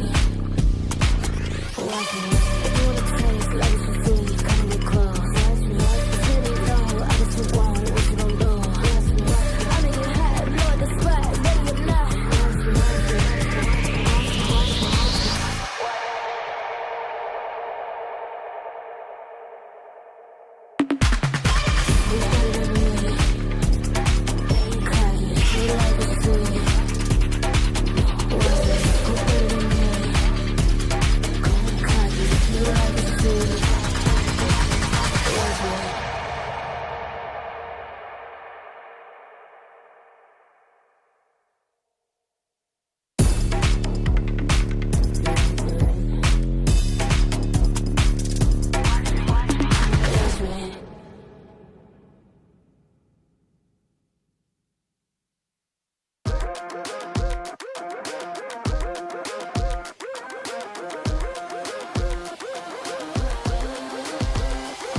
I believe it, I can see it.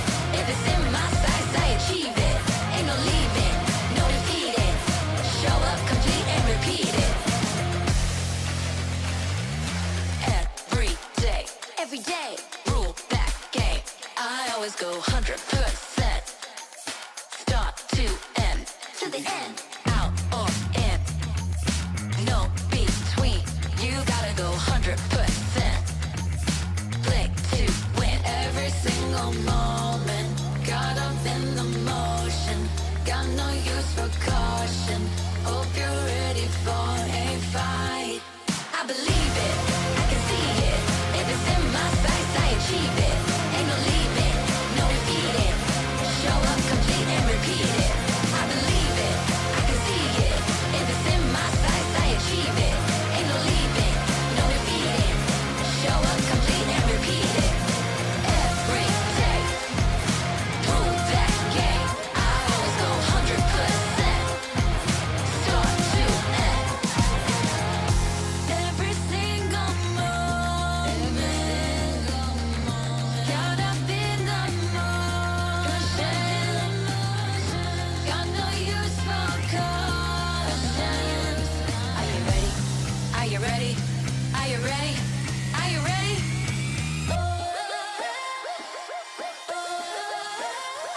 I believe it, I can see it.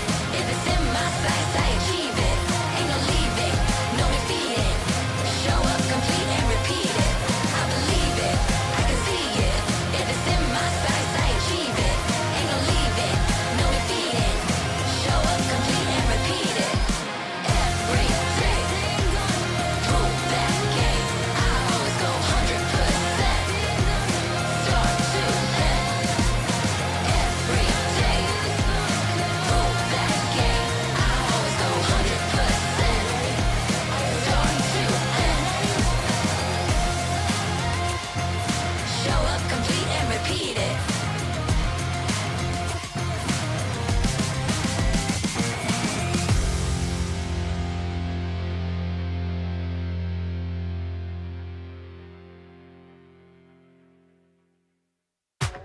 Ain't nobody in my lane. Me and you, we ain't even playing the same game. Take my own credit, no need to drop names. Drop the weight, clean slate, I'm insane. It's giving insanity on a melody. More flow than a manatee. Levels that I reach, man, I defy gravity. Heart so strong like it runs in the family.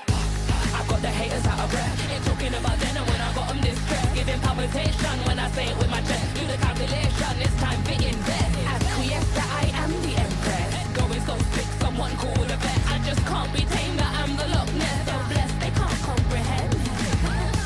I turn a skeptic to believer.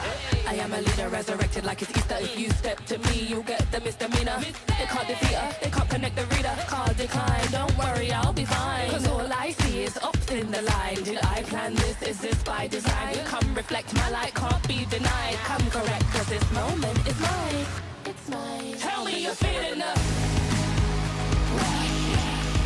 Tell me you're feeling up. Do it like nobody does. Sipping that haterade, right to the finish line. Tell me you're feeling up. Tell me you're feeling up. Do it like nobody does. Sipping that haterade, right to the finish line.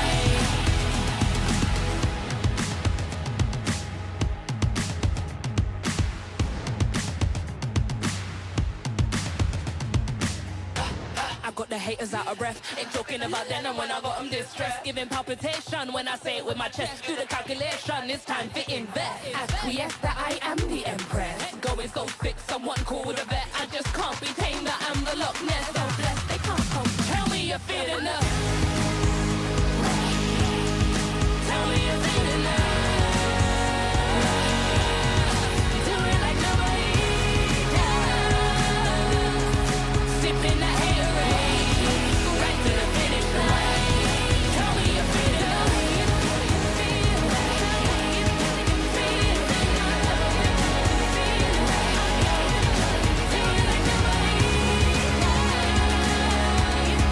Sipping that haterade, right to the finish line.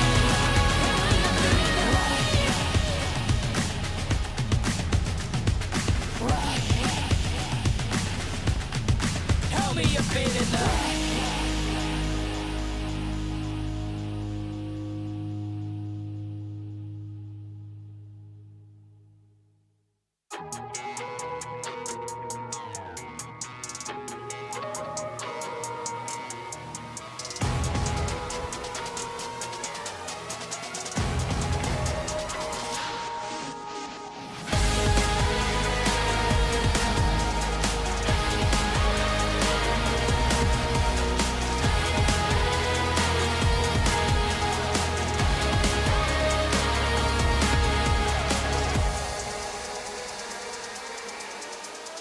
climb my way to the top, I never stop. It's coming ready or not. Do you have what you say you got? Go till you drop. Going till we hit the spot. Light gonna shine bright. Anything I like. Put it on the line. I've been taking chances all my life. I've been patiently waiting, and we're gonna take it like endgame. You can't stop what we began. It's the wild flame. We burn this world right now, and then we rise again, like phoenix from the flame. The players in the game, we might understand.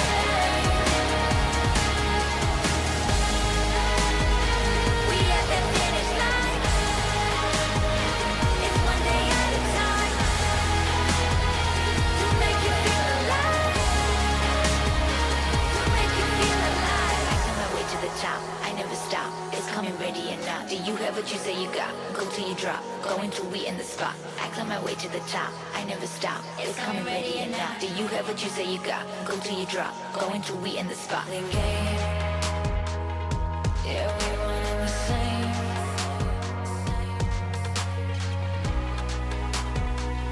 I've been patiently waiting, and we're gonna take it like endgame.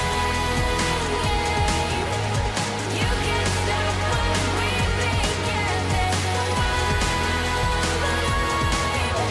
We burn this world right down, and then we rise again, like phoenix from the flame. The players in the game, we might understand.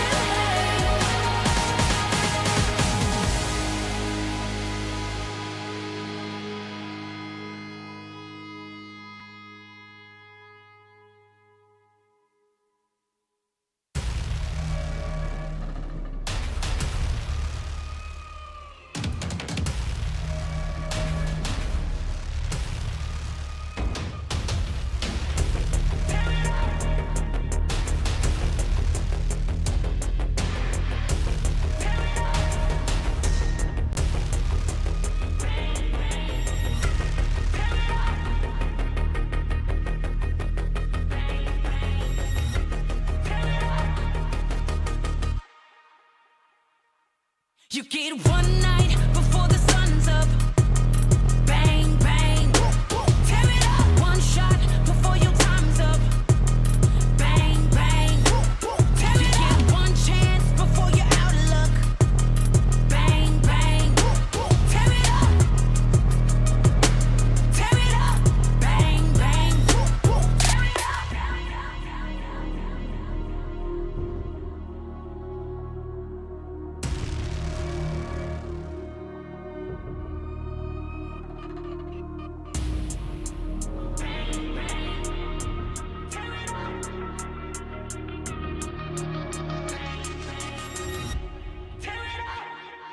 You get one night before the sun's up.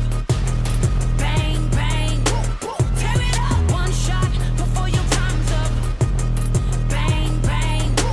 Tear it up. You get one chance before you're out of luck. Bang, bang. Tear it up.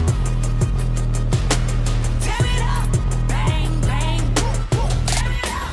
One army, we unbreakable. Won't ever beat us. We too strong. Take a stand, raise all of your fists.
what we came for. Watch out, what we got you can't handle. Step out, 'cause we don't ever stand still. No doubt, I'm ready for the gamble. I'm ready for the gamble. Ready for the gamble. I keep feeding the flame, chasing the fame. This world will never be enough for me. I feel it run through my veins. I sharpen my aim, soaking the fire under my feet. Soaking the fire under my feet.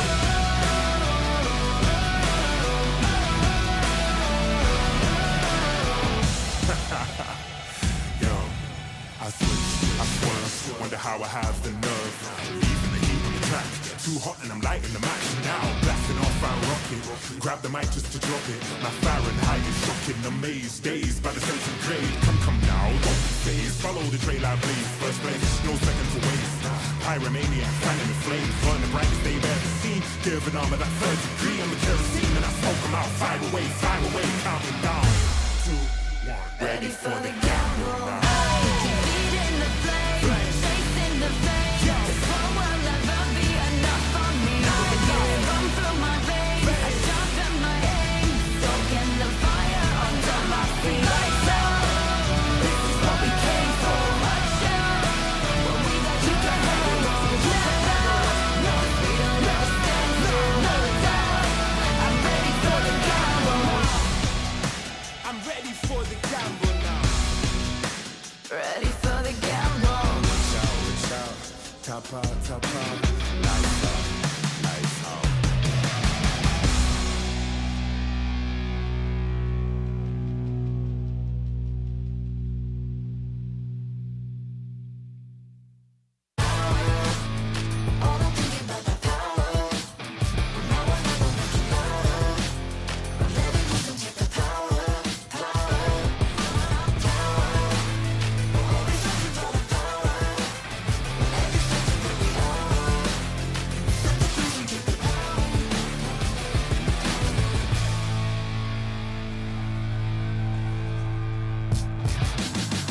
Yeah, I'm moving automatic. See the top spot, but I move right past it. You're not number one, man, you thought you had it. I got what I want, now it's more than average. We are the masters. Now we back on the roll, headed back to the throne, 'cause we back what we on. Now we here to set the tone, got the spirit, got the soul, never question the power. Yeah, we showing you the power. Power. Make it loud. Power. Power.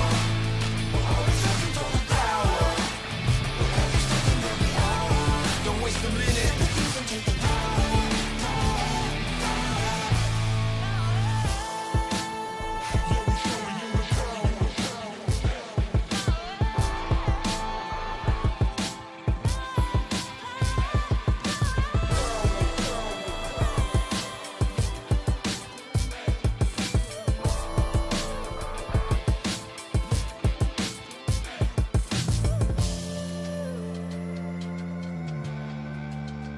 Yeah, we showing you the power. Power. Make it loud. Power. Power.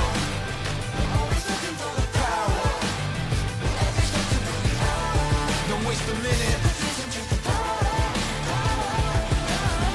Yeah, I'm moving automatic.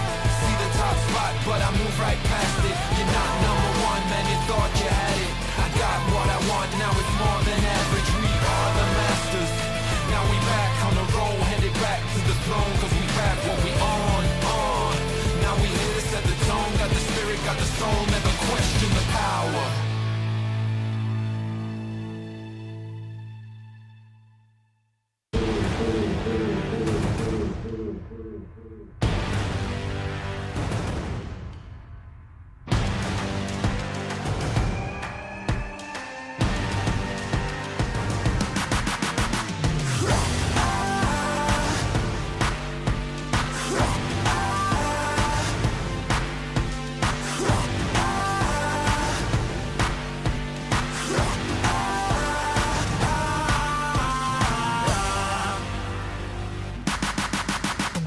wanna go far, we go farther. They working hard, we're working smarter. Where they're gonna go, we go harder. Hit every swing, roam like a king. Every dream in your head getting bigger and bigger. Isn't it time we start pulling the trigger? Shoot for the clouds, let there be no doubt. We're flowing without any drought. Baddest the baddest, just call me rolling. Playing with folks for the serotonin. Placing your best, yeah, we're going all in. It's somebody calling my destiny. Betting on me, you don't wanna be my enemy. Wait and see, lay on the waist. Taking a victory, not just a taste. Laying on fire, we're storming the gates. You don't wanna be my enemy. Wait and see, lay on the waist. Taking a victory, not just a taste. Laying on fire, we're storming the gates. Laying on fire, we're storming the gates.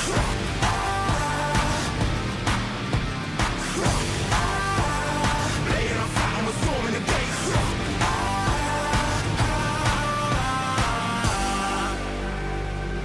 Right from the heart of me, never apart from me. It's all I had and all I'll ever need. Way too close to call it. Taking a leap and we're going all in. Baddest the baddest, just call me rolling. Messing with folks for the serotonin. I'm betting on me. You don't wanna be my enemy. Wait and see, lay on the waist. Taking a victory, not just a taste. Laying on fire and we're storming the gates. You don't wanna be my enemy. Wait and see, lay on the waist. Taking a victory, not just a taste. Laying on fire and we're storming the gates. Laying on fire and we're storming the gates. Laying on fire and we're storming the gates. You don't wanna be my enemy. Wait and see, lay on the waist. Taking a victory, not just a taste. Laying on fire and we're storming the gates.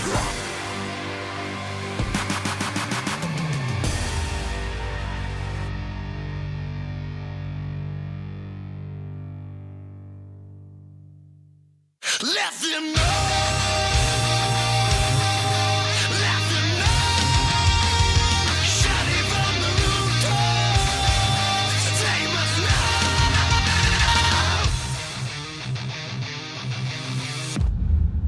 Let them know of the weak and the weathered. Let them know. Let them flock to the flight of the feathered. Let them go. Let them know of the beauty you can see when your eyes are reborn green. Let them know of the majesty. Let them know. Let them know of the mountains you have climbed and the roads you left behind. Let them know with your arms open wide. Let them know. Let them know. Shout it from the rooftops. They must know.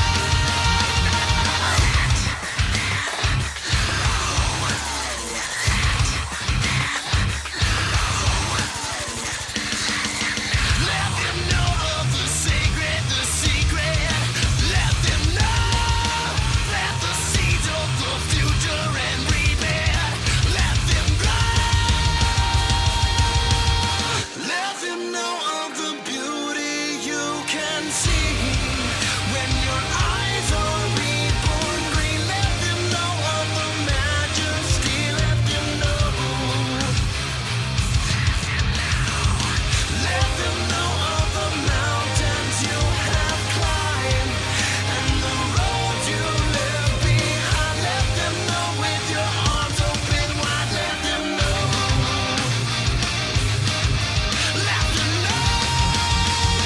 Shout it from the rooftops. They must know.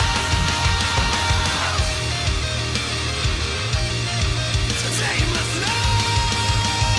Shout it from the rooftops. They must know. They must know. They must know. They must know. They must know. They must.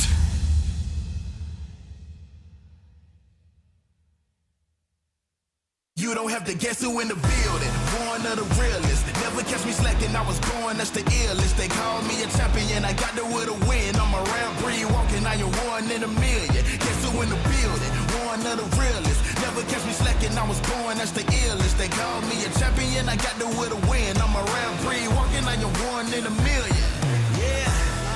I am back in the place, don't have to guess who in the building, cause I'm back in your face. Ready for anybody coming, I am here on my toes. Never was settled for defeat, cause I'm raising the stakes, yeah. And I'm not coming to play, I got my game face on and I'm ready to shake. You see my name will be known everywhere in the world, cause I'm a king, get it strong and I never will break. Hey, one of the chosen, going that's the illest, watch me kill it like a supposed to. Never catch me slipping on my pippin', I'm the coldest. The best to ever do it, I'ma show you how I know it. Notice, I am on my way, I'm here to handle business, I ain't come here to play. I see they in their feelings, I don't care what they say. I am one in a million, you don't have to guess who in the building. One of the realest, never catch me slacking, I was born, that's the illest. They call me a champion, I got the will to win. I'm a rare breed walking, I am one in a million. Guess who in the building, one of the realest. Never catch me slacking, I was born, that's the illest. They call me a champion, I got the will to win. I'm a rare breed walking, I am one in a million. I'm a rare breed walking, I am one in a million. I'm a rare breed walking, I am one in a million. And I'm at it again. I'm a bad man walking around and tell all your friends. And whoever wanna test me, I am standing my ground. As they come closer, I am focused as I smart with a grid. Yeah. Cause they know I'm a fool, and they know I'm that dude. I don't follow their rules, never bow to their principles, never choke when I move, never fold under pressure, never vouching to lose, yeah. I am on my way, I'm here to handle business, I ain't come here to play. I see they in their feelings, I don't care what they say. Cause I'm one in a million. You don't have to guess who in the building, one of the realest. Never catch me slacking, I was born, that's the illest. They call me a champion, I got the will to win. I'm a rare breed walking, I am one in a million. Guess who in the building, one of the realest. Never catch me slacking, I was born, that's the illest. They call me a champion, I got the will to win. I'm a rare breed walking, I am one in a million.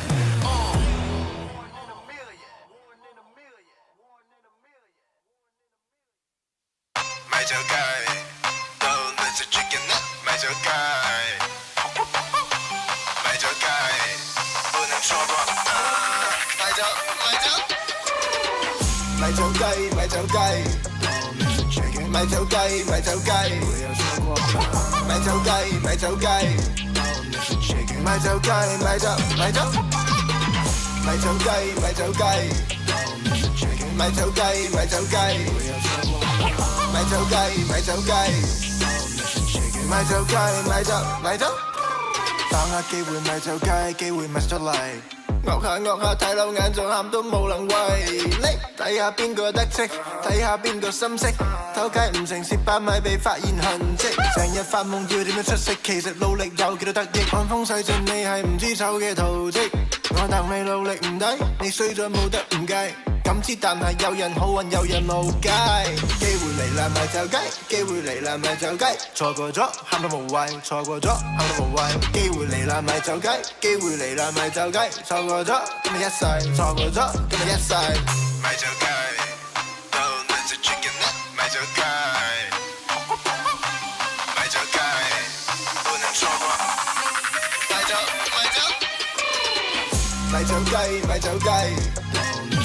咪走雞，咪走雞，咪走雞，咪走雞，咪走雞，咪走，咪走，咪走雞，咪走雞，咪走雞，咪走雞，咪走雞，咪走雞，咪走雞，咪走，咪走。喂，你聽住，我就講我錯過嘅機遇，成嚿叉燒擺到埋口，跳到兩口，睇一睇就咬唔住，同你講句 sorry 咯，我對唔住，我想瞓對手，就份復習，個新聞住好過要出咗面對不斷你輸。人生最寶貴一堂，公司唔係你學堂，簽咗份約將你捆綁，又唔出呢個節堂，乜嘢係好嘅時機？再諗一陣先，機會就不翼而飛。咪就雞，機會嚟啦咪就雞，錯過咗喊到無謂，錯過咗喊到無謂，機會嚟啦咪就雞，機會嚟啦咪就雞，錯過咗今日一世，錯過咗今日一世，咪就雞，Don't let the chicken up，咪就雞，咪就雞，不能錯過，咪就雞，咪就雞，咪就雞，咪就雞。咪走雞，咪走雞，咪走雞，咪走，咪走，咪走雞，咪走雞，咪買走雞，買走雞，買走雞，買走雞，買走雞，買走買走。So drop that chicken, take it all the way.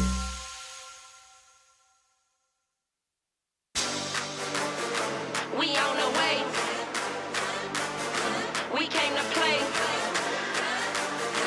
We on the way. Showdown.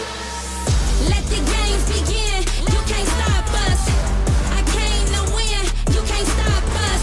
It's only us in the end. You can't stop us. We the best in the world, and that's a promise. Let the games begin. You can't stop us.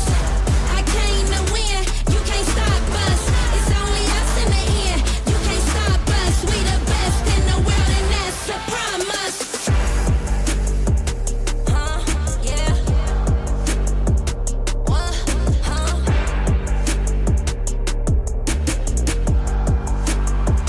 They can't beat us now.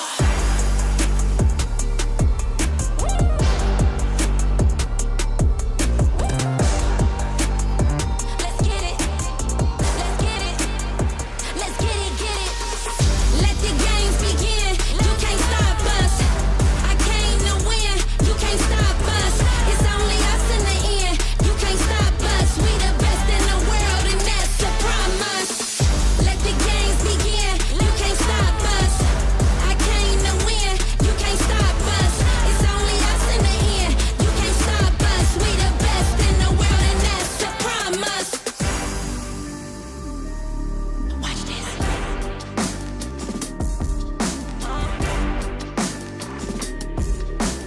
3, 2, 1, let's go.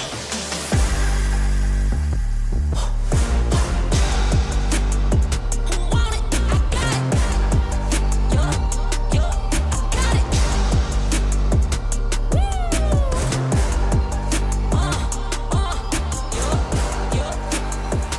Let's go. Let the games begin. You can't stop us. I came to win. You can't stop us. It's only us in the end. You can't stop us. We the best in the world, and that's a promise. Let the games begin. You can't stop us. I came to win. You can't stop us. It's only us in the end. You can't stop us. We the best in the world, and that's a promise.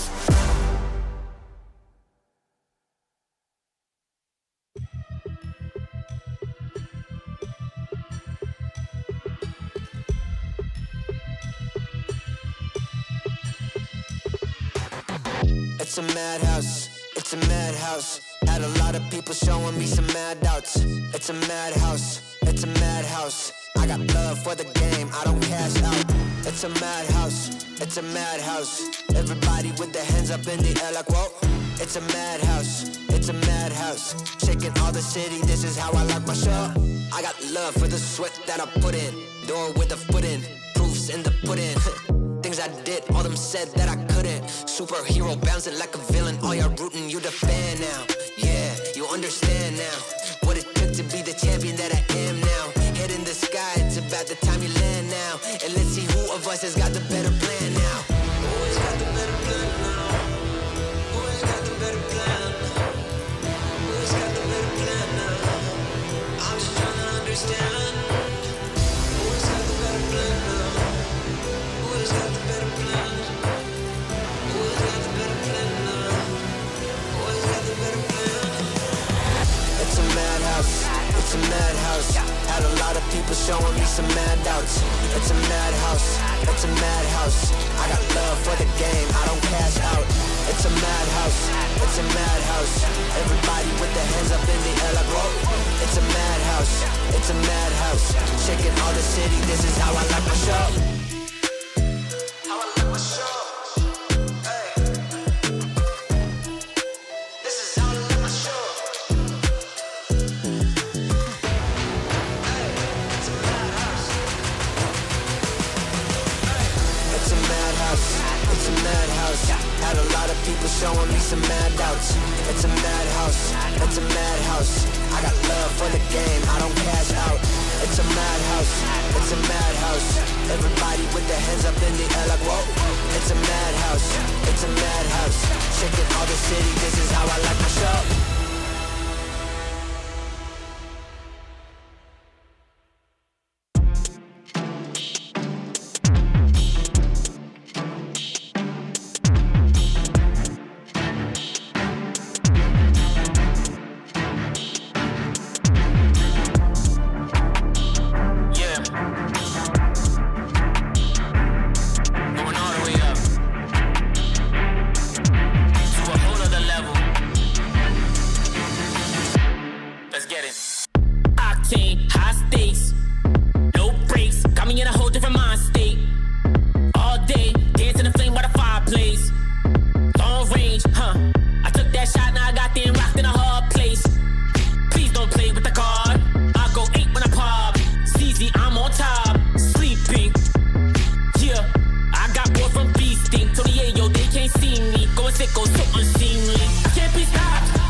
Yo.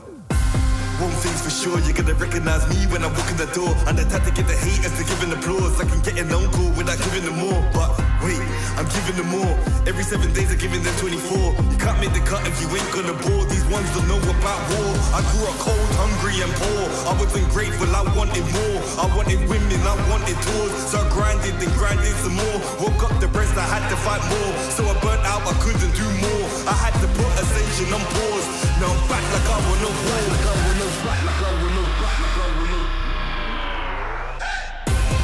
Winning again, I won't stop till I'm winning again. Winning again, I won't stop till I'm winning again. It's cold outside and I thought I couldn't do it again. Winning again, I won't stop till I'm winning again. I'm in my bag like loose change. Self-proclaimed hero like Bruce Wayne. Out the sight even if you bought new frames. All this talk about weight but got no gains. How you gonna do a sight with no aim? Marathon longevity is my lane. I get dark like under the duvet. And don't roll with a weak link like a broke chain. Self-ignorer when I was poorer. My struggle gave me a god flood of the Torah. I didn't stop me pleasuring somebody's daughter. My cup running forward to the spills of the saucer. Call me true to author. My battle plans rapper terroristic torture. These hands can bend water. Boom boom explorer like Avatar Korra.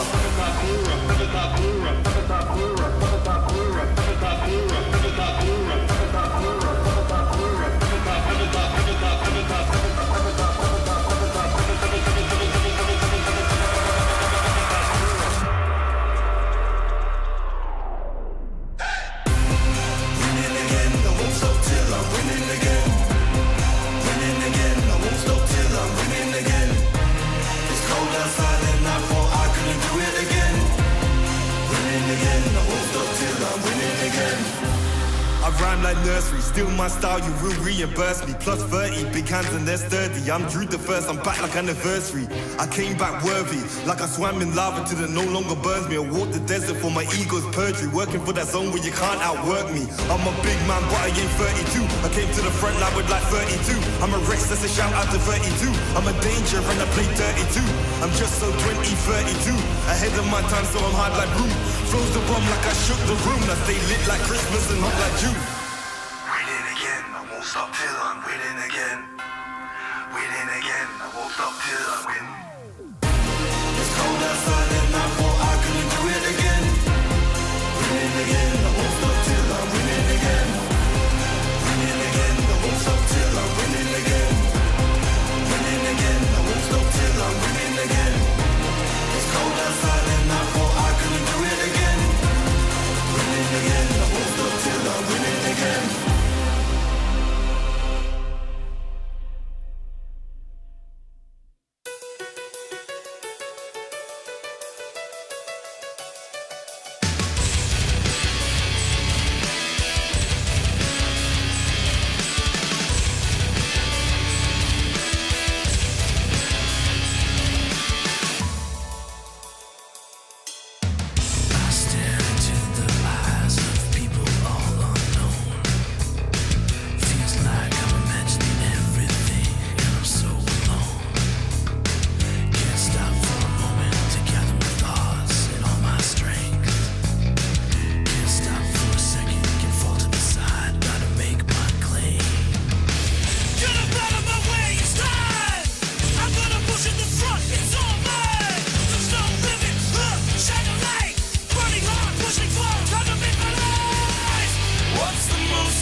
Yo.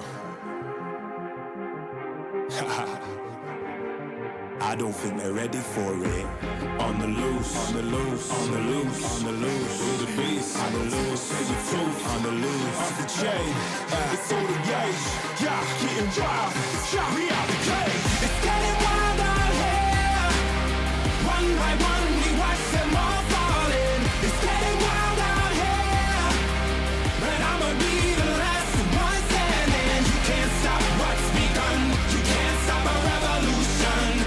Come in, come in. It's getting wild out here.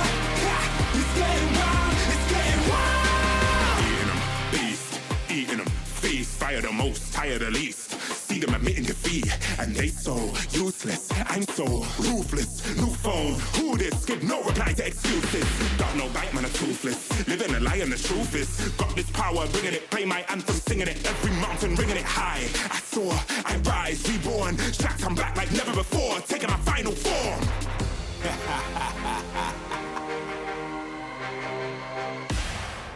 Yeah, it's getting wild out here. One by one, we watch them all falling. It's getting wild out here. But I'ma be the last one standing. You can't stop what's begun. You can't stop a revolution. It's coming, coming. It's getting wild out here. Yeah, it's getting wild. It's getting wild. What's for the revolution? Watch. Waiting on an evolution. Yo. It's coming, coming. Yeah. If you wanna come and get some. Yo. Nothing we can't overcome. Running, running. Sure as we rise with the sun. Yo. We will arise and become stunning, stunning. Watch for the revolution. Yeah. You can't stop what's begun. It's coming, coming. Wait. It's coming, coming. Wait. It's coming, coming. Just you wait, just you wait. Yo, yo, yo, yo, yo. It's getting wild out here. It's getting wild. One by one, we watch them all falling. It's getting wild out here.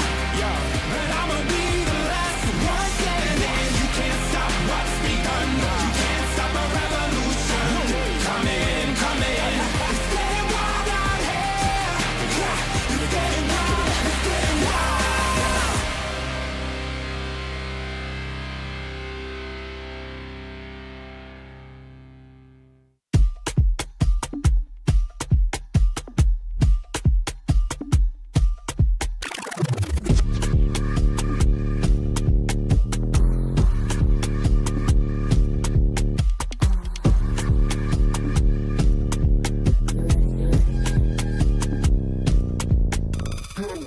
Watch me go, you can't touch this, just peep my flow. Simon said, put it all on the floor. All here's turn when I walk through the door. They know I'm hot, better yet ice cold. Heart full of chrome, you can tell when it's on. They can't stop me when I get in my zone. I don't even answer when they call on my phone. Baby, myself, I ain't like no wrongs. Play with me, I don't condone. I'm way too up, but I'm so far gone. Play with me, I don't condone. The man down doing up, beating up the beat till it's blowing up, doing up. Look at me, look at how the movement see, tickle me, wiggle me, looking good, got the remedy, into me, deep pulse energy, complimentary, they can never be jealousy, when they stare at me, then I never see legacy, gotta leave them one when I feel like I'm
go 100%.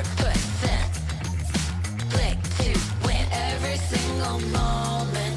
Caught up in the motion. Got no use for caution. Hope you're ready for a fight. I believe it, I can see it. If it's in my sights, I achieve it. Ain't no leaving, no defeating. Show up complete and repeat it. I believe it, I can see it. If it's in my sights, I achieve it. Ain't no leaving, no defeating. Show up complete and repeat it. Every day, prove that game. I always go 100%. Start to end. Every single moment,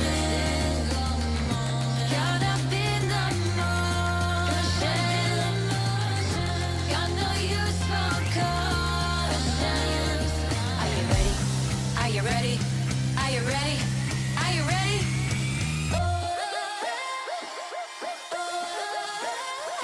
I believe it, I can see it. If it's in my sights, I achieve it. Ain't no leaving, no defeating. Show up complete and repeat it. I believe it, I can see it. If it's in my sights, I achieve it. Ain't no leaving, no defeating. Show up complete and repeat it. Every day, prove that game. I always go 100%. Start to end. Every day, prove that game. I always go 100%. Start to end.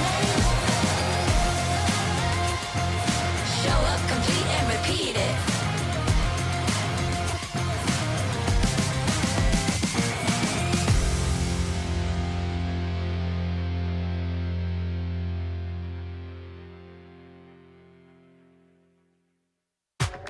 Ain't nobody in my lane. Me and you, we ain't even playing the same game. Take my own credit, no need to drop names. Drop the weight, clean slate, I'm insane. It's giving insanity on a melody. More flow than a manatee. Levels that I reach, man, I defy gravity. Heart so strong like it runs in the family. I got the haters out of breath. Ain't talking about then and when I got them distressed. Giving palpitation when I say it with my chest. Do the calculation, this time fit in bed. Acquiesce that I am the empress. Going so sick, someone call a vet. I just can't be tamed, that I'm the Loch Ness. So blessed, they can't comprehend. I turn skeptic to believer. I am a leader, resurrected like it's Easter. If you step to me, you'll get the misdemeanor. They can't defeat her, they can't connect the reader. Can't decline, don't worry, I'll be fine. Cause all I see is ups in the line. Did I plan this? Is this by design? Come reflect, my light can't be denied. Come correct, cause this moment is mine. It's mine. Tell me you're feeling love. Tell me you're feeling love. Do it like nobody does. Sipping that haterade, right to the finish line. Tell me you're feeling love. Tell me you're feeling love. Do it like nobody does. Sipping that haterade, right to the finish line.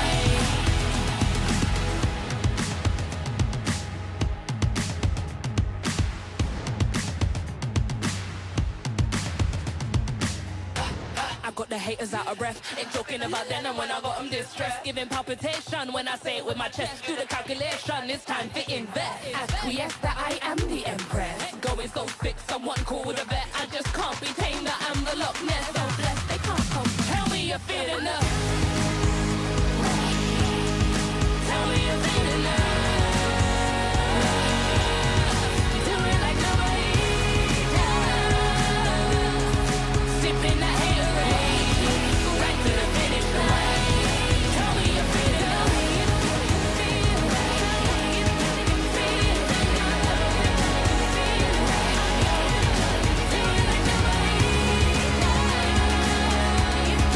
Sipping that haterade, right to the finish line.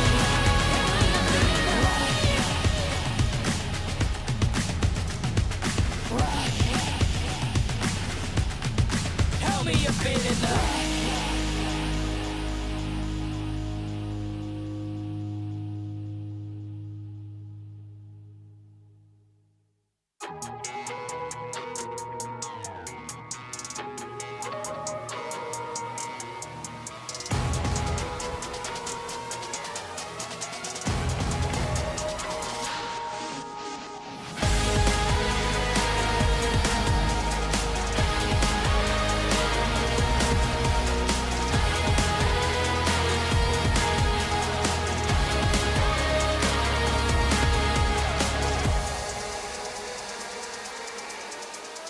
climb my way to the top, I never stop. It's coming ready or not. Do you have what you say you got? Go till you drop. Going till we hit the spot. Light gonna shine bright. Anything I like.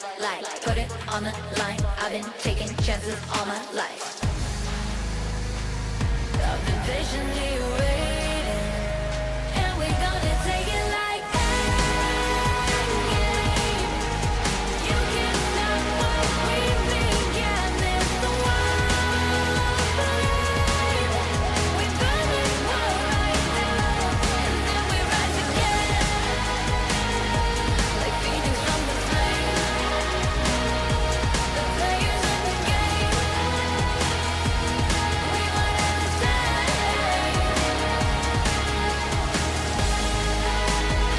We at the finish line.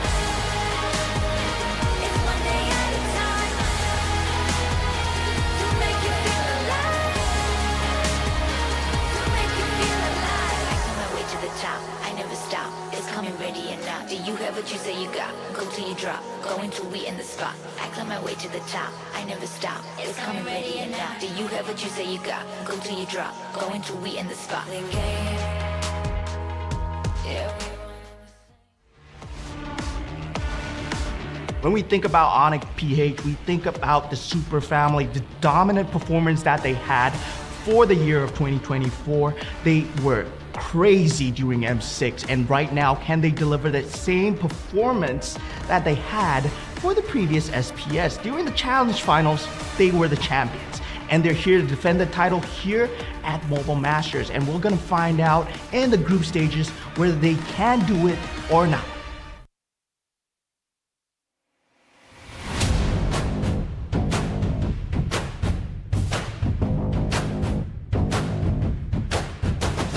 Ladies and gentlemen, welcome back to the SPS Mobile Masters right here for the final match of the day on Stream B.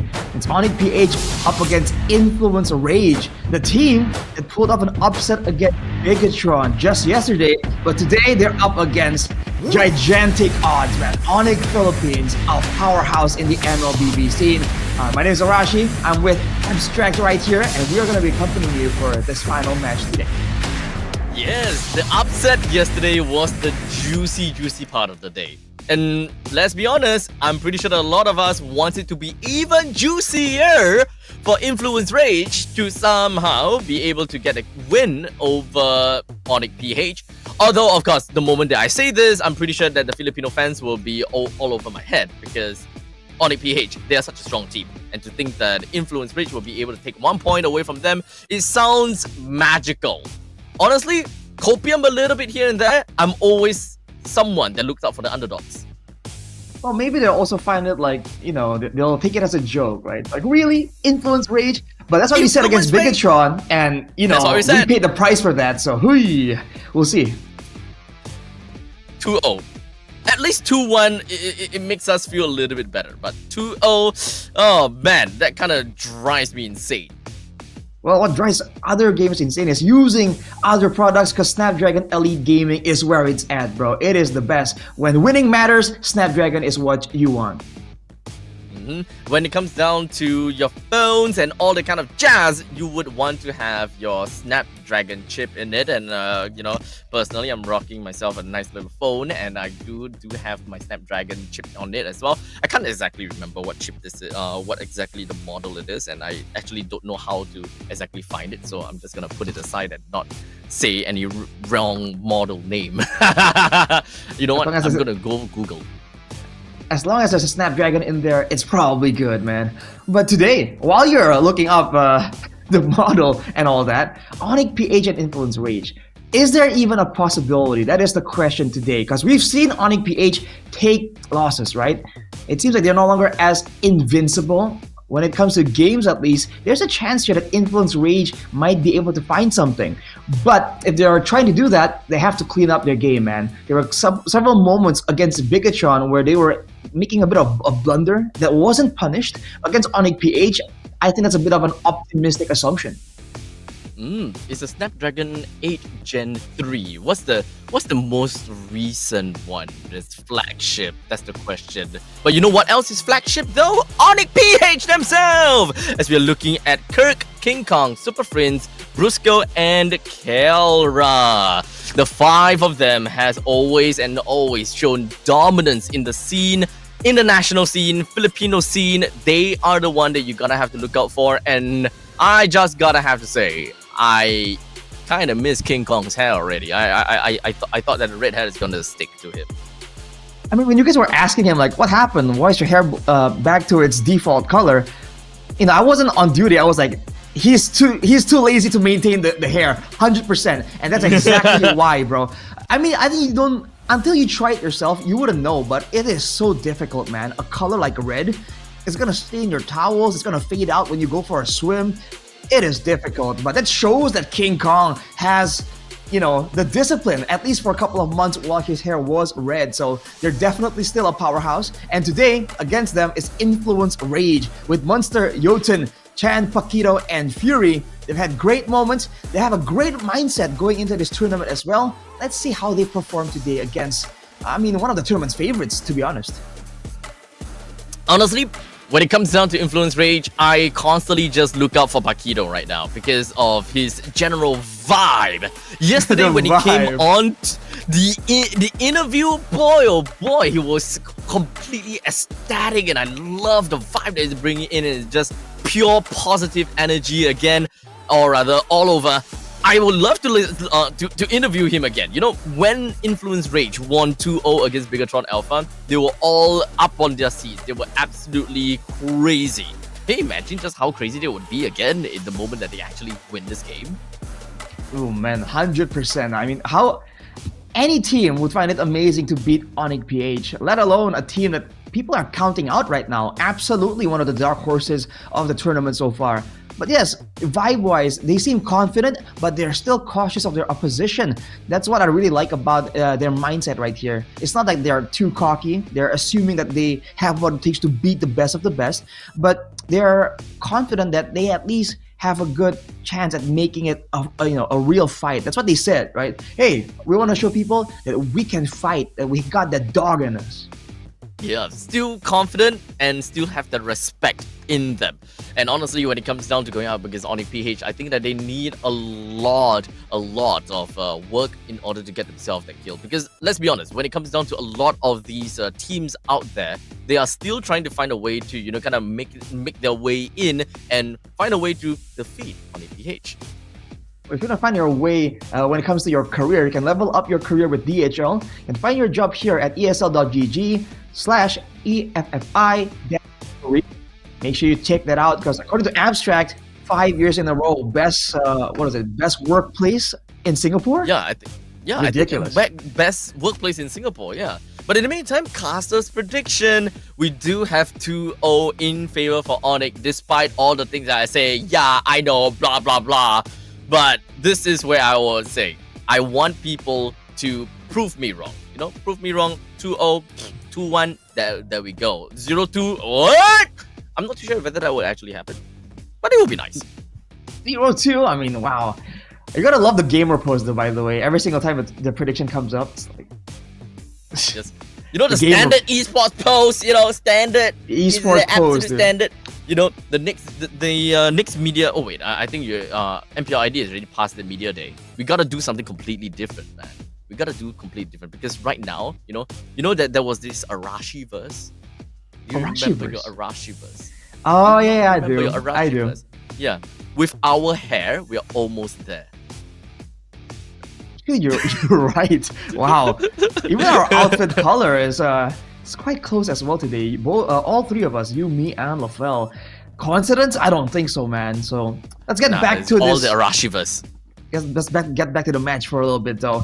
What do you think's gonna happen right here? Because they went with this Influence Rage went with this brawling style, but ONIC PH are known to just, you know, completely dominate when it comes to those team fights, man. Their understanding on how they want a team fight and what their job descriptions individually are, I think is one of the best in the world, you know, if not the best. So I think that approach is gonna be so limited if you're going up against ONIC PH.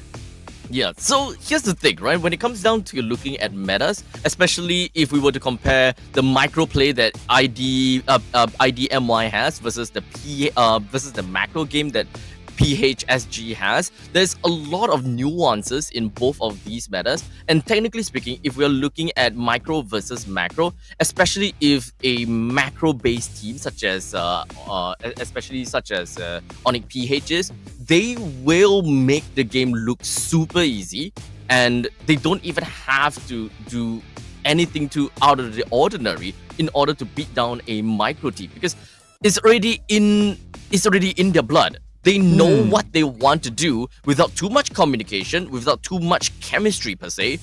All 5 of them will resonate with one another and just completely do the same thing, and they will think, okay, split push here, split push there, okay, freeze here, freeze there. They don't even need to say anything. They just naturally do it. And against a micro team like Influence Rage, they will have an issue dealing with ONIC PH. When ONIC PH talks about micro, they themselves have to talk about macro, and it's not easy to talk macro.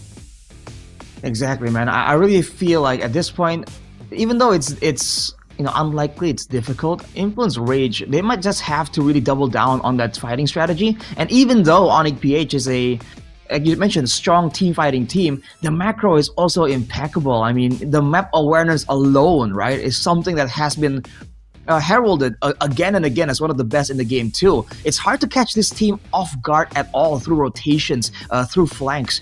So I feel like that's gonna be a bit more difficult to pull off. So against a team like ONIC PH that doesn't have a clear glaring weakness, I really do feel like the best chance for Influence Rage right here is to just double down on what they do best. Because if they try to fight ONIC PH with what they don't do best, that's a lost cause, man. Yeah, I do want to double down and talk a little bit more on their macro, like Influence Rage's macro, because they are. It's noted that they have pretty good positioning throughout the game, and they're good at zoning teams away from objectives.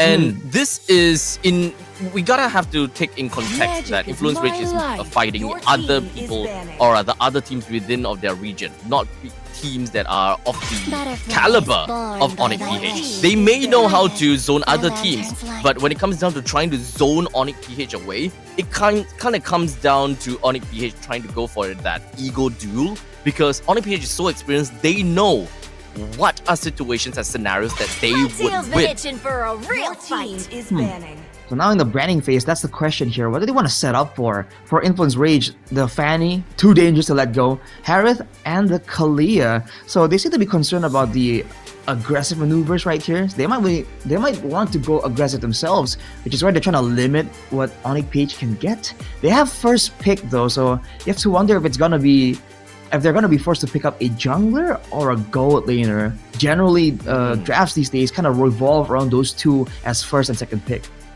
Yeah, that is right. Well, at least when it comes down to both Granger as well as Suyo, these two are very famous as well as, or rather very popular picks, right? It would really depends on what Influence Rage themselves would really like to go for, because if we look at the current draft, or rather we look at the current hero pool, heroes like, let's see, Hilda is available, Sicilian is available, what else are we talking about? Suyo, Kalia's gone. Cho, okay, Granger. So with Granger given away to Influence Rage, I will say that is actually Suyo might actually be just a snap pick by ONIC PH. Let's not forget about Jawhead too. Right, Jawhead Suyo is a deadly combo. We've seen it rise in popularity in my own region at least. So ONIC PH can go for that. I feel like the Suyo has to be picked up right here. For Influence Rage, they can match it with a Joy if they want to, but then the question is what else comes through. No, actually the Lo Yi along with the Suyo. So they're leaving the engage tool for later on. They want to get that macro tool first, man. A team like ONIC PH with a Lo Yi, bro, this is looking rough for Influence Rage. Ooh, yeah. With the Joy now picked up by Influence Rage, they are a very aggressive comp. Even more aggressive comp right now, right? So with Hilda joined in onto the Influence Rage matchup, I think that ONIC PH do have a couple of considerations that they will want to go for. With Glue as well as the Badang that is still available to be picked, especially since they don't necessarily need to focus onto Kara's pick anymore. I think that is totally fine. There's still a Moskov that is available. What else? Oh, wow, they're actually going for the Irithel then. Yeah, the Irithel is a great pick against the Granger. The fact that you can attack while moving makes it a lot easier to deal with the Rhapsody in the middle of the lane. So laning wise, it's a great pick. Now, this means that there's a lot of questions up in the air about what's going to be banned out here. The Jawhead is still very much available. Both teams can use it. The Badang as well. But I do wonder for ONIC PH, if the idea is to try and maybe limit down some of the mid laners, they can kind of stop the initial all-in, right? Maybe some big AoE tools. Because the last thing they want, right, is to go in with a diversion and then just walk into a big AoE spell. That is true. And not to forget, Influence Rage is a very comical team. The moment that the diversion goes into a wrong spot and Influence Rage can just go all ham without too much need to close up the gap, that is definitely going to be scary. So with the Tigreal being banned down, I absolutely love that. Jawhead is still a hero that we can still possibly see to be banned out from the side of ONIC PH, just so that they do not give that pick-off potential, especially since having the Granger plus the Hilda actually bolsters the amount of damage that the trio could potentially do, both the with the Granger, Hilda, and the Jawhead. Yeah, I feel like for ONIC PH, the concern is just that big AoE combo, right? I thought it was going to be a mid laner banned away, but it's going to be the Tigreal first, because I guess for Influence Rage, if they can't really get a big AoE engage right now, they don't really have a good engage at all, right? The Hilda won't help in any way or form when they're trying to find a catch, a pick-off as well. And then the Selena here, banned by ONIC PH. I guess that the Abyssal Trap can be a problem when they're rotating around, when they're trying to be undiscovered in the diversion. But it's also a way for Influence Rage to maybe start a pick-off sequence. So it's a great ban here from ONIC PH immediately. For Influence Rage though, the fact that they banned the Edith, I'm thinking that they might be thinking of picking up the Valentina to match the diversion as well. If that's the case, they might want to ban one more hero with like a big ultimate maybe. But no, it's going to be the Jawhead, limiting ONIC PH's pick-off potential. Right, okay, it makes sense, since ONIC PH is the one that will pick up on the second phase. So another pick-off roamer from ONIC PH is still works within of ONIC PH's playstyle as well as their current matching. I think it is still pretty okay. I do like the Selena ban, namely because of Chan, right? Chan is the one that we gotta have to look out for, and perhaps he's the star player that was from Malvinas Gaming and Entity 7 that went through many international competitions before with a lot of experience. So going for such bans against Chan makes a lot of sense. And let's not forget, the game that we saw the Influence Rage play up against Bigetron Alpha happens to be both the Selena and the Loi. Right. So now that the Khalid as a AoE threat, as a counter engage potentially, and the Farsa. So a lot of long range damage. The Granger Farsa is something we've seen a lot as well. You can get nuked out before the fight even begins. But aside from that, they're really only relying on the Raging Sandstorm here for any kind of pick-off or engage. And maybe they're going to try and rely on the healing, the regeneration of the Hilda and the Khalid. But it does seem like when it comes to where the fight happens and when it happens, ONIC PH will have the say in that matter. So if we are gonna be looking at a Hilda that goes over to the EXP, ONIC PH does have two options, Gatokacha or the Badang, just so that they will be able to go toe-to-toe against Influence Rage. So, okay, so it is gonna be the Gatokacha after all. Gatokacha shouldn't have too big of a problems dealing with the lane priority that Hilda have got for herself in build. Yeah, with the mobility as well, you can match the Hilda's roaming potential too. So it's a pretty good response right there. I thought they were gonna go for something a bit more front heavy technically, but now even if they really chase Influence Rage down, they can cut off their escape path using the Avatar of the Guardian too. So this Gatot can actually be used in a multitude of ways, and you can bet that ONIC PH are already getting creative with it. Yep, so with that all said and done, ladies and gentlemen, we are going in to take a look at game number 1 in this series between ONIC PH versus Influence Rage. Whereas Influence Rage, they are one of the underdogs that can beat some of the other underdogs, or rather, for lack of better words, the lower tier, or rather the lower bracket teams, right? Such as YBINGAME, Papara, Supermassive, and so on and so forth. So Bigetron. honestly, oh my goodness, and Bigetron. Okay, yes. That's exactly it, man. They have good potential for sure, but now look at Brusco here trying to abuse the early game along with Super Prince. Paquito! Oof, barely makes it out. Okay. Whoa. That is close. This guy is living on the edge, taking too long before actually going for the flicker. But I like it. I like the fact that he's just kind of like extending himself as much as he can. But with that said, Brusco, first person taken down. ONIC PH giving first blood over to Influence Rage, and now King Kong in his own jungle being completely harassed by monsters, Paquito, and followed by Chan, perhaps? Brusco is back though, going with Kirk, trying to get Chan out of the picture here. Too much damage, man. ONIC PH with the Loi and Cho, they're trying to abuse it so much, but Influence Rage are just very happy and willing to go for it. But King Kong? No. Okay, King Kong still stays alive. He's gonna be A-okay. Almost there, but Paquito, he's looking for the opportunity to go on to King Kong, but he doesn't have another spin. As such, Paquito! He goes down over to King Kong. King Kong literally met the Grim Reaper like twice. Just exchange a friendly greeting with the Grim Reaper and says, not today, man. So much calculation, so many moments right here where the players survive with a sliver of HP and all the action is on the top side. In the gold lane, actually, I think Kelra is doing a great job here, but Fury also understanding the matchup, just not willing to push out the lane so far, and this turtle take by ONIC is really fast, but is it too fast?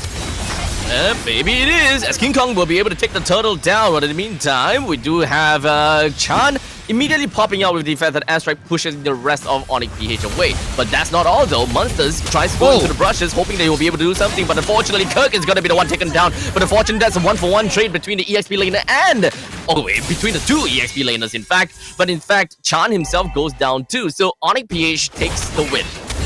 Man, it's looking kind of okay for Influence Rage, kind of even. Then Kelra shows up, man. That's the power of the Irrital, kind of. You can see that Fury can't really dominate the lane the same way a Granger usually does. And that allows Kelra to just go all over the place. And look at this, Paquito! Almost going down, but he still have the quicksand, got to keep himself in the game and in the fight. Brusco! Flicker with a dragon. Nice shot. Brusco on the Cho there, but he might pay the price for it. Monsters smashes him down, gets a shutdown on the Roamer. But look at Chan, also getting run down by Super Prince. Yo, guys, stop. This ain't brawl. Stop. I mean, we thought that Influence Rage are gonna be the ones forcing all these fights, but ONIC PH seems more overzealous than ever right here, and they do have the tools to back it up. But man, it's looking tough for Influence Rage, and this is before ONIC PH has even started to abuse the diversions. This is just them using the early game aggression and rotating efficiently. Oh boy. Now, of course, we are only 4 minutes in, and I believe that this aggressiveness from the side of Influence Rage is actually pretty darn annoying for ONIC PH to kind of deal with. Yorun currently do have the orange buff on himself. I would like to believe that that was his own one, because actually, from what I remember, Yorun actually had an orange buff for a lot longer. So I actually would like to believe that he stole it. But anyways, hold on a second. Paquito finds himself knocked back from the side of Brusco that is losing the Roamer before the turtle fight. Oh, that's a weird divergent play, but that's Monsters getting chopped down. Jotun going in and actually not getting the steal there. King Kong too clean with it. Suyo too strong with the secure. And man, Influence Rage getting forced into these weird scenarios. Oh man, this is tough. Now, Now that we are looking at two turtles that's taken down by the side of ONIC PH, despite having a first blood retrieved from Influence Rage. They're definitely happy at a point in time, but unfortunately, like you said, a little bit overzealous, but not only from ONIC PH, but it's Influence Rage themselves. We've got ONIC PH with 5 members that managed to push themselves down to the southern part of the map, and in fact, looking for a little bit of diversion right onto Monsters as King Kong goes for the stun immediately right onto Monsters, brings him down convincingly. Whoa. While all the way down the bottom, Fury takes the kill down on the Clara. Doesn't have a lot of HP to work with. He better go back home, man. Ooh, look at that respect, the Oh, Fury. the flicker. He sees Brusco going in. He knows the flicker is available. Instantly flickers out, man. That is the respect you gotta give to a player like Brusco. Brusco, some would call him. But man, he has been clean all this time, finding all these pickoffs. Even though in theory, Influence Rage has so much sustainability, it should not be easy. But with when and where Brusco is finding these kicks, it's just so good right now. Super Prince gonna turn it around. No, almost, Monsters not gonna be taken down that easily, though, so he's gonna be A-okay at least for now, I gotta have to say. But regardless, I will say that in 6 minutes in with about like 14 kills, this is kind of crazy if you ask me. With 3,000 gold lead, ONIC PH, they still have a lot of chances and they still have a lot of opportunities to actually go right in with all of the turrets still available. ONIC PH actually is not doing that much macro game. In fact, they are doing a lot of micro. Well, you say that, right? But they're also all ahead in the rotations again and again. And look at this though, Terra getting jumped on, but the team is there. Oh, Fury, the first person to be taken down. Monsters join into the fray, but unfortunately, he's not gonna be able to do anything realistically.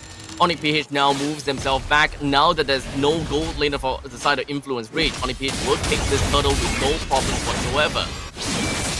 Hero's trying to find some information, maybe allow Jota to go in.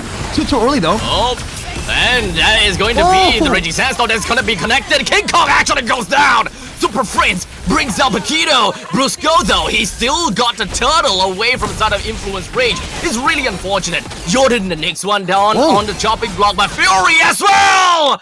Super Prince even flickers for a good measure. The flanking diversion solo by Super Prince came out of nowhere, man. I think Brusco actually got the turtle for ONIC PH right there. And it's not over. Super Prince once again gets jumped on by monsters, but Kirk is in the picture. Yep, Kirk as well as Super Prince, they push themselves down to the bottom lane, at least to kind of put a bit more pressure down to the bottom. There is still some time before the Lord eventually spawns up to the top lane. In fact, 80 seconds until then.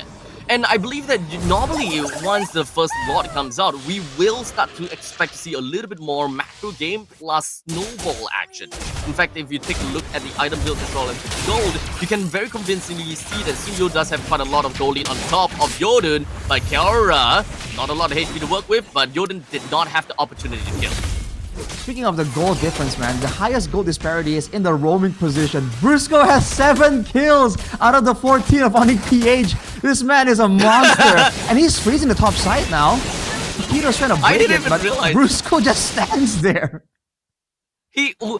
Why does he even have 7? 7 twos to 4. Whoa. This guy is no longer, man. At this point, he's Natalia, but 2-man Raging Sandstorm, or was it 1?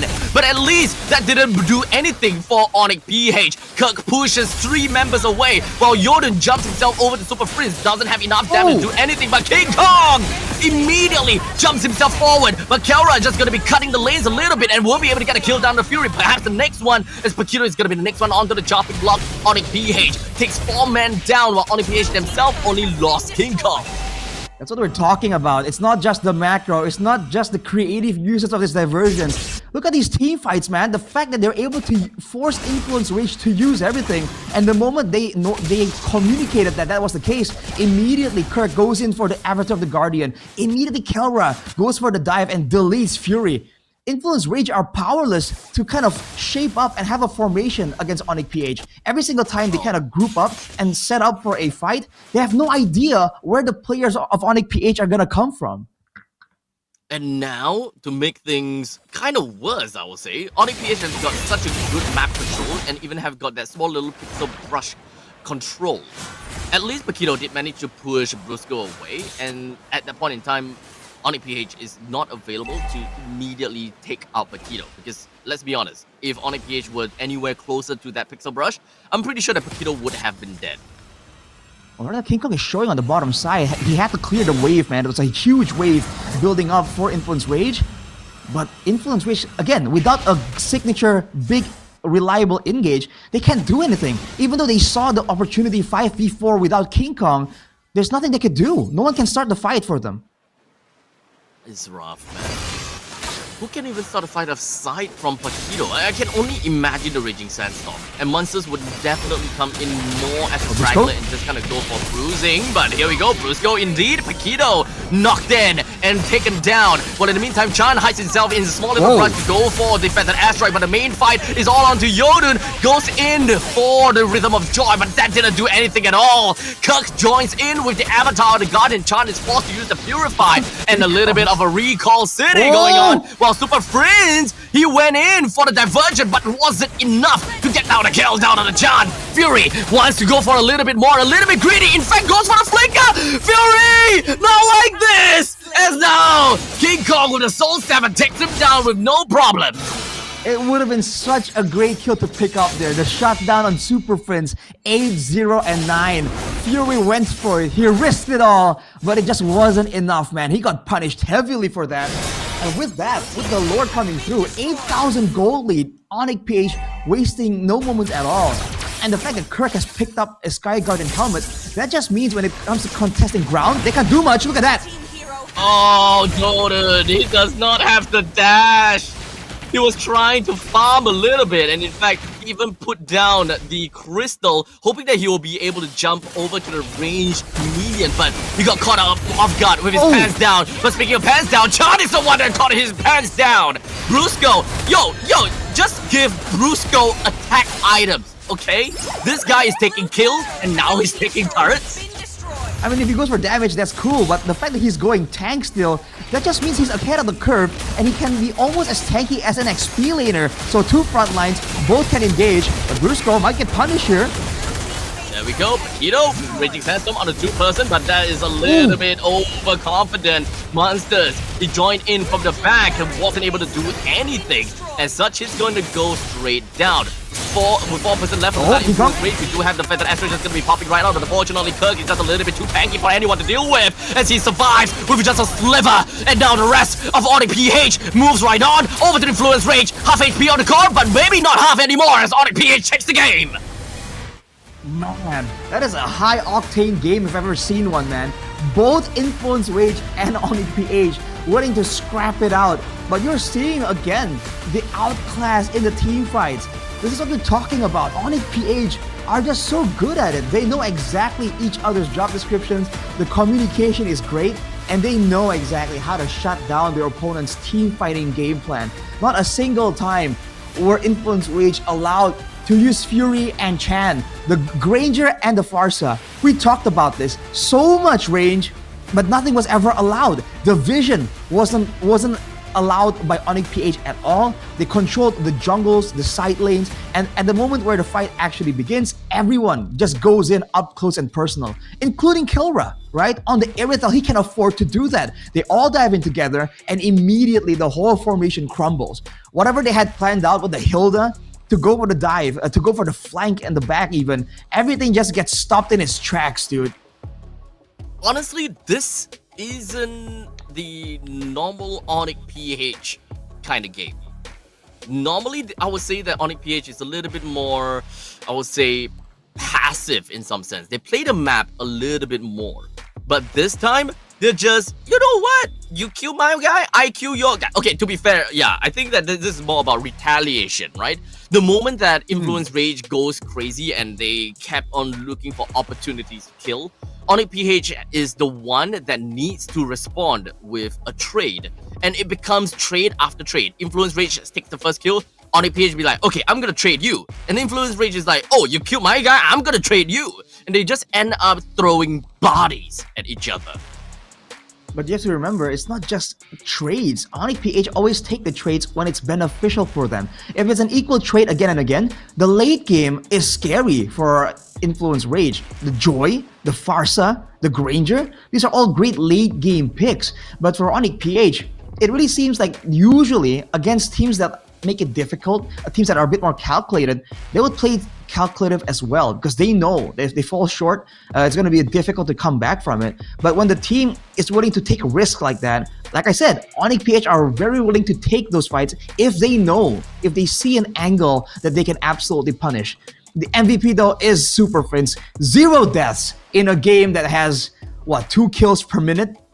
That's just insane, dude. He was doing a great job doing damage, relocating everyone together, and making sure that he lands the spells, and of course, by proxy, the yin-yang impact, the yin-yang effect on anyone. Whenever Jotun or Munsters goes in for that dive, they get immediately stunned up. And it sounds easy, it sounds straightforward, but in the heat of battle, it's easier said than done, and Super Prince got it done every single time. Oh man, Super Prince with 10 kills? That means that this guy single-handedly have got more kills than Influence Rage themselves. Influence Rage, and let's be honest, and let's remember this. Influence Rage, they themselves are very aggressive. They have been constantly trying to look for opportunities to kill. And a lot of these opportunities were missed kills as well. Let's remember the first few minutes in the top lane, right? 2-person, Paquito as well as Monsters. They're weaving in and out just to get the kill onto King Kong. And look, I get it. EXP lane and Aroma trying to get a trade down onto a jungler, that would have been such great value. But unfortunately, if you don't even get a kill, then that's not even a trade. And unfortunately, Influence Rage, they tried to calculate a little bit, but unfortunately, it kind of got out of their scope.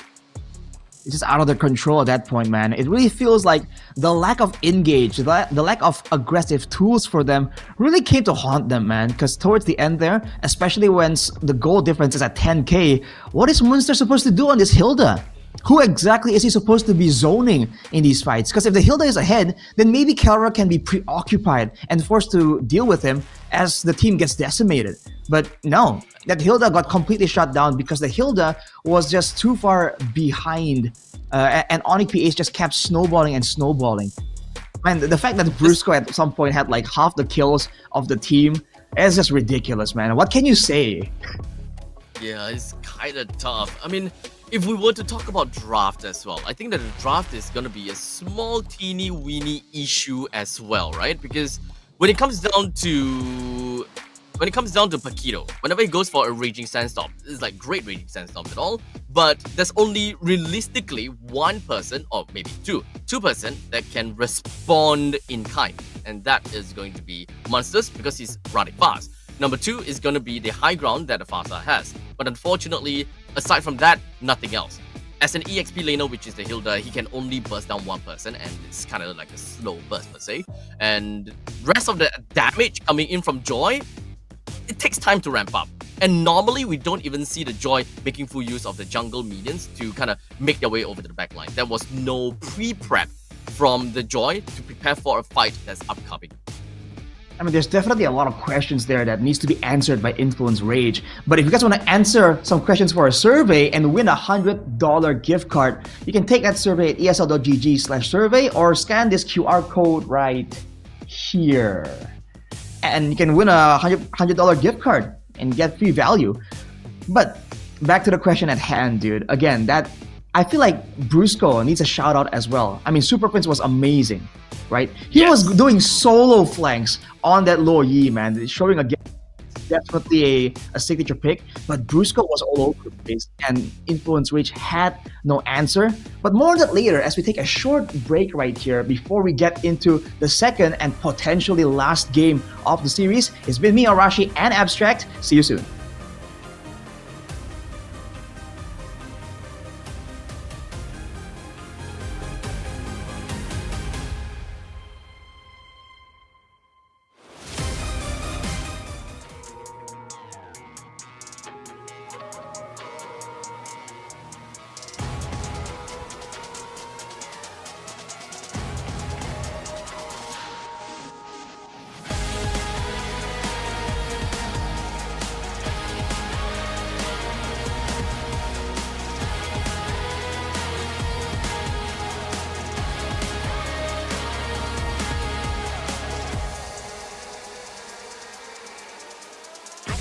to the top, I never stop. It's coming ready or not. Do you have what you say you got? Go till you drop. Go until we hit the spot. Light gonna shine bright. Anything I like. Put it on the line. I've been taking chances all my life.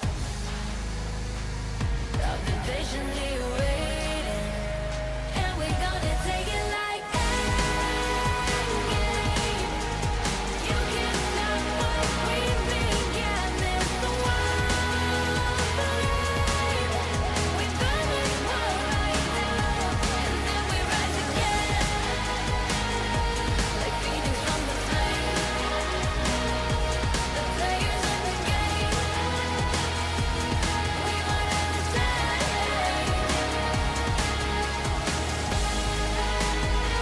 We at the finish line. It's one day at a time. To make you feel alive. To make you feel alive. I climb my way to the top. I never stop. It's coming ready or not. Do you have what you say you got? Go till you drop. Go until we in the spot. I climb my way to the top. I never stop. It's coming ready or not. Do you have what you say you got? Go till you drop. Go until we in the spot. The game. Yeah, we one and the same.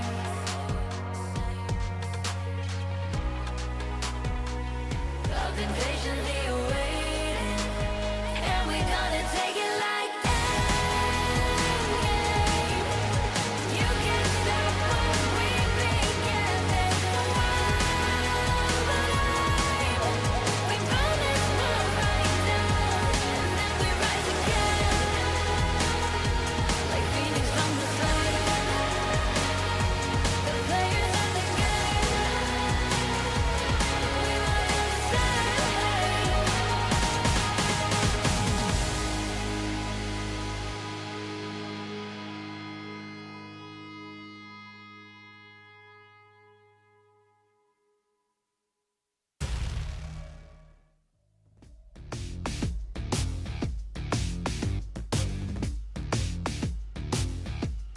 Ladies and gentlemen, welcome back to the final match of today. Influence Rage against ONIC Philippines. And there was just a masterclass in rotations, fights, and skirmishes from ONIC PH. It's looking bleak for Influence Rage unless they find an ace in the hole, find something of a secret weapon.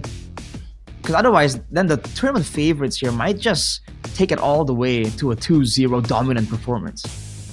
I mean, with how ONIC PH delivered in the previous game, I think it makes pretty good sense that they, like ONIC PH, they should be able to take this game 2-0, no problems. But Influence Rage, they gotta have to change something completely. I will say that, how do I say this? Well, what's this? Khalid, yeah. Khalid is a good hero, but I think that it doesn't. I don't feel that chemistry, or I don't feel that combination as a team. I did mention before just now, there's only 2% that can realistically join in. And they do have got the Granger. So even if you if you catch a lot of people to Raging Sandstorm, even the Granger couldn't really do anything to follow up, because there's quite a lot of dive heroes from the opponent's backline. You gotta be really aware of where your positioning is, just so that the Blade Surge would not hit you. I just feel like there's a difference between a lot of burst damage. I mean, look at it. It's Iritel, it's Lo Yi, and the Suyo, right? This is a ton of burst damage. So the backline is just always so vulnerable, and that also means that even if Super Prince wants to go 1v1, right, wants to teleport to the back and 1v1 Chan when he wasn't expecting it, he can do so because he has a built-in crowd control and he has more damage output immediately compared to Chan, especially when they start snowballing. So the fact that they have so much engage tools, I feel like Influence Rage, they wanted to go for that Khalid to try and match the Cho when they're 1v1 contesting for control in the early game for vision, but afterwards they were just unable to really get places earlier than ONIC PH due to the efficiency and the diversion.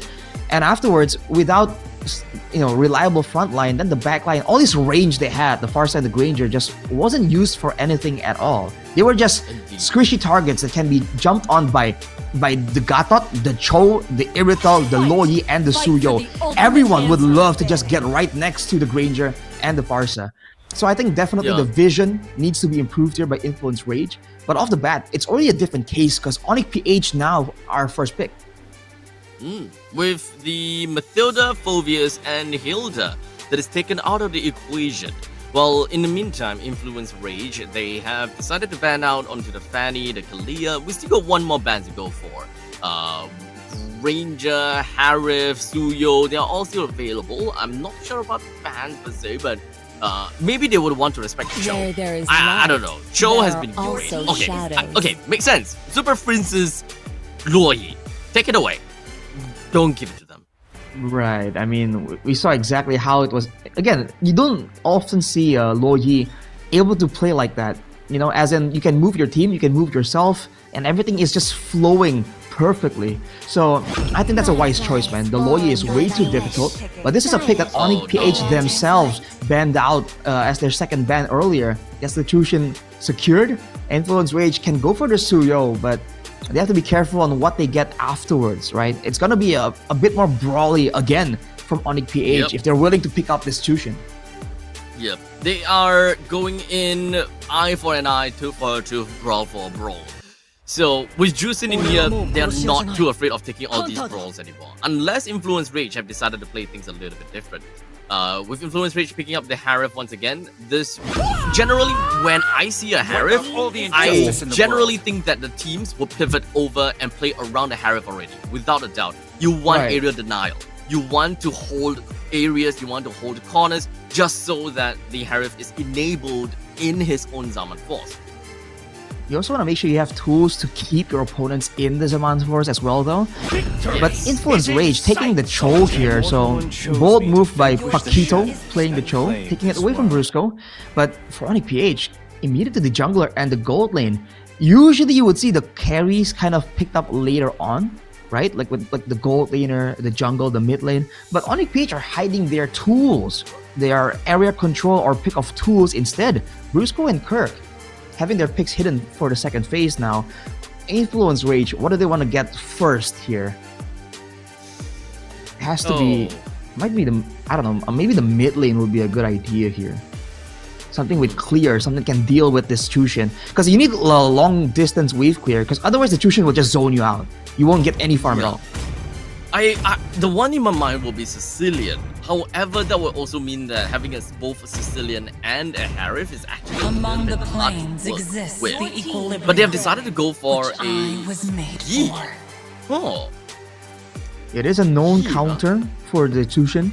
You have so much range, and later on you can disable the Tushin from doing too much by laying down your Void Crystals, the second skill, you know, the long line. If you put it in front of the Tushin, then she can't really move optimally in the middle of the fight. So it is a quote-unquote known counter, but it's gonna be a bit difficult, man, especially with the Moskov and the Suyo. If you're not careful with the positioning and the coverage, if in the midst of a big team fight, a Spear of Destruction lands onto the Yve, that's a game over angle, man. Okay, so that does sound pretty darn good now. So at this point in time, we've got AoE. So okay, area control. I'll say that the Yve plays very well into the Zaman Force. So technically speaking, there is yet another hero that we will always want to see that plays around with the Yve, and that is the Gatokacha.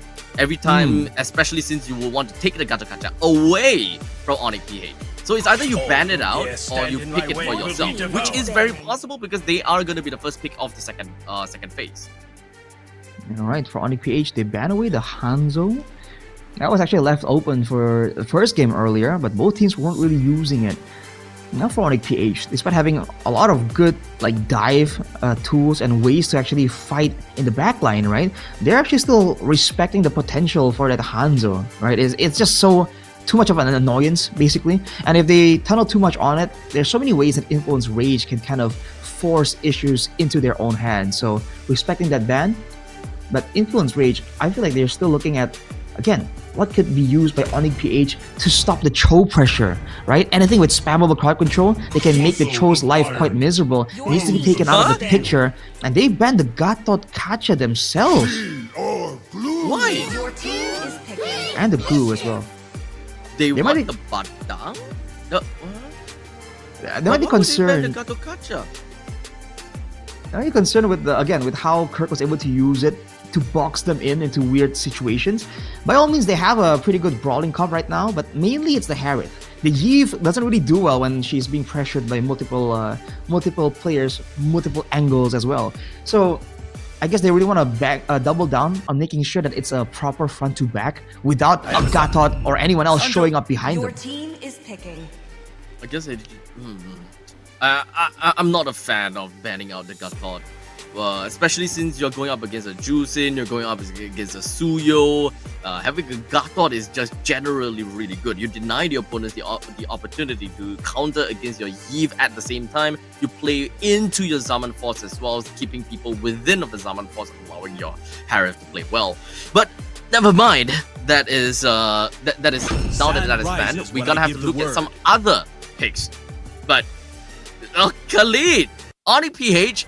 I think that this is their answer. They want to show Influence Rage how they play the Khalid.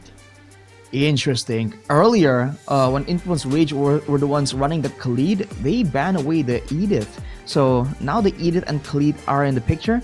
And this is different. Even though the Khalid has the same problems earlier, there's not a big dance with crowd control right now. And even if Influence Rage wants to use the Cho to punish the Khalid, the same way we saw Briscoe punish Paquito just earlier, there's an Edith now that can use the onward. It's almost similar to the way Kyla is able to actually shut down the Cho, right? You can just hit him with the instant onward and an Earth Shatter and turn it around.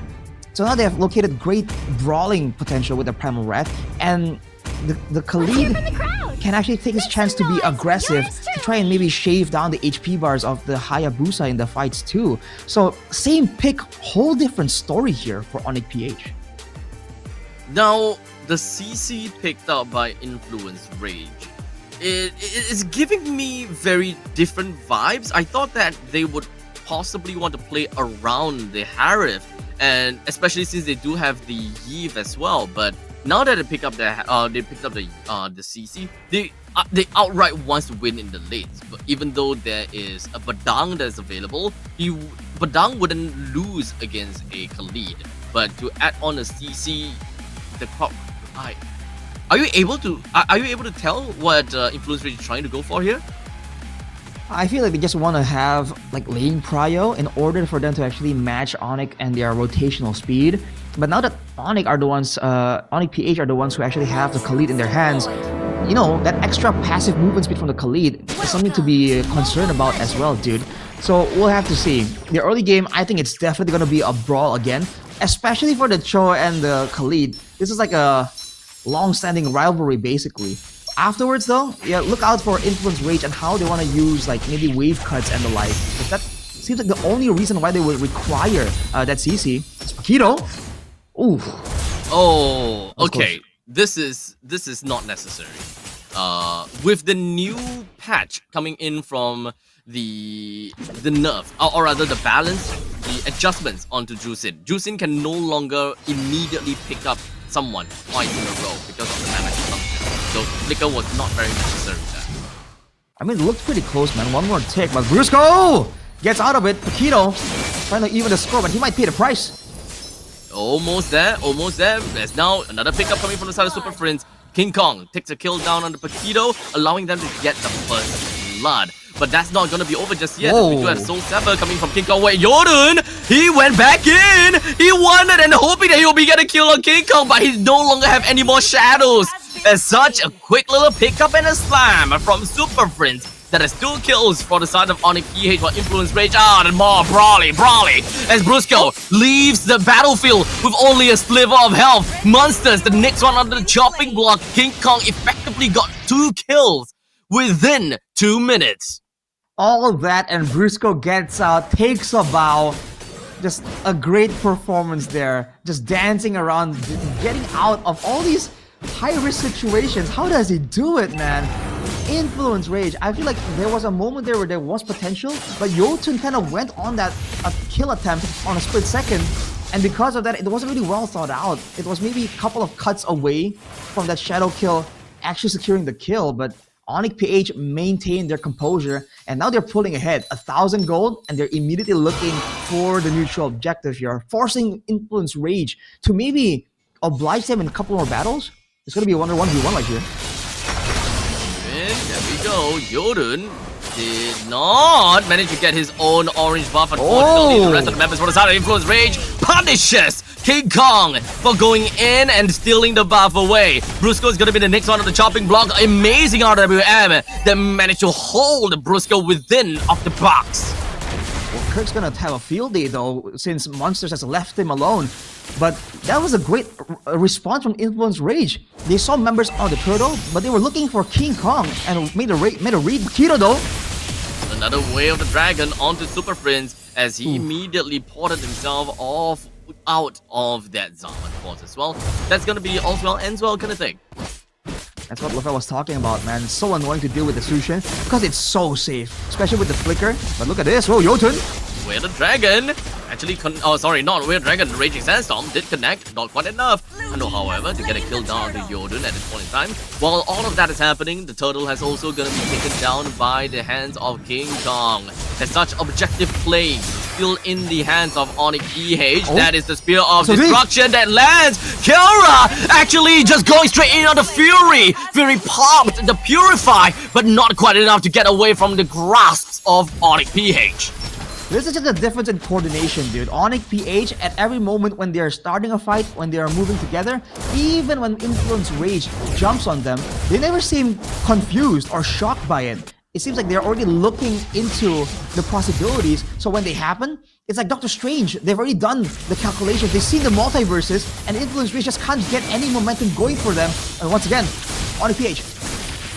Massive calculation. Paquito gets himself away with a small amount of HP that's left. Influence Rage, unfortunately, no longer have got any more ways that they can engage in the battles. And speaking of engaging and initiation, this is my problem as well. Influence Rage, they actually don't have a lot of ways to initiate aside from a way of the dragon. I don't think and I don't believe that they will want to open the fight with RWM, unfortunately. That's the same problem they had in game number 1 here. Paquito is just working overtime. He has to be one of the main frontliners. He has to do some utility and also scout for information. There's no real solid frontliner for the side of Influence Rage, and they're paying for it. Kirk goes in. And now it does seem like he's already abandoned Phylax, but it does seem like even after abandoning Phylax not quite enough, but a flicker. Hey, beautiful! But the main battle is gonna be onto King Kong as he managed to get yet another kill for himself. While in the meantime, Super Prince picked up Paquito, throwing him right back. Not quite enough to bring him down though. Oh man, again, everyone just survives on a sliver of HP, but look at this, fighting in the RWM, no problem, but Super Prince gets so low! Oh, flickers himself out, but Fury manages to find a synchrophasia to bring him down, but he's still within the means of his own Zaman force, as such allows him to pick up a double. That's Fury striking back. Man, finally something going on for Influence Rage. But look at that.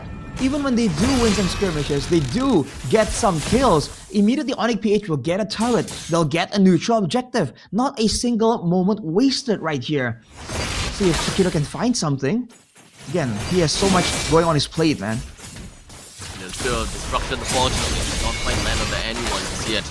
But this engaging from ONIC PH, being all aggressive, is actually playing in the hands of Influence Rage to a certain degree, right? Since Influence Rage don't have a lot of means to engage in a battle and just outright initiate, this is kind of like a counter engage that they gotta have to look out for. Paquito has to be on his toes, and as you said, he's on overtime. He constantly needs to be positioned in the right spot in order to go for the right kicks on the right person. Yeah, he has to decide very, very well. And again, he's trying to decide all this while being, illuminated by the lantern flare and still being chased down by all these tools. But look at Jotun. Whoa. Oh. Honestly, that is just unfortunate, right? He was overzealous, hoping that he'll be able to do something, but he wasn't able to find that perfect position to get that way on the dragon kick. As such, onwards brings him down. And even Monsters on the bottom side gets solo killed by King Kong there. This is not what you want to have, man. The CC so behind, he can't really duel anyone. Chando flickered away from the SOD. That was a close one. That flicker didn't work out on time, I believe. I think that the Earth Shadow was timed wrongly. I think I don't remember very well. Whoa. But in the meantime, that is going to be the Ogi Shadow kill. They're just going to be slashing away, but not quite enough to do too much except for getting a kill down the Super Prince. Well, top lane! Fury killing spree onto Kelra! I believe that Spear of Destruction did not land, and that did not work out too well for him, allowing Influence Rage. Despite losing one person, he managed to get that tier 1 target top. The one single ray of hope for Influence Rage right now. Fury, 3-1-0, still scaling well. Can he do enough though to maneuver away from all the dangers of ONIC PH to outdamage the Edith, the Moskov, and also Super Prince on the Tushin? We'll have to wait and see, man. But right now, Influence Rage, they have to try and get some control. It's easier said than done, but they need to try and make sure that they dictate some of these movements themselves. Because ONIC PH, right now, they are taking some risks that are punishable. But the longer the game goes, the more they're gonna reduce those situations because they know that the Lord will be in the picture. Surge King Kong. Oh, Blitz Surge plus everything thrown right onto Yoden. Did not even see that coming. Melted down in an instant. And now without the jungler for the side of Influence Rage, they are going to be a little bit slower when it comes down to clearing out the waves and trying to get control of the waves.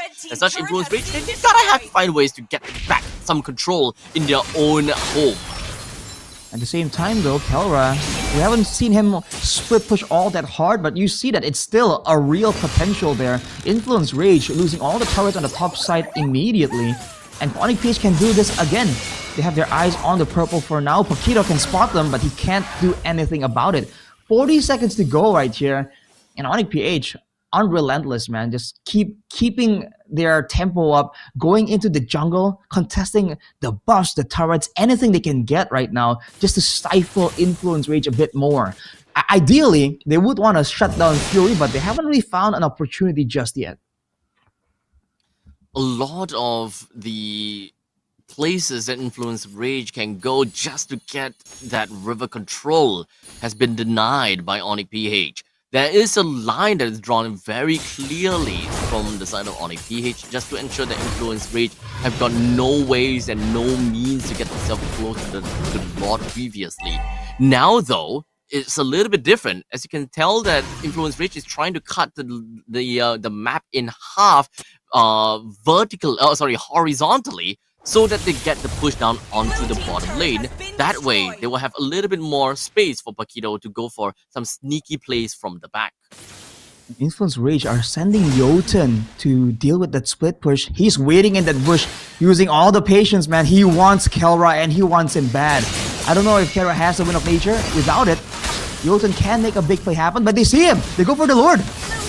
Yep, they immediately go for it. The timing is just not quite there, and especially when the shadow is just a little bit too slow for Influence Rage themselves.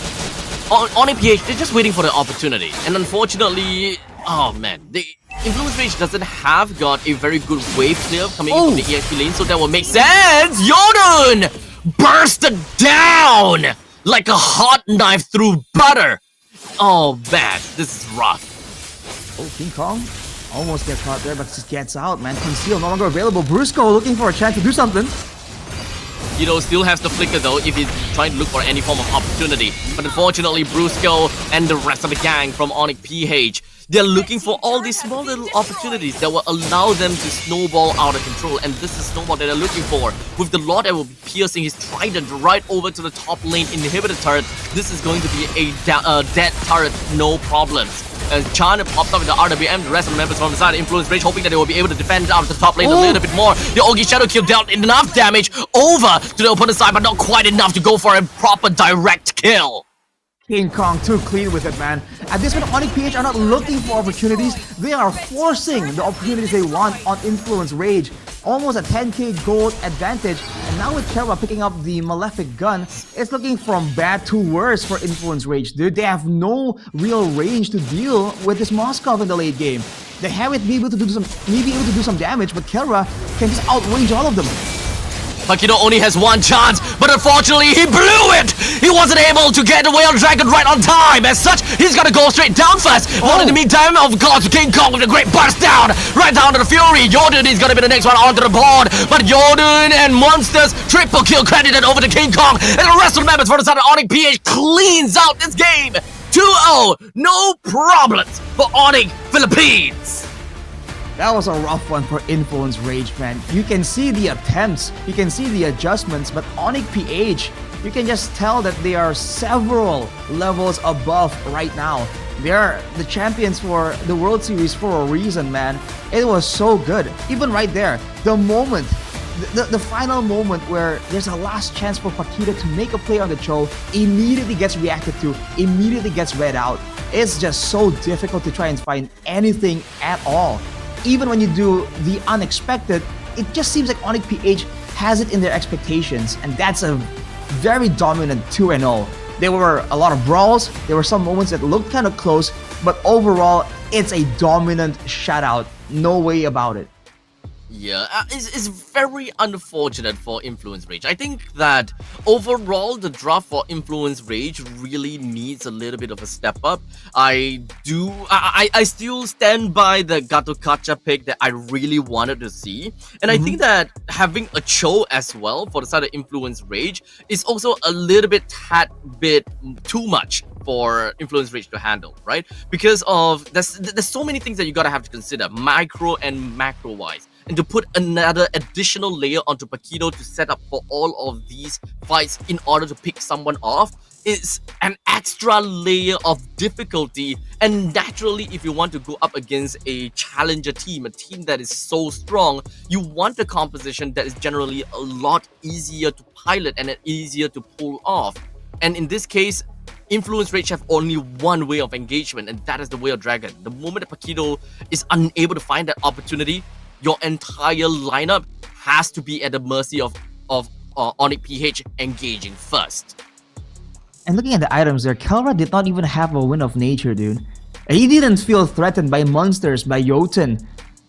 Like, no one. He just goes for a full damage route. And I think he was going for a rose gold even in the end there. So not even a win of nature.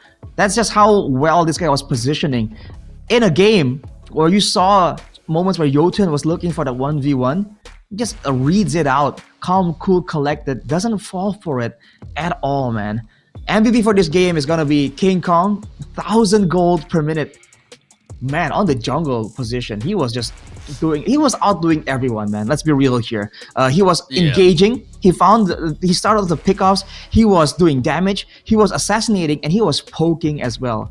Again, this hero in the right hands can do it all. Exactly. Take a look. King Kong.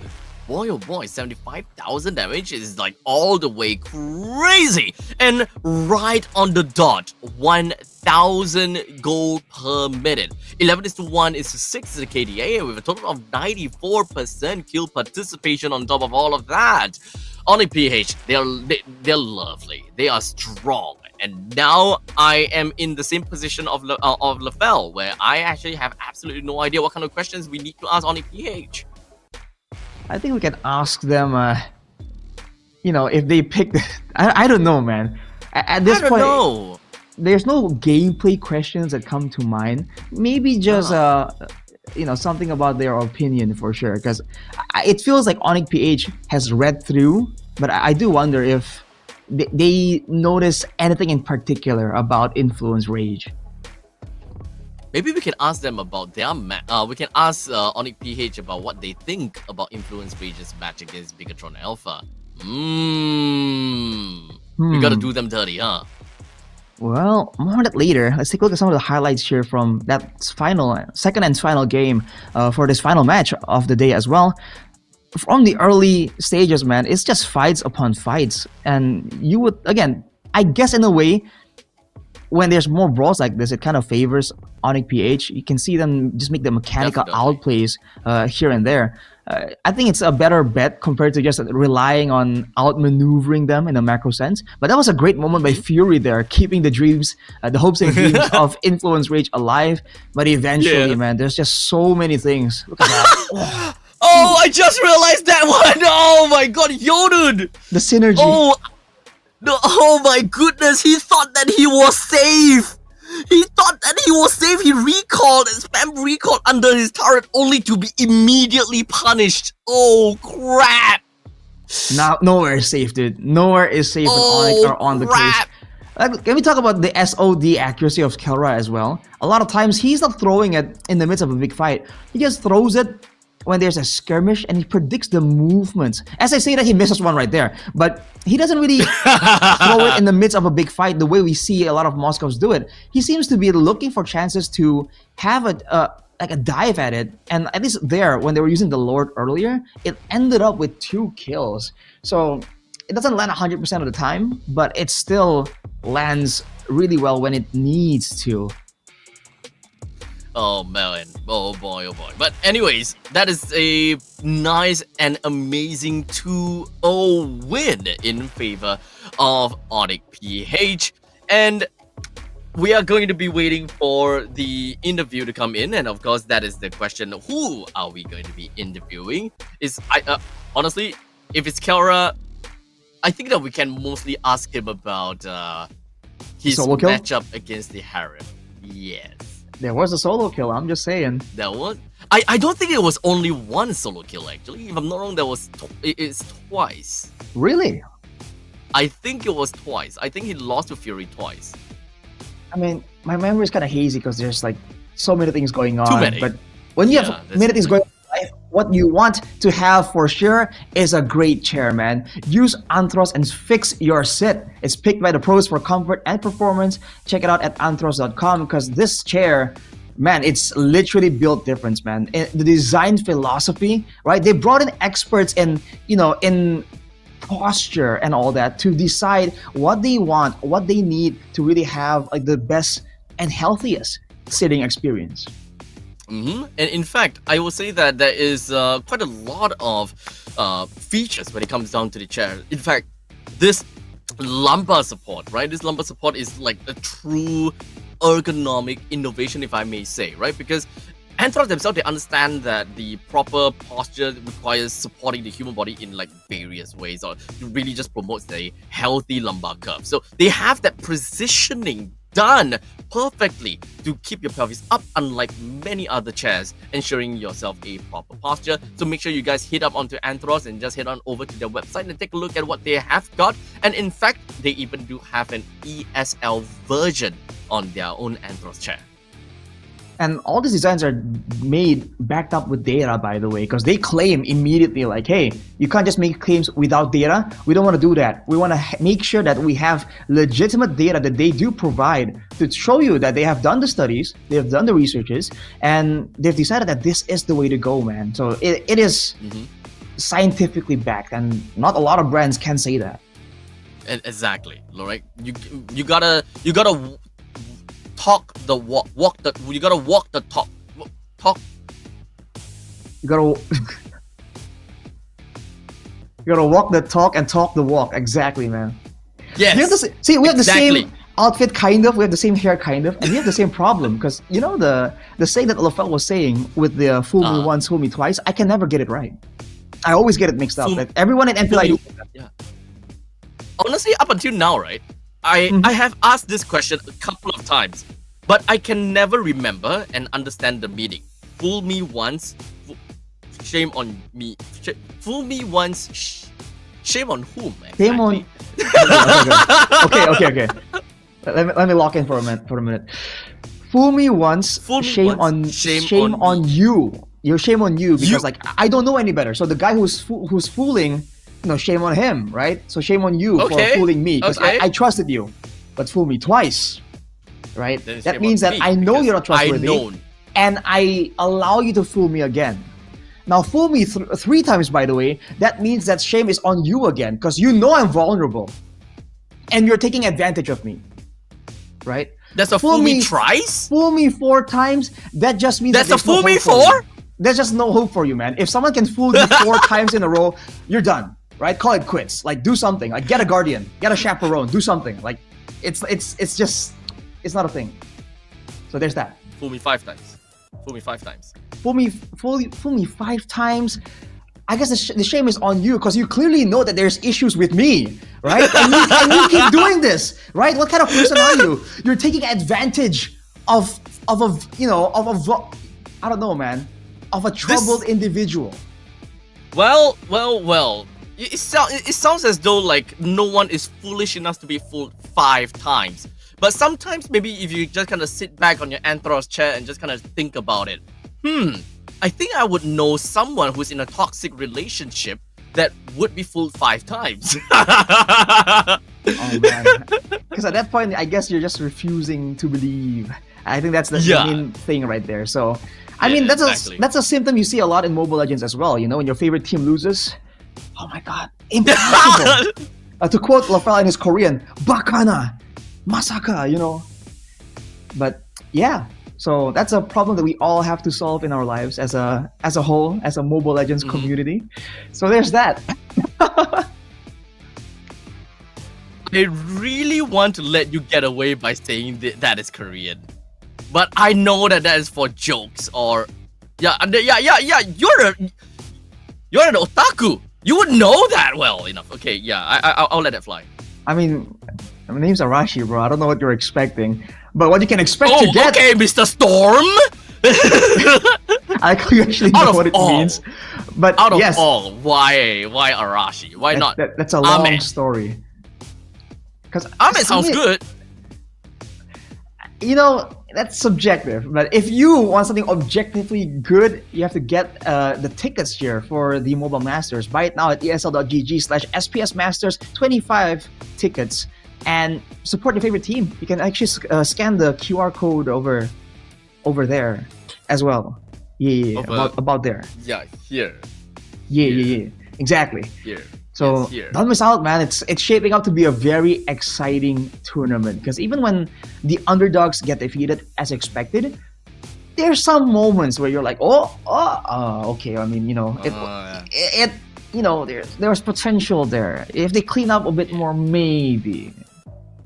Okay, so right now, I'm just gonna be honest with you guys. We're just waiting for the interview, okay? We're waiting for the interview. As such, we are looking for content. And right now, the content is looking at the slider at the bottom. King Kong reigns as king of the jungle with 1000 GPM. Other streams, Stream A, Team Liquid ID, 2-0 against YBINGAME. Okay. Bigetron esports wins against Papara Supermassive. Okay. Bigetron Alpha still has got their game. For now. Whoa! Hey! What are you implying, my friend? Hey. Somebody gonna be real mad with you, man. Who? Miracle? Best team of all time? Onto Bigetron Alpha? The Bigetron Glazer himself. Oh my god. It's kind of sad that we can't have him pitch in on how he feels about the games today so far, or rather the games on Bigetron Alpha, because that would have been amazing to hear him talk about it. I can just imagine the anger, because you know he usually smile on broadcast, and then once the cameras are off, he's like Bigetron. So yeah, that's what are you doing? That's a good little fun fact for you guys at home. But yeah, he's gonna, I don't know, we can ask him ourselves actually, right? It's not like we're strangers or anything. That is true. We might get that info for you guys tomorrow, by the way, so don't miss out. Why are we gonna do tomorrow? We have time. Drop him a call. You drop him a call. We're on broadcast, what? No, drop him a call. Like I don't think my microphone will be able to take my phone's speaker that well. Yeah, I don't think my microphone is good enough for that. Well, I mean, he's probably busy. You know, you ever have that friend or like you're like, you have to just call the guy. No, I'll send him a text. No, just call him. He's busy. Bro, just call him. I'm doing something right now. You guys relate? This guy is just a massive introvert. Can you relate? He just doesn't like to call people. Dude, calling people is difficult, man. I don't know if people can relate to that. But there was a time this guy just doesn't like to call people. Let's put it that way. Okay, he just doesn't like to call people. I once met like an ultra extrovert, right? So we were just introduced. I was just like talking to him, like, you know, the early. He just called. I'm like, what? But we have a call here. straight to the interview with Bruce Goat. Bruce Goat. Bruce Goat. Hello. Bruce Goat, what's up, man? Great Hello. performance there.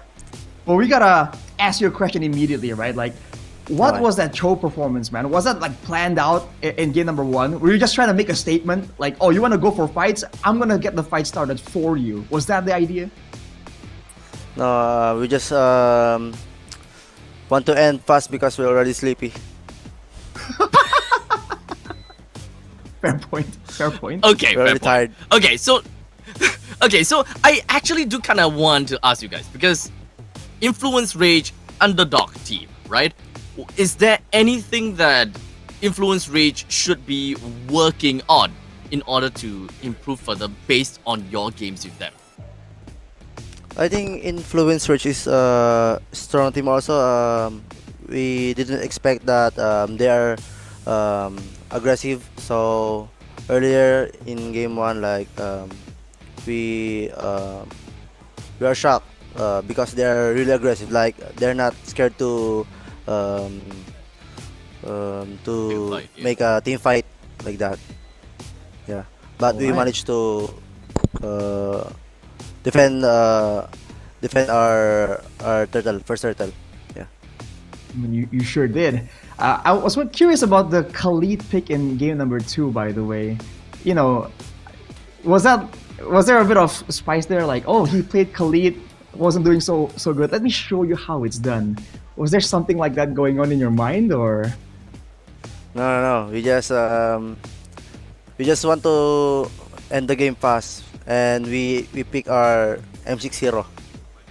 My M60, Khalid. Hey. Nice. I mean, he's grinning though, so I don't know if I believe him. But okay. I wonder how that's gonna be. But okay, fun. Just a little bit of a fun segment. Okay, if you had to choose one person from Influence Rage to play for your team, who would you swap? What? What is a question? Hey, it's fun. Okay. Who's their gold laner again? Their gold The laner, laner. Fury. Fury. Yeah, Fury. Because Fury solo kill Kalera. Oh yeah, I was gonna ask yes, about that. that's the main reason why I asked that. Yes. So what was the reaction from the team? Because, you know, Kelra is Kelra, enough said.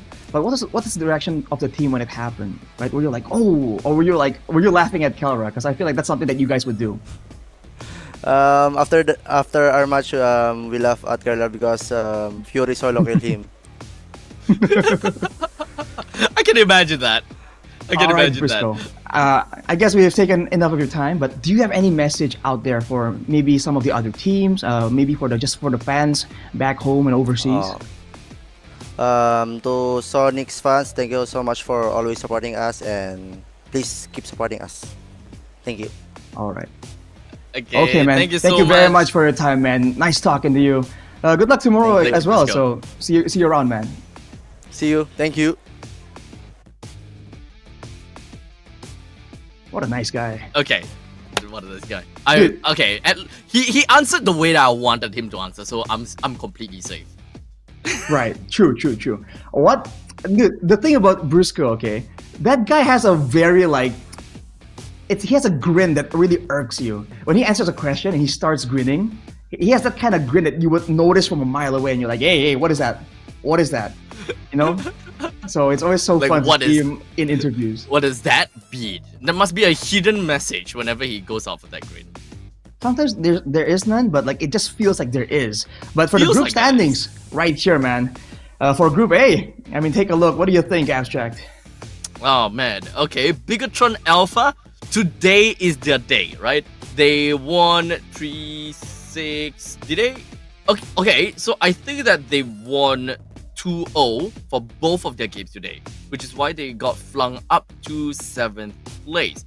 YBINGAME, Influence Rage, and Supermassive. Unfortunately, they're not quite there yet, as they are finding it a little bit tough to kind of catch up to the likes of Bigetron Alpha, TLID, and ONIC PH. I would say that the top 3 slots right now is not a surprising outcome. Definitely not. If you look at the data on paper, right? Papara Supermassive, Influence Rage, and YBG, newcomers, right? They don't really have as long of a track record so far. I mean, by all means, they do also have experienced players, but overall, they're new, right? We talked about synergy being a factor. I don't think anyone is surprised that ONIC PH is topping the leaderboards, though, especially with a performance like that. Eyes are definitely gonna be on them. But hey, Group B. Look who's on top, man. Wow. Who would have thought? Wow. Wow. RRQ Hoshi top right now? Okay, that is kind of cool, right? Because, okay, so I'm looking through the entire talent prediction. Okay, the entire talent prediction. Okay, so there is a very common trend that almost everyone picked ONIC. There's a common trend that everyone picked Team Falcons. But there was not a common trend for RRQ Hoshi. It is like either RRQ Hoshi or Aurora. Well, I mean, you don't have to ask me that question. I think you would know. But yeah, they're a great team right now. And they're also a team that works well off the patch notes by all means. So I feel like things are looking okay, but who knows, right? I think it's not over just yet. You can't really celebrate too early in these kind of things, for sure. But let's see what's gonna be on air tomorrow on the B stream, right? What's the schedule for tomorrow? Because that's gonna decide a lot of things. And here it is, man. Oh, ONIC Indonesia versus Falcons Mina. So, okay, if all goes well, then ONIC ID goes up, and I think that no, wait, crap. That means the Aurora. Okay, that means my prediction would have been completely off. But regardless, I think that the second game will be nice, right? Influence Rage versus YBINGAME. Both of these two teams have shown that they have got the persistence and they would likely bring out a pretty good fight. It will be tough to decide who's the winner there. And I think that we'll generally say the same for Team Falcons Mena versus Alpha 7. Yeah, I feel like all these teams in match 2 and 3, they have something to prove right here, right? They want to at least show a bit more of their fight, of their guts there. So I feel like you're going to see interesting things. You know, if there's anything hidden, potentially, tomorrow is exactly when we're going to see it unveiled. Because, you know, things are getting kind of tense right now. It's gonna be tough, and I think that we more or less have a very good idea that who is going to be the one that will be making their way over to the playoffs. But you know what? Nothing is set in stone just yet. I think that there is still some possible upsets that might potentially happen. Well, only time will tell. We've been saying that again and again, but it is true. So just like that, man, time really does fly when you're having fun. But that is the final match of the day, and that is all we got for you, ladies and gentlemen. So don't forget to tune in tomorrow as well. It's been me, Arashi, and Abstract, and we're going to be signing out. See you guys tomorrow. Okay.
The Snapdragon Pro Series is brought to you by Snapdragon Elite Gaming and DHL.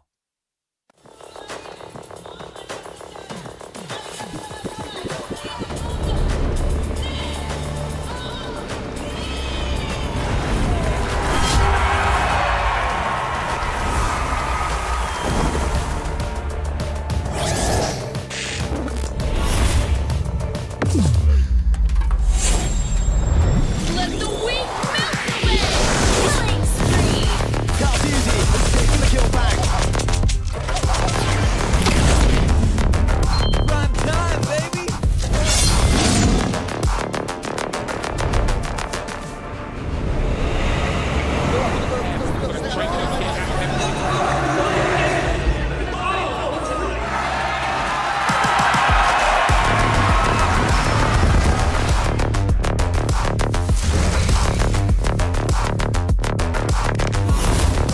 Looks like the players are ready. Here we go!